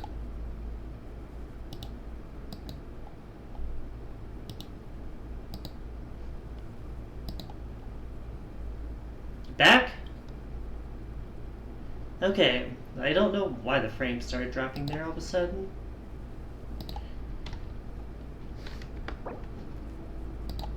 Just making sure.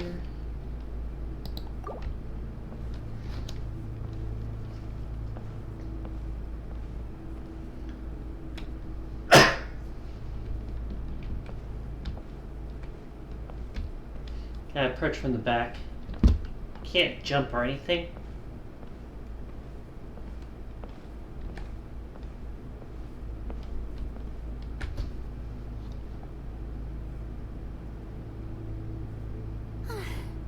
The Maison Cardinalise has announced my accession, but this is my first time facing the people.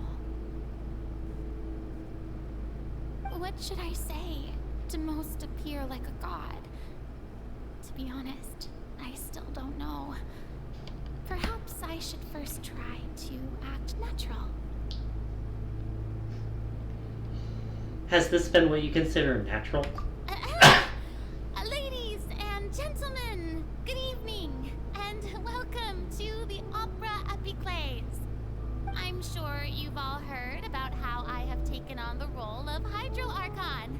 Indeed, I am Furina. Talking like it's a promotion. Your new Archon. In truth, I know little about becoming a nation's new god, but it will be my honor to guide you all. As the god Focalor, the god of justice, I shall do all within my power to lead you into an age of fairness and justice. It helps that they never saw the real Focalor to compare. Once again, thank you all for coming. If you should have any questions or suggestions, please send them to the Maison Cardinalise. The future of Fontaine will require us to work together, after all. This should do it. I thought I might stammer, but thankfully, I was able to convey my thoughts just fine. Okay, and next. That's the new Hydro Archon. Is this some kind of joke by the Maison? I would have thought that a being that surpasses humanity would be a bit more assertive. Here goes. Hey, did you hear that? She even told us to send her suggestions there at the end. Shouldn't gods be all-powerful? She's being so modest. What's the difference between her and an ordinary person, then? Lovely. If you ask me, perhaps the succession didn't actually happen. She might just be a maison-back puppet. Lovely. Wait, what's going on? Why is everyone suspecting me of being a fake? Oh, this is bad. If I get exposed here, there'll be no saving the people from the prophecy. Right. Mirmi said that I just need to play the role of a god as humans imagine them to be. So this is where the arrogance comes in. Think. What do the people want? How would they imagine a god to speak and act? Assertive, with a strong sense of presence. One who can dispel all doubt. That is the character I'm fated to play.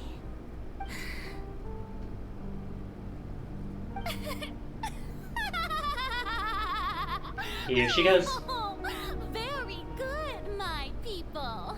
Only ones such as you are deserving of my rule. Now, I was wondering if some weak puppet were to one day come onto the stage and claim ownership of this opera house, would the children of Fontaine follow them? Bruh. Well, it seems that you would all see right through them. Having passed my test, you are qualified to witness wondrous trials alongside my august self, here in this opera house. You may consider my previous act a door gift of sorts. I thought it was a debut that suited the atmosphere. Now then, let us be reintroduced. So that was just a performance. How could I have forgotten that we were inside an opera house? What a terrible populace.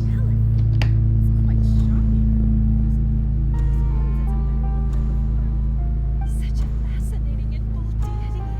How wonderful. Our future may yet be bright after all. The devout Trillian enigma. I've turned them around. Best follow this flow and restart my accession speech. These are both the same thing. My dear people, whether you acknowledge me or not, whether you trust me or nay, I say to you, keep faith in your ardor for justice. We have heard it said that this nation's sins can no longer be washed away.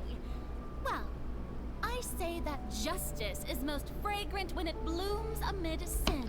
How soap opera-y. Fitting, I suppose. No, this won't work. They'll suspect me again. Okay, so it's actually asking you to pick. Want me to play? Whatever. The scales of justice should not weigh heavy in the hands of its god. On one side, it must carry fairness and justice. And on the other, praise and applause. May law be the prayer on our lips. May judgment be our worship. Let us light the fires and drink to the future of Fontaine. There is no trouble in this world that justice cannot solve. All that is needed is for you, my people, to believe in it, heart and soul. So long as I, the Archon Focalor, stand within the Opera Epiclese, so long as I stand before the oratrice, I shall even judge the gods of this world! Damn. How over the top. I see. How many acts do we have? We're on scene 3. The lawnmower is still going.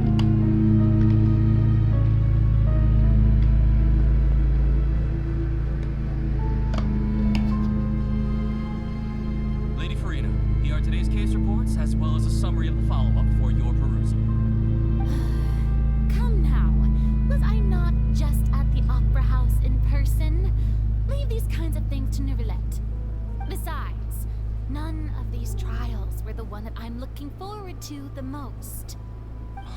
If I may be so impertinent, what kind of trial are you truly looking forward to? A magnificent, dramatic, and wondrous trial. I see. A trial to end all things.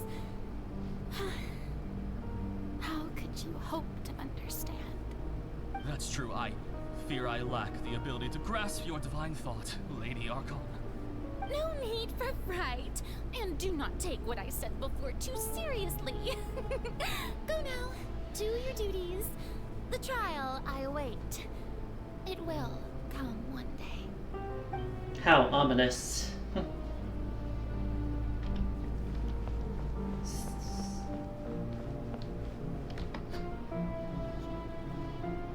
Lady Furina, I don't know what to say. Thank you for agreeing to see me. No need to thank me. Or rather, thank your own sense of perseverance instead. Long have you stood in line to meet me, have you not?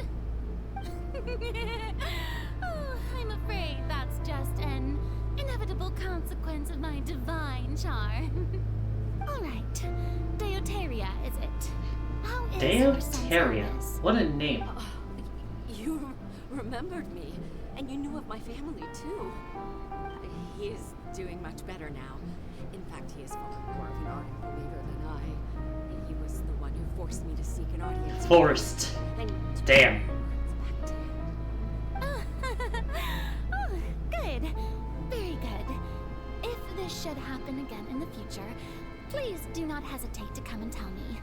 Going down to citizens' homes every so often, while not usual practice, should serve as a fine change of pace. You're such a gentle and wise god. Thank you once again, on behalf of my son.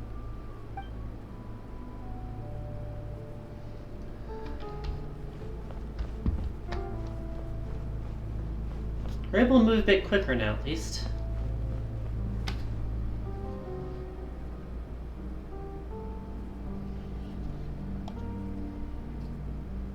Lady Furina, here are the latest hydrological reports. As for the specific parameters you asked to take note of, I'm afraid things still don't look good. I see. It's as I thought then. As your god, I did already expect this, but I wanted to see how far your human wisdom would allow you to analyze it. All manner of signs indicate that the prophecy will still come to pass. Forget it. That's not something you need to worry about right now. Well, as I understand it, the Fontaine Research Institute is also trying to find a way to counter the rising water levels. Really? Have they found anything? I'm afraid that they haven't found any effective solution thus far. Oh, is that so? Well, no wonder. This issue has reached the realm of the gods after all. Still, their spirit is praiseworthy.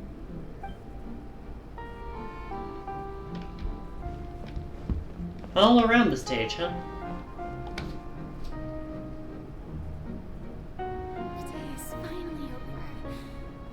I haven't had a moment to breathe this whole time. But it's good to see that everything's getting on track. There are no longer any voices of suspicion. Maybe this is fine. I just need to keep going, and everyone will be saved. Alright, Furina, don't think too hard about this. You need rest. Tomorrow's a new day. Act 4. Opera House Furina. Lady Furina, here are the new trial reports for the latest cases, as well as a summary of the follow-up.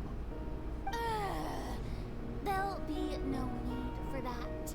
I've seen them already.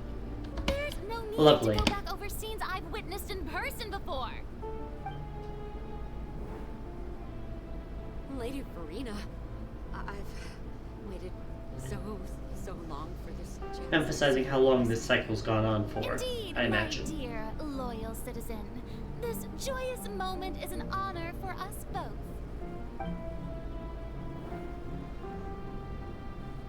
Lady Furina, we're detecting significant hydrological anomalies near Poisson. Understood. keep monitoring. Keep me informed should anything come up at the Institute. I don't think I let anything slip today. I must show the people that there is nothing to worry about. I just don't know when these days will end. I feel utterly exhausted. Best to rest early today, too.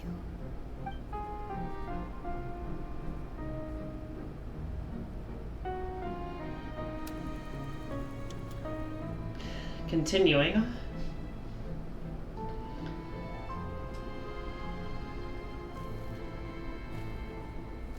Yeah, just showing the passage of time.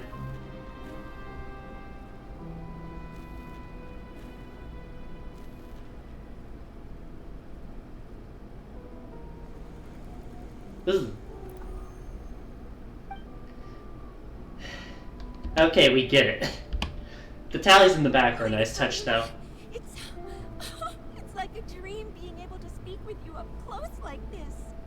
I've heard that the first member of our family who was honored to receive an audience with you was Madame Dioteria, almost 20 generations ago. Ooh. And what a fine family yours is indeed. It brings me great joy to meet such a faithful believer, a descendant of a line most ardent. Surely you exaggerate, Lady Furina. My lady? Hmm? What is it, good citizen? Are you crying? Uh-huh. Really now? I didn't even notice. This must be the overflow of hydro from my person. Well, can't quite help being the god whose dominion is the waters, can I? No wonder. A manifestation of your power, then. Oh, That's not great. I'm honored to have witnessed it. Honored indeed.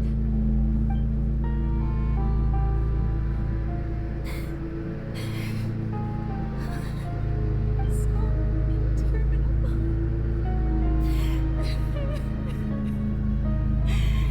So lonely. Just how much longer? Hundreds of years must have passed by now. Perhaps the show must go on for hundreds more. I never imagined that it would hurt so much. Oof. Have I reached my limit? No. Perhaps I reached it long ago. Today I didn't even notice my own tears. I want to tell someone, anyone, about this. Would that not destroy all I've done so far? I've conducted so many investigations across the centuries. But there's not even a sliver of hope that we might break the prophecy. All I can do is keep heart. I must maintain this act. It is the only way to save Fontaine. Please, mirror me. You have to succeed.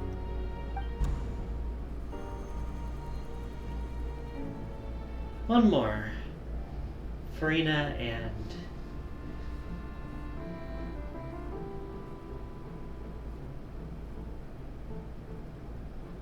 Furina, you don't have to shoulder this burden alone.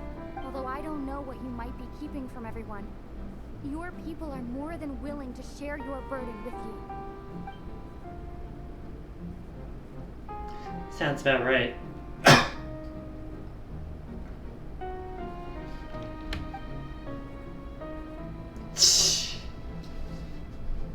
No, I think it's just gonna replay the trauma. Share my burden. That's impossible. It was fated right from the start that this would be my duty alone. But even if your burden doesn't need to be shared, you can still choose to confide in someone. Just share it with me. I'm what you call a witness. A witness? Yes. I've heard that you came to Teyvat. Yeah, she thought she found a loophole. Yes. In other words, you never belonged here. And if Teyvat is, in its entirety, a show on a stage, then you're just a spectator, aren't you? If that's the case... She's right. I could confide in her, couldn't I? But if things don't play out as expected, the people of Fontaine will be the ones to pay the price. No, Furina. You shouldn't be selfish. But what if it's really alright? Furina, you've worked so hard for so long. Surely it would be okay to put yourself first for once. And then the box opened. Just this once. Is it such an outrageous thing to do anyway? To find someone in whom you can confide your frustrations and sorrows? Surely it could not hurt. If you let this opportunity slip through your fingers, it might never come by again. Think about it long and hard.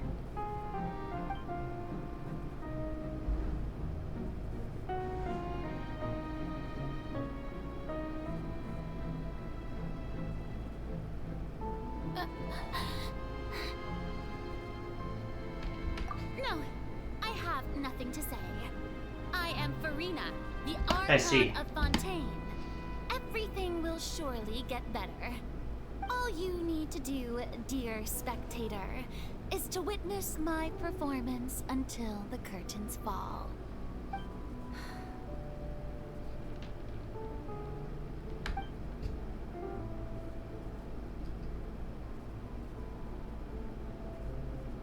Fine.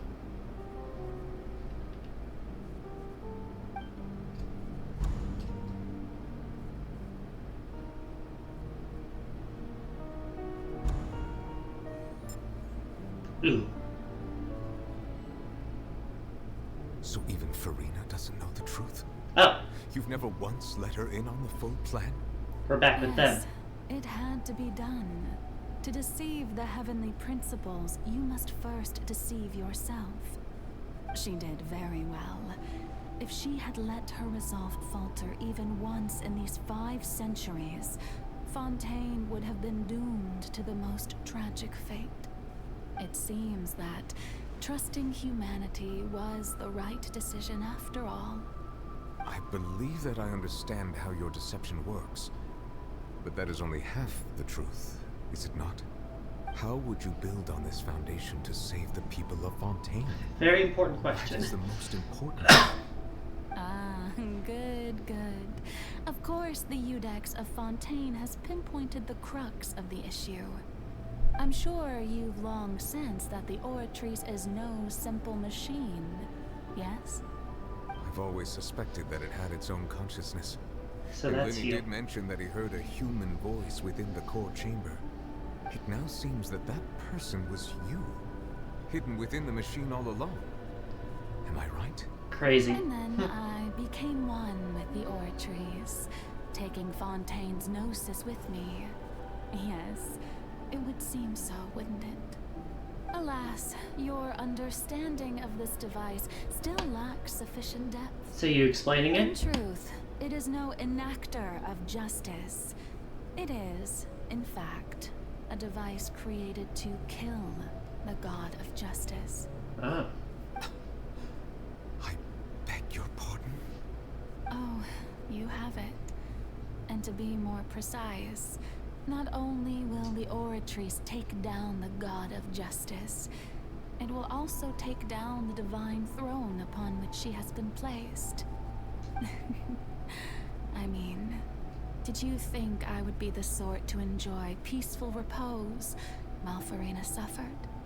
My work over these last 500 years has been to constantly accumulate indemnitium within the oratories. And that does. But really, some have already discovered that only a small fraction of the energy generated by the device was ever used to provide power to Fontaine.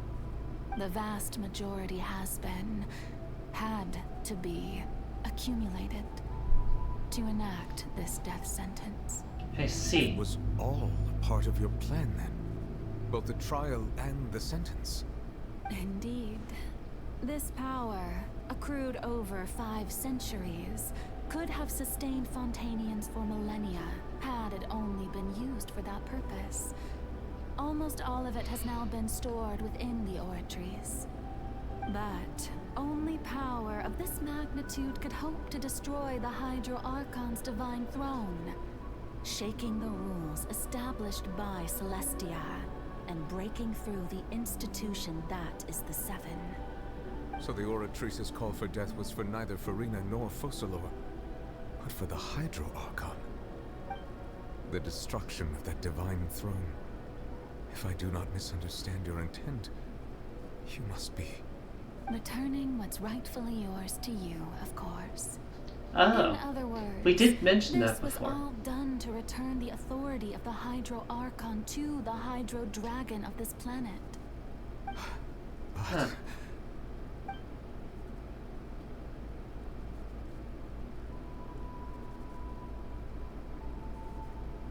No, what? Getting sad again, are we? The authority of the ancient dragons shall soon be yours once more, O Hydro Dragon Sovereign. And this is the face you make. All you've done throughout the years is just so you can sacrifice yourself at the very end. I've never quite seen it that way, you know. Even now, I'm quite pleased at how well my deception worked.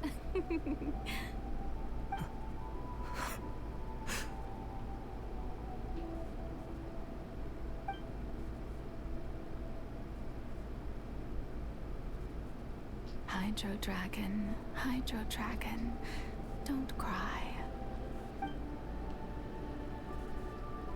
I must say, had it been within my rights, I would have loved to judge the heavenly principles themselves. Were they not guilty of essentially the same crime? Sounds like something you do, alright? Egeria stole the power of the primordial sea, and the heavenly principles stole the power you ancient dragons possessed. I, for my part, am the god of justice. And is it not just that your original powers should be returned to you? Speaking of justice, I have always believed that justice lies in the process of pursuing human existence itself. So, if the theft of the primordial sea's might was Fontaine's original sin, then, leaving matters of procedural right and wrong aside, the descent of the Fontainians as humans and their right to exist in this world would be Fontaine's original justice.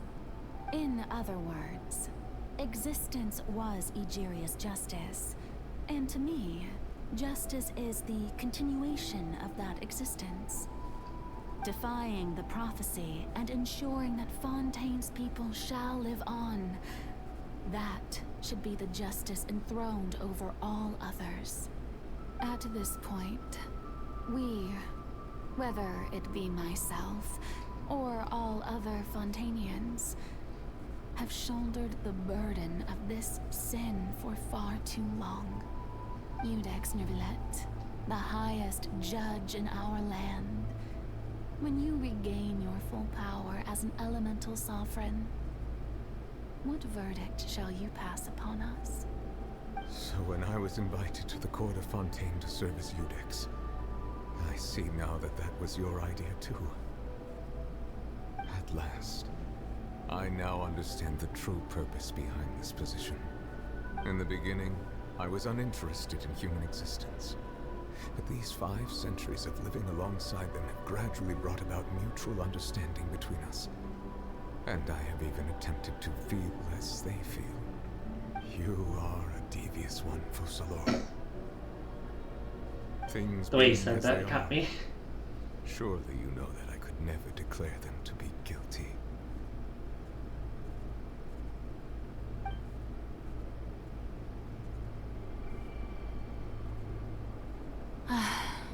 The hour of my execution is almost here. For the sinner, the curtain call has come. I know I may not sound it, but faced with death, I find myself a little afraid. Perhaps this is one thing both gods and humans have in common.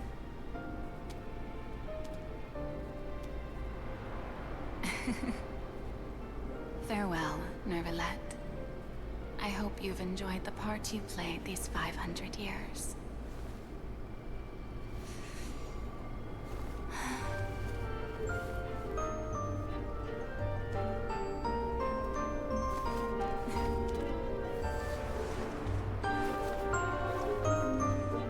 A dual performance. I see.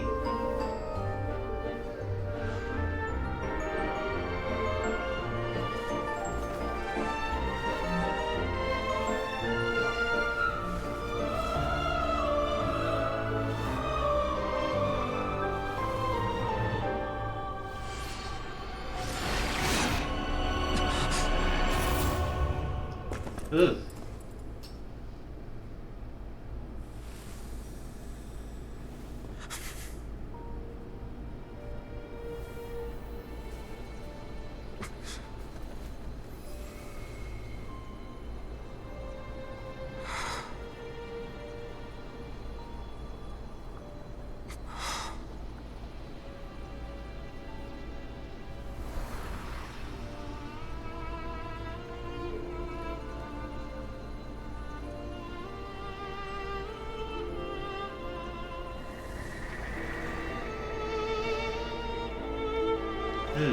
Ouch.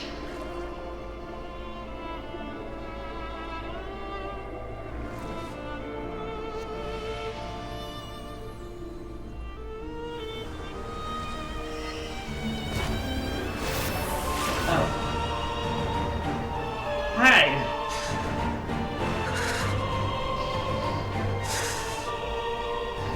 It is raining, and he's definitely not happy. Ex Nervalette, hereby declare, people of Fontaine, your sins are forgiven.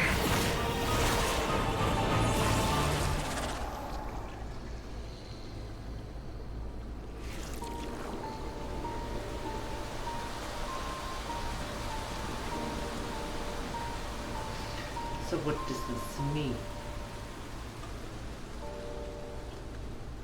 We still have the whale.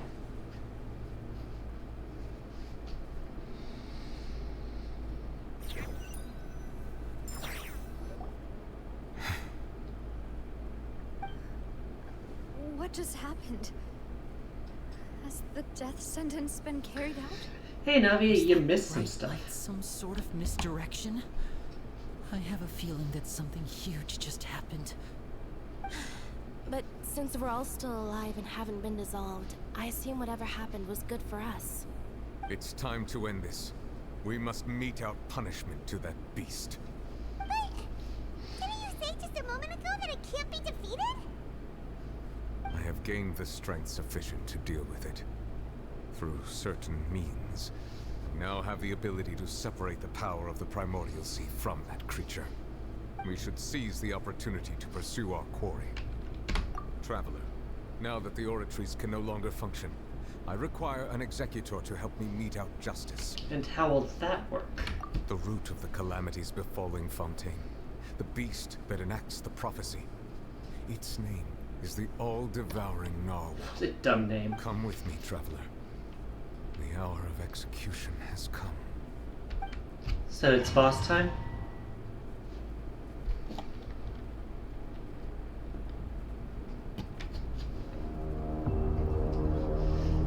Boy.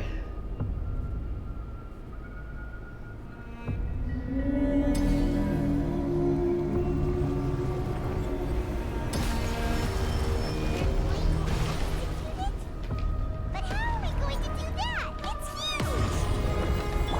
I've already done my best to separate them. Should win the sun's What did I do? Find a way to attack it from within. I shall share Dragon's power with you. Good boy.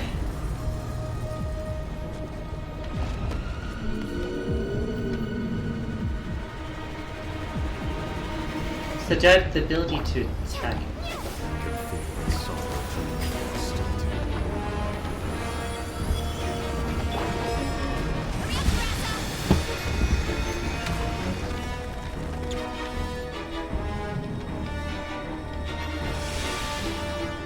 Its rage is building up.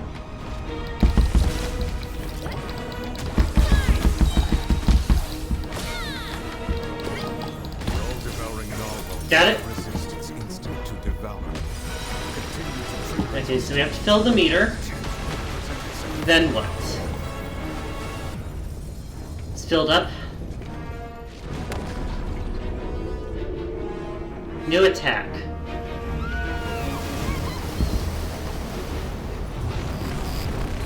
Wait, what? Oh, fight! Ah! The music.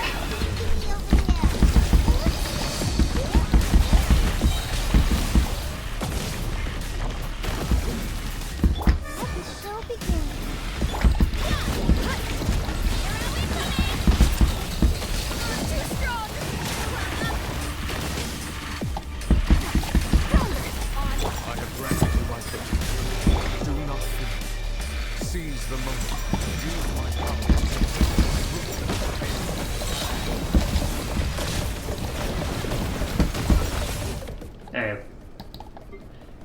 We're gonna need some healing to keep up with this.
Broke through.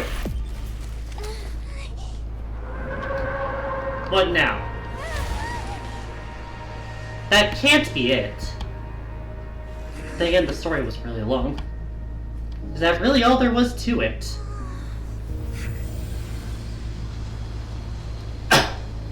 That music went way harder than it had any right to, though.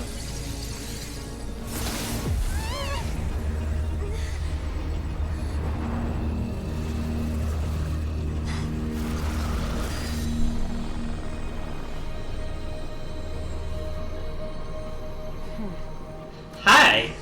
Who are you? Why'd you just chuck him?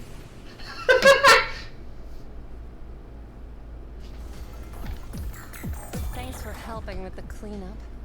Should have been my job. Just say the music stayed for a bit. So who are you? It was just supposed to be a short private training session for me. I didn't think that my disciple and my master's pet would start brawling in the meantime. Wait. Actually, I had a feeling that it would happen at some point, but they bumped into one another earlier than I thought. What a blunder. I suppose I'll have to swing my sword 3 million times as penance. Who are you, and what's with this fucking description of a One Punch Man training routine?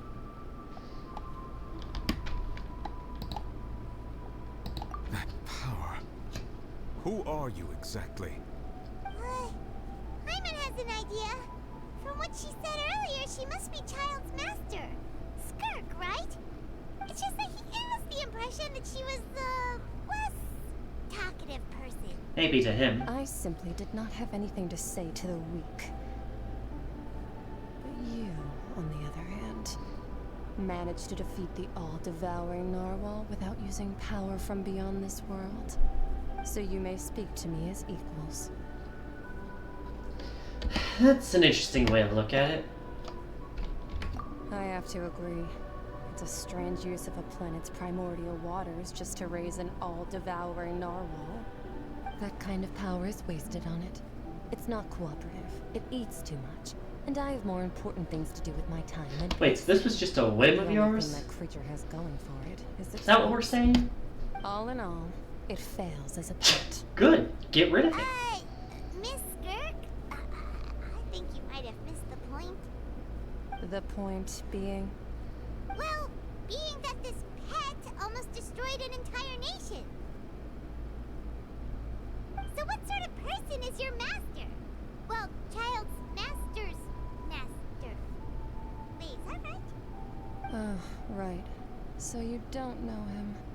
Sorry, I assumed you did. So you're also one of the His name harbingers, is right? Sertologi. Sertologi. I am unfamiliar with that name. Huh. So Master is insufficiently famous. How should I describe him then? Have you heard of the name The Fowl? Can't say that I have. Foul? Still nothing? Well, how about the Visionary? Vetterfulnir then? Or Gold Rhine-Daughter? Maybe we'd have heard of him if he stuck to one name. Rhine-Daughter's part of the Hexen Circle. She's Albedo's mom, right? Oh, so you do know that name. To be honest, I also heard all of those names and titles from my master. I don't actually know them either. But I suppose you understand now, yes? My master is likely a similar sort to Rhine-Daughter. They are both pursuing some form of perfection.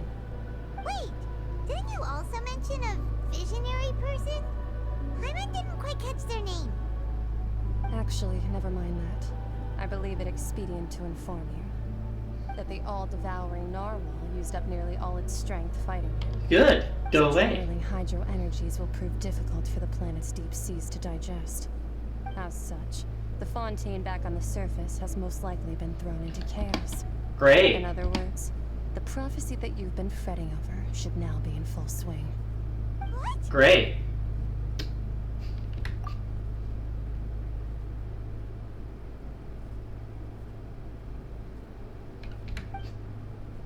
So what's the catch? Not to worry. Focalor has already managed to deceive the heavenly principles.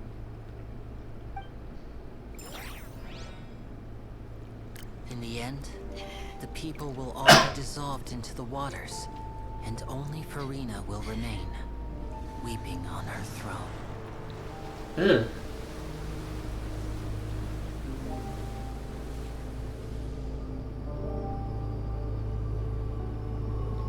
Only then will the sins of the people of Fontaine be washed away.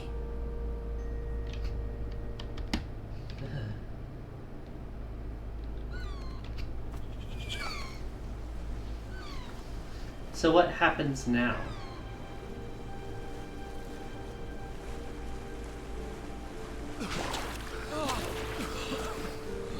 This is long stream, damn. I haven't had a moment of like we've been in this set of cutscenes for like 2 hours. There wasn't exactly a good stopping point. It's just been story after story.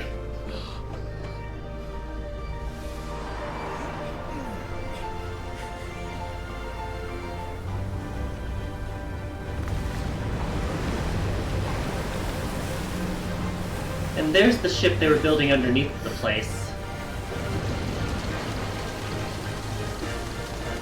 The Fortress of Maripede. There he is. Initiate emergency rescue.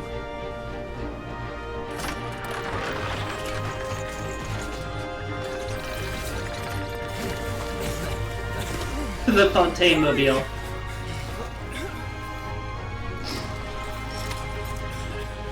Hey, lend a hand.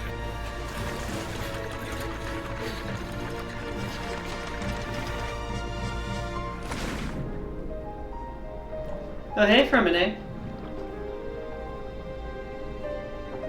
Hey, TK. Welcome to First Time Chat. Normally I don't stream this long, but the story's been going a bit long. Oh, hey, Lynette. Linny.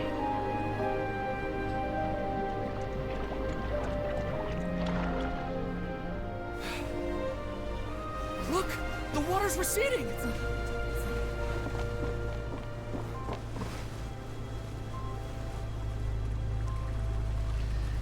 Fontaine Archon Quest is so great, but your pulls were not. Were you trying for one of the more recent characters? We didn't dissolve. The prophecy was wrong. The prophecy was wrong.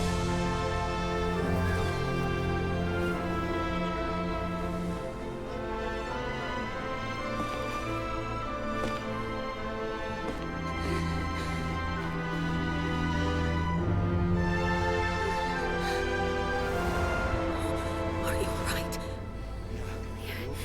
We're saved. The prophecy was wrong.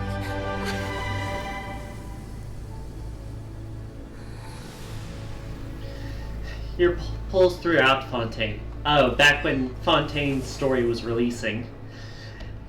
Yeah, that sucks. I haven't played long enough to really have much 50-50s.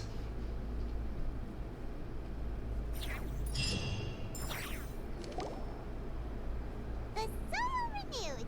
The Furina Rasula talks post-disaster rebuilding. I recently visited Poisson to meet with Miss Navia, spokesperson of the Furina Rasula. Came home at 27 pity. Ugh. Ouch.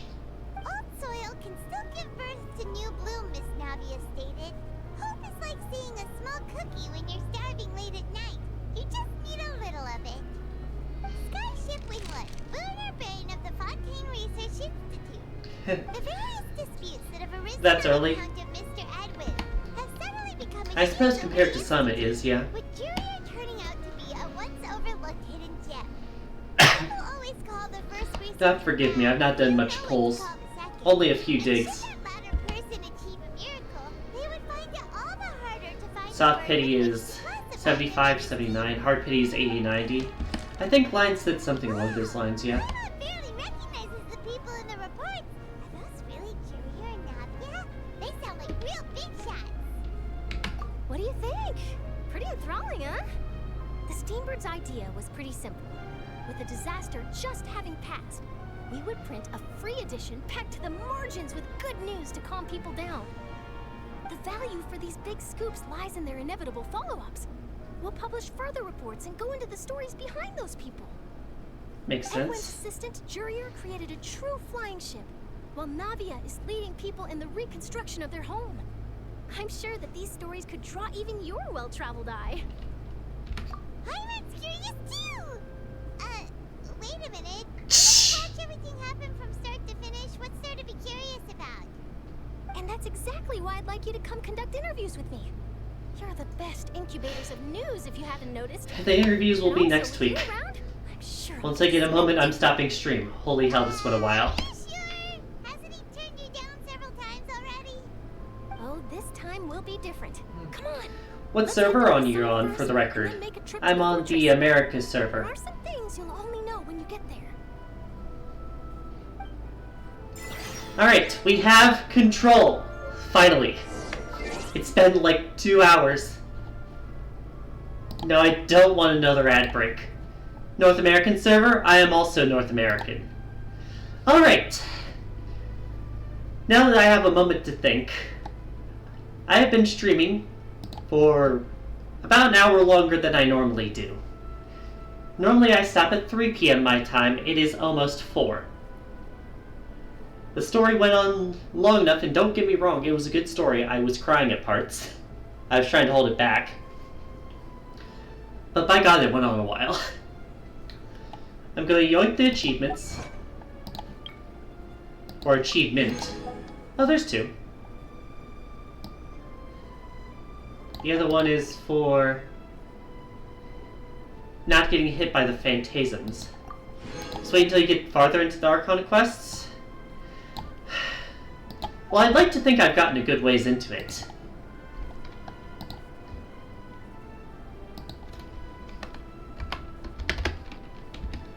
280 achievements even. Thank you for the follow, by the way. Let me go ahead and get your name up there.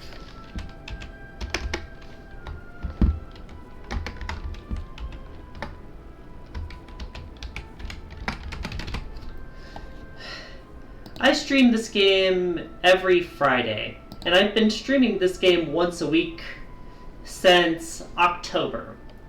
So this is my 27th stream or so.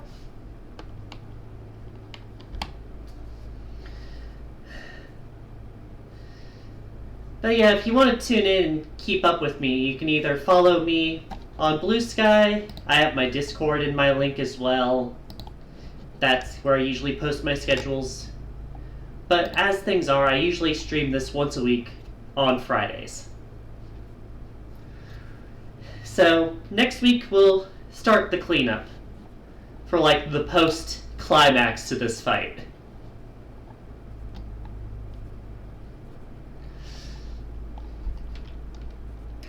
Today though, we raid. Who the fuck do I raid though?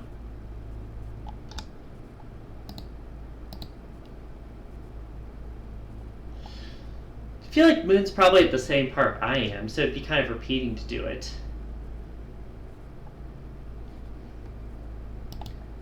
Sorry, I'm just trying to make sure I figure out who I should raid.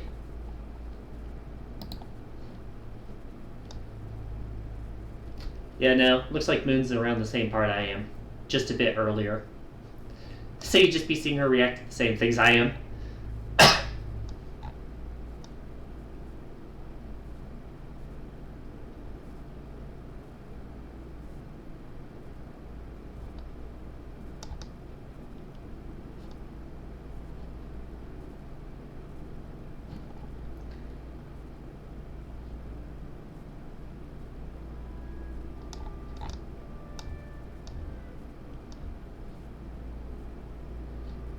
Sorry, I'm just scrolling through. Let's raid a Pride channel.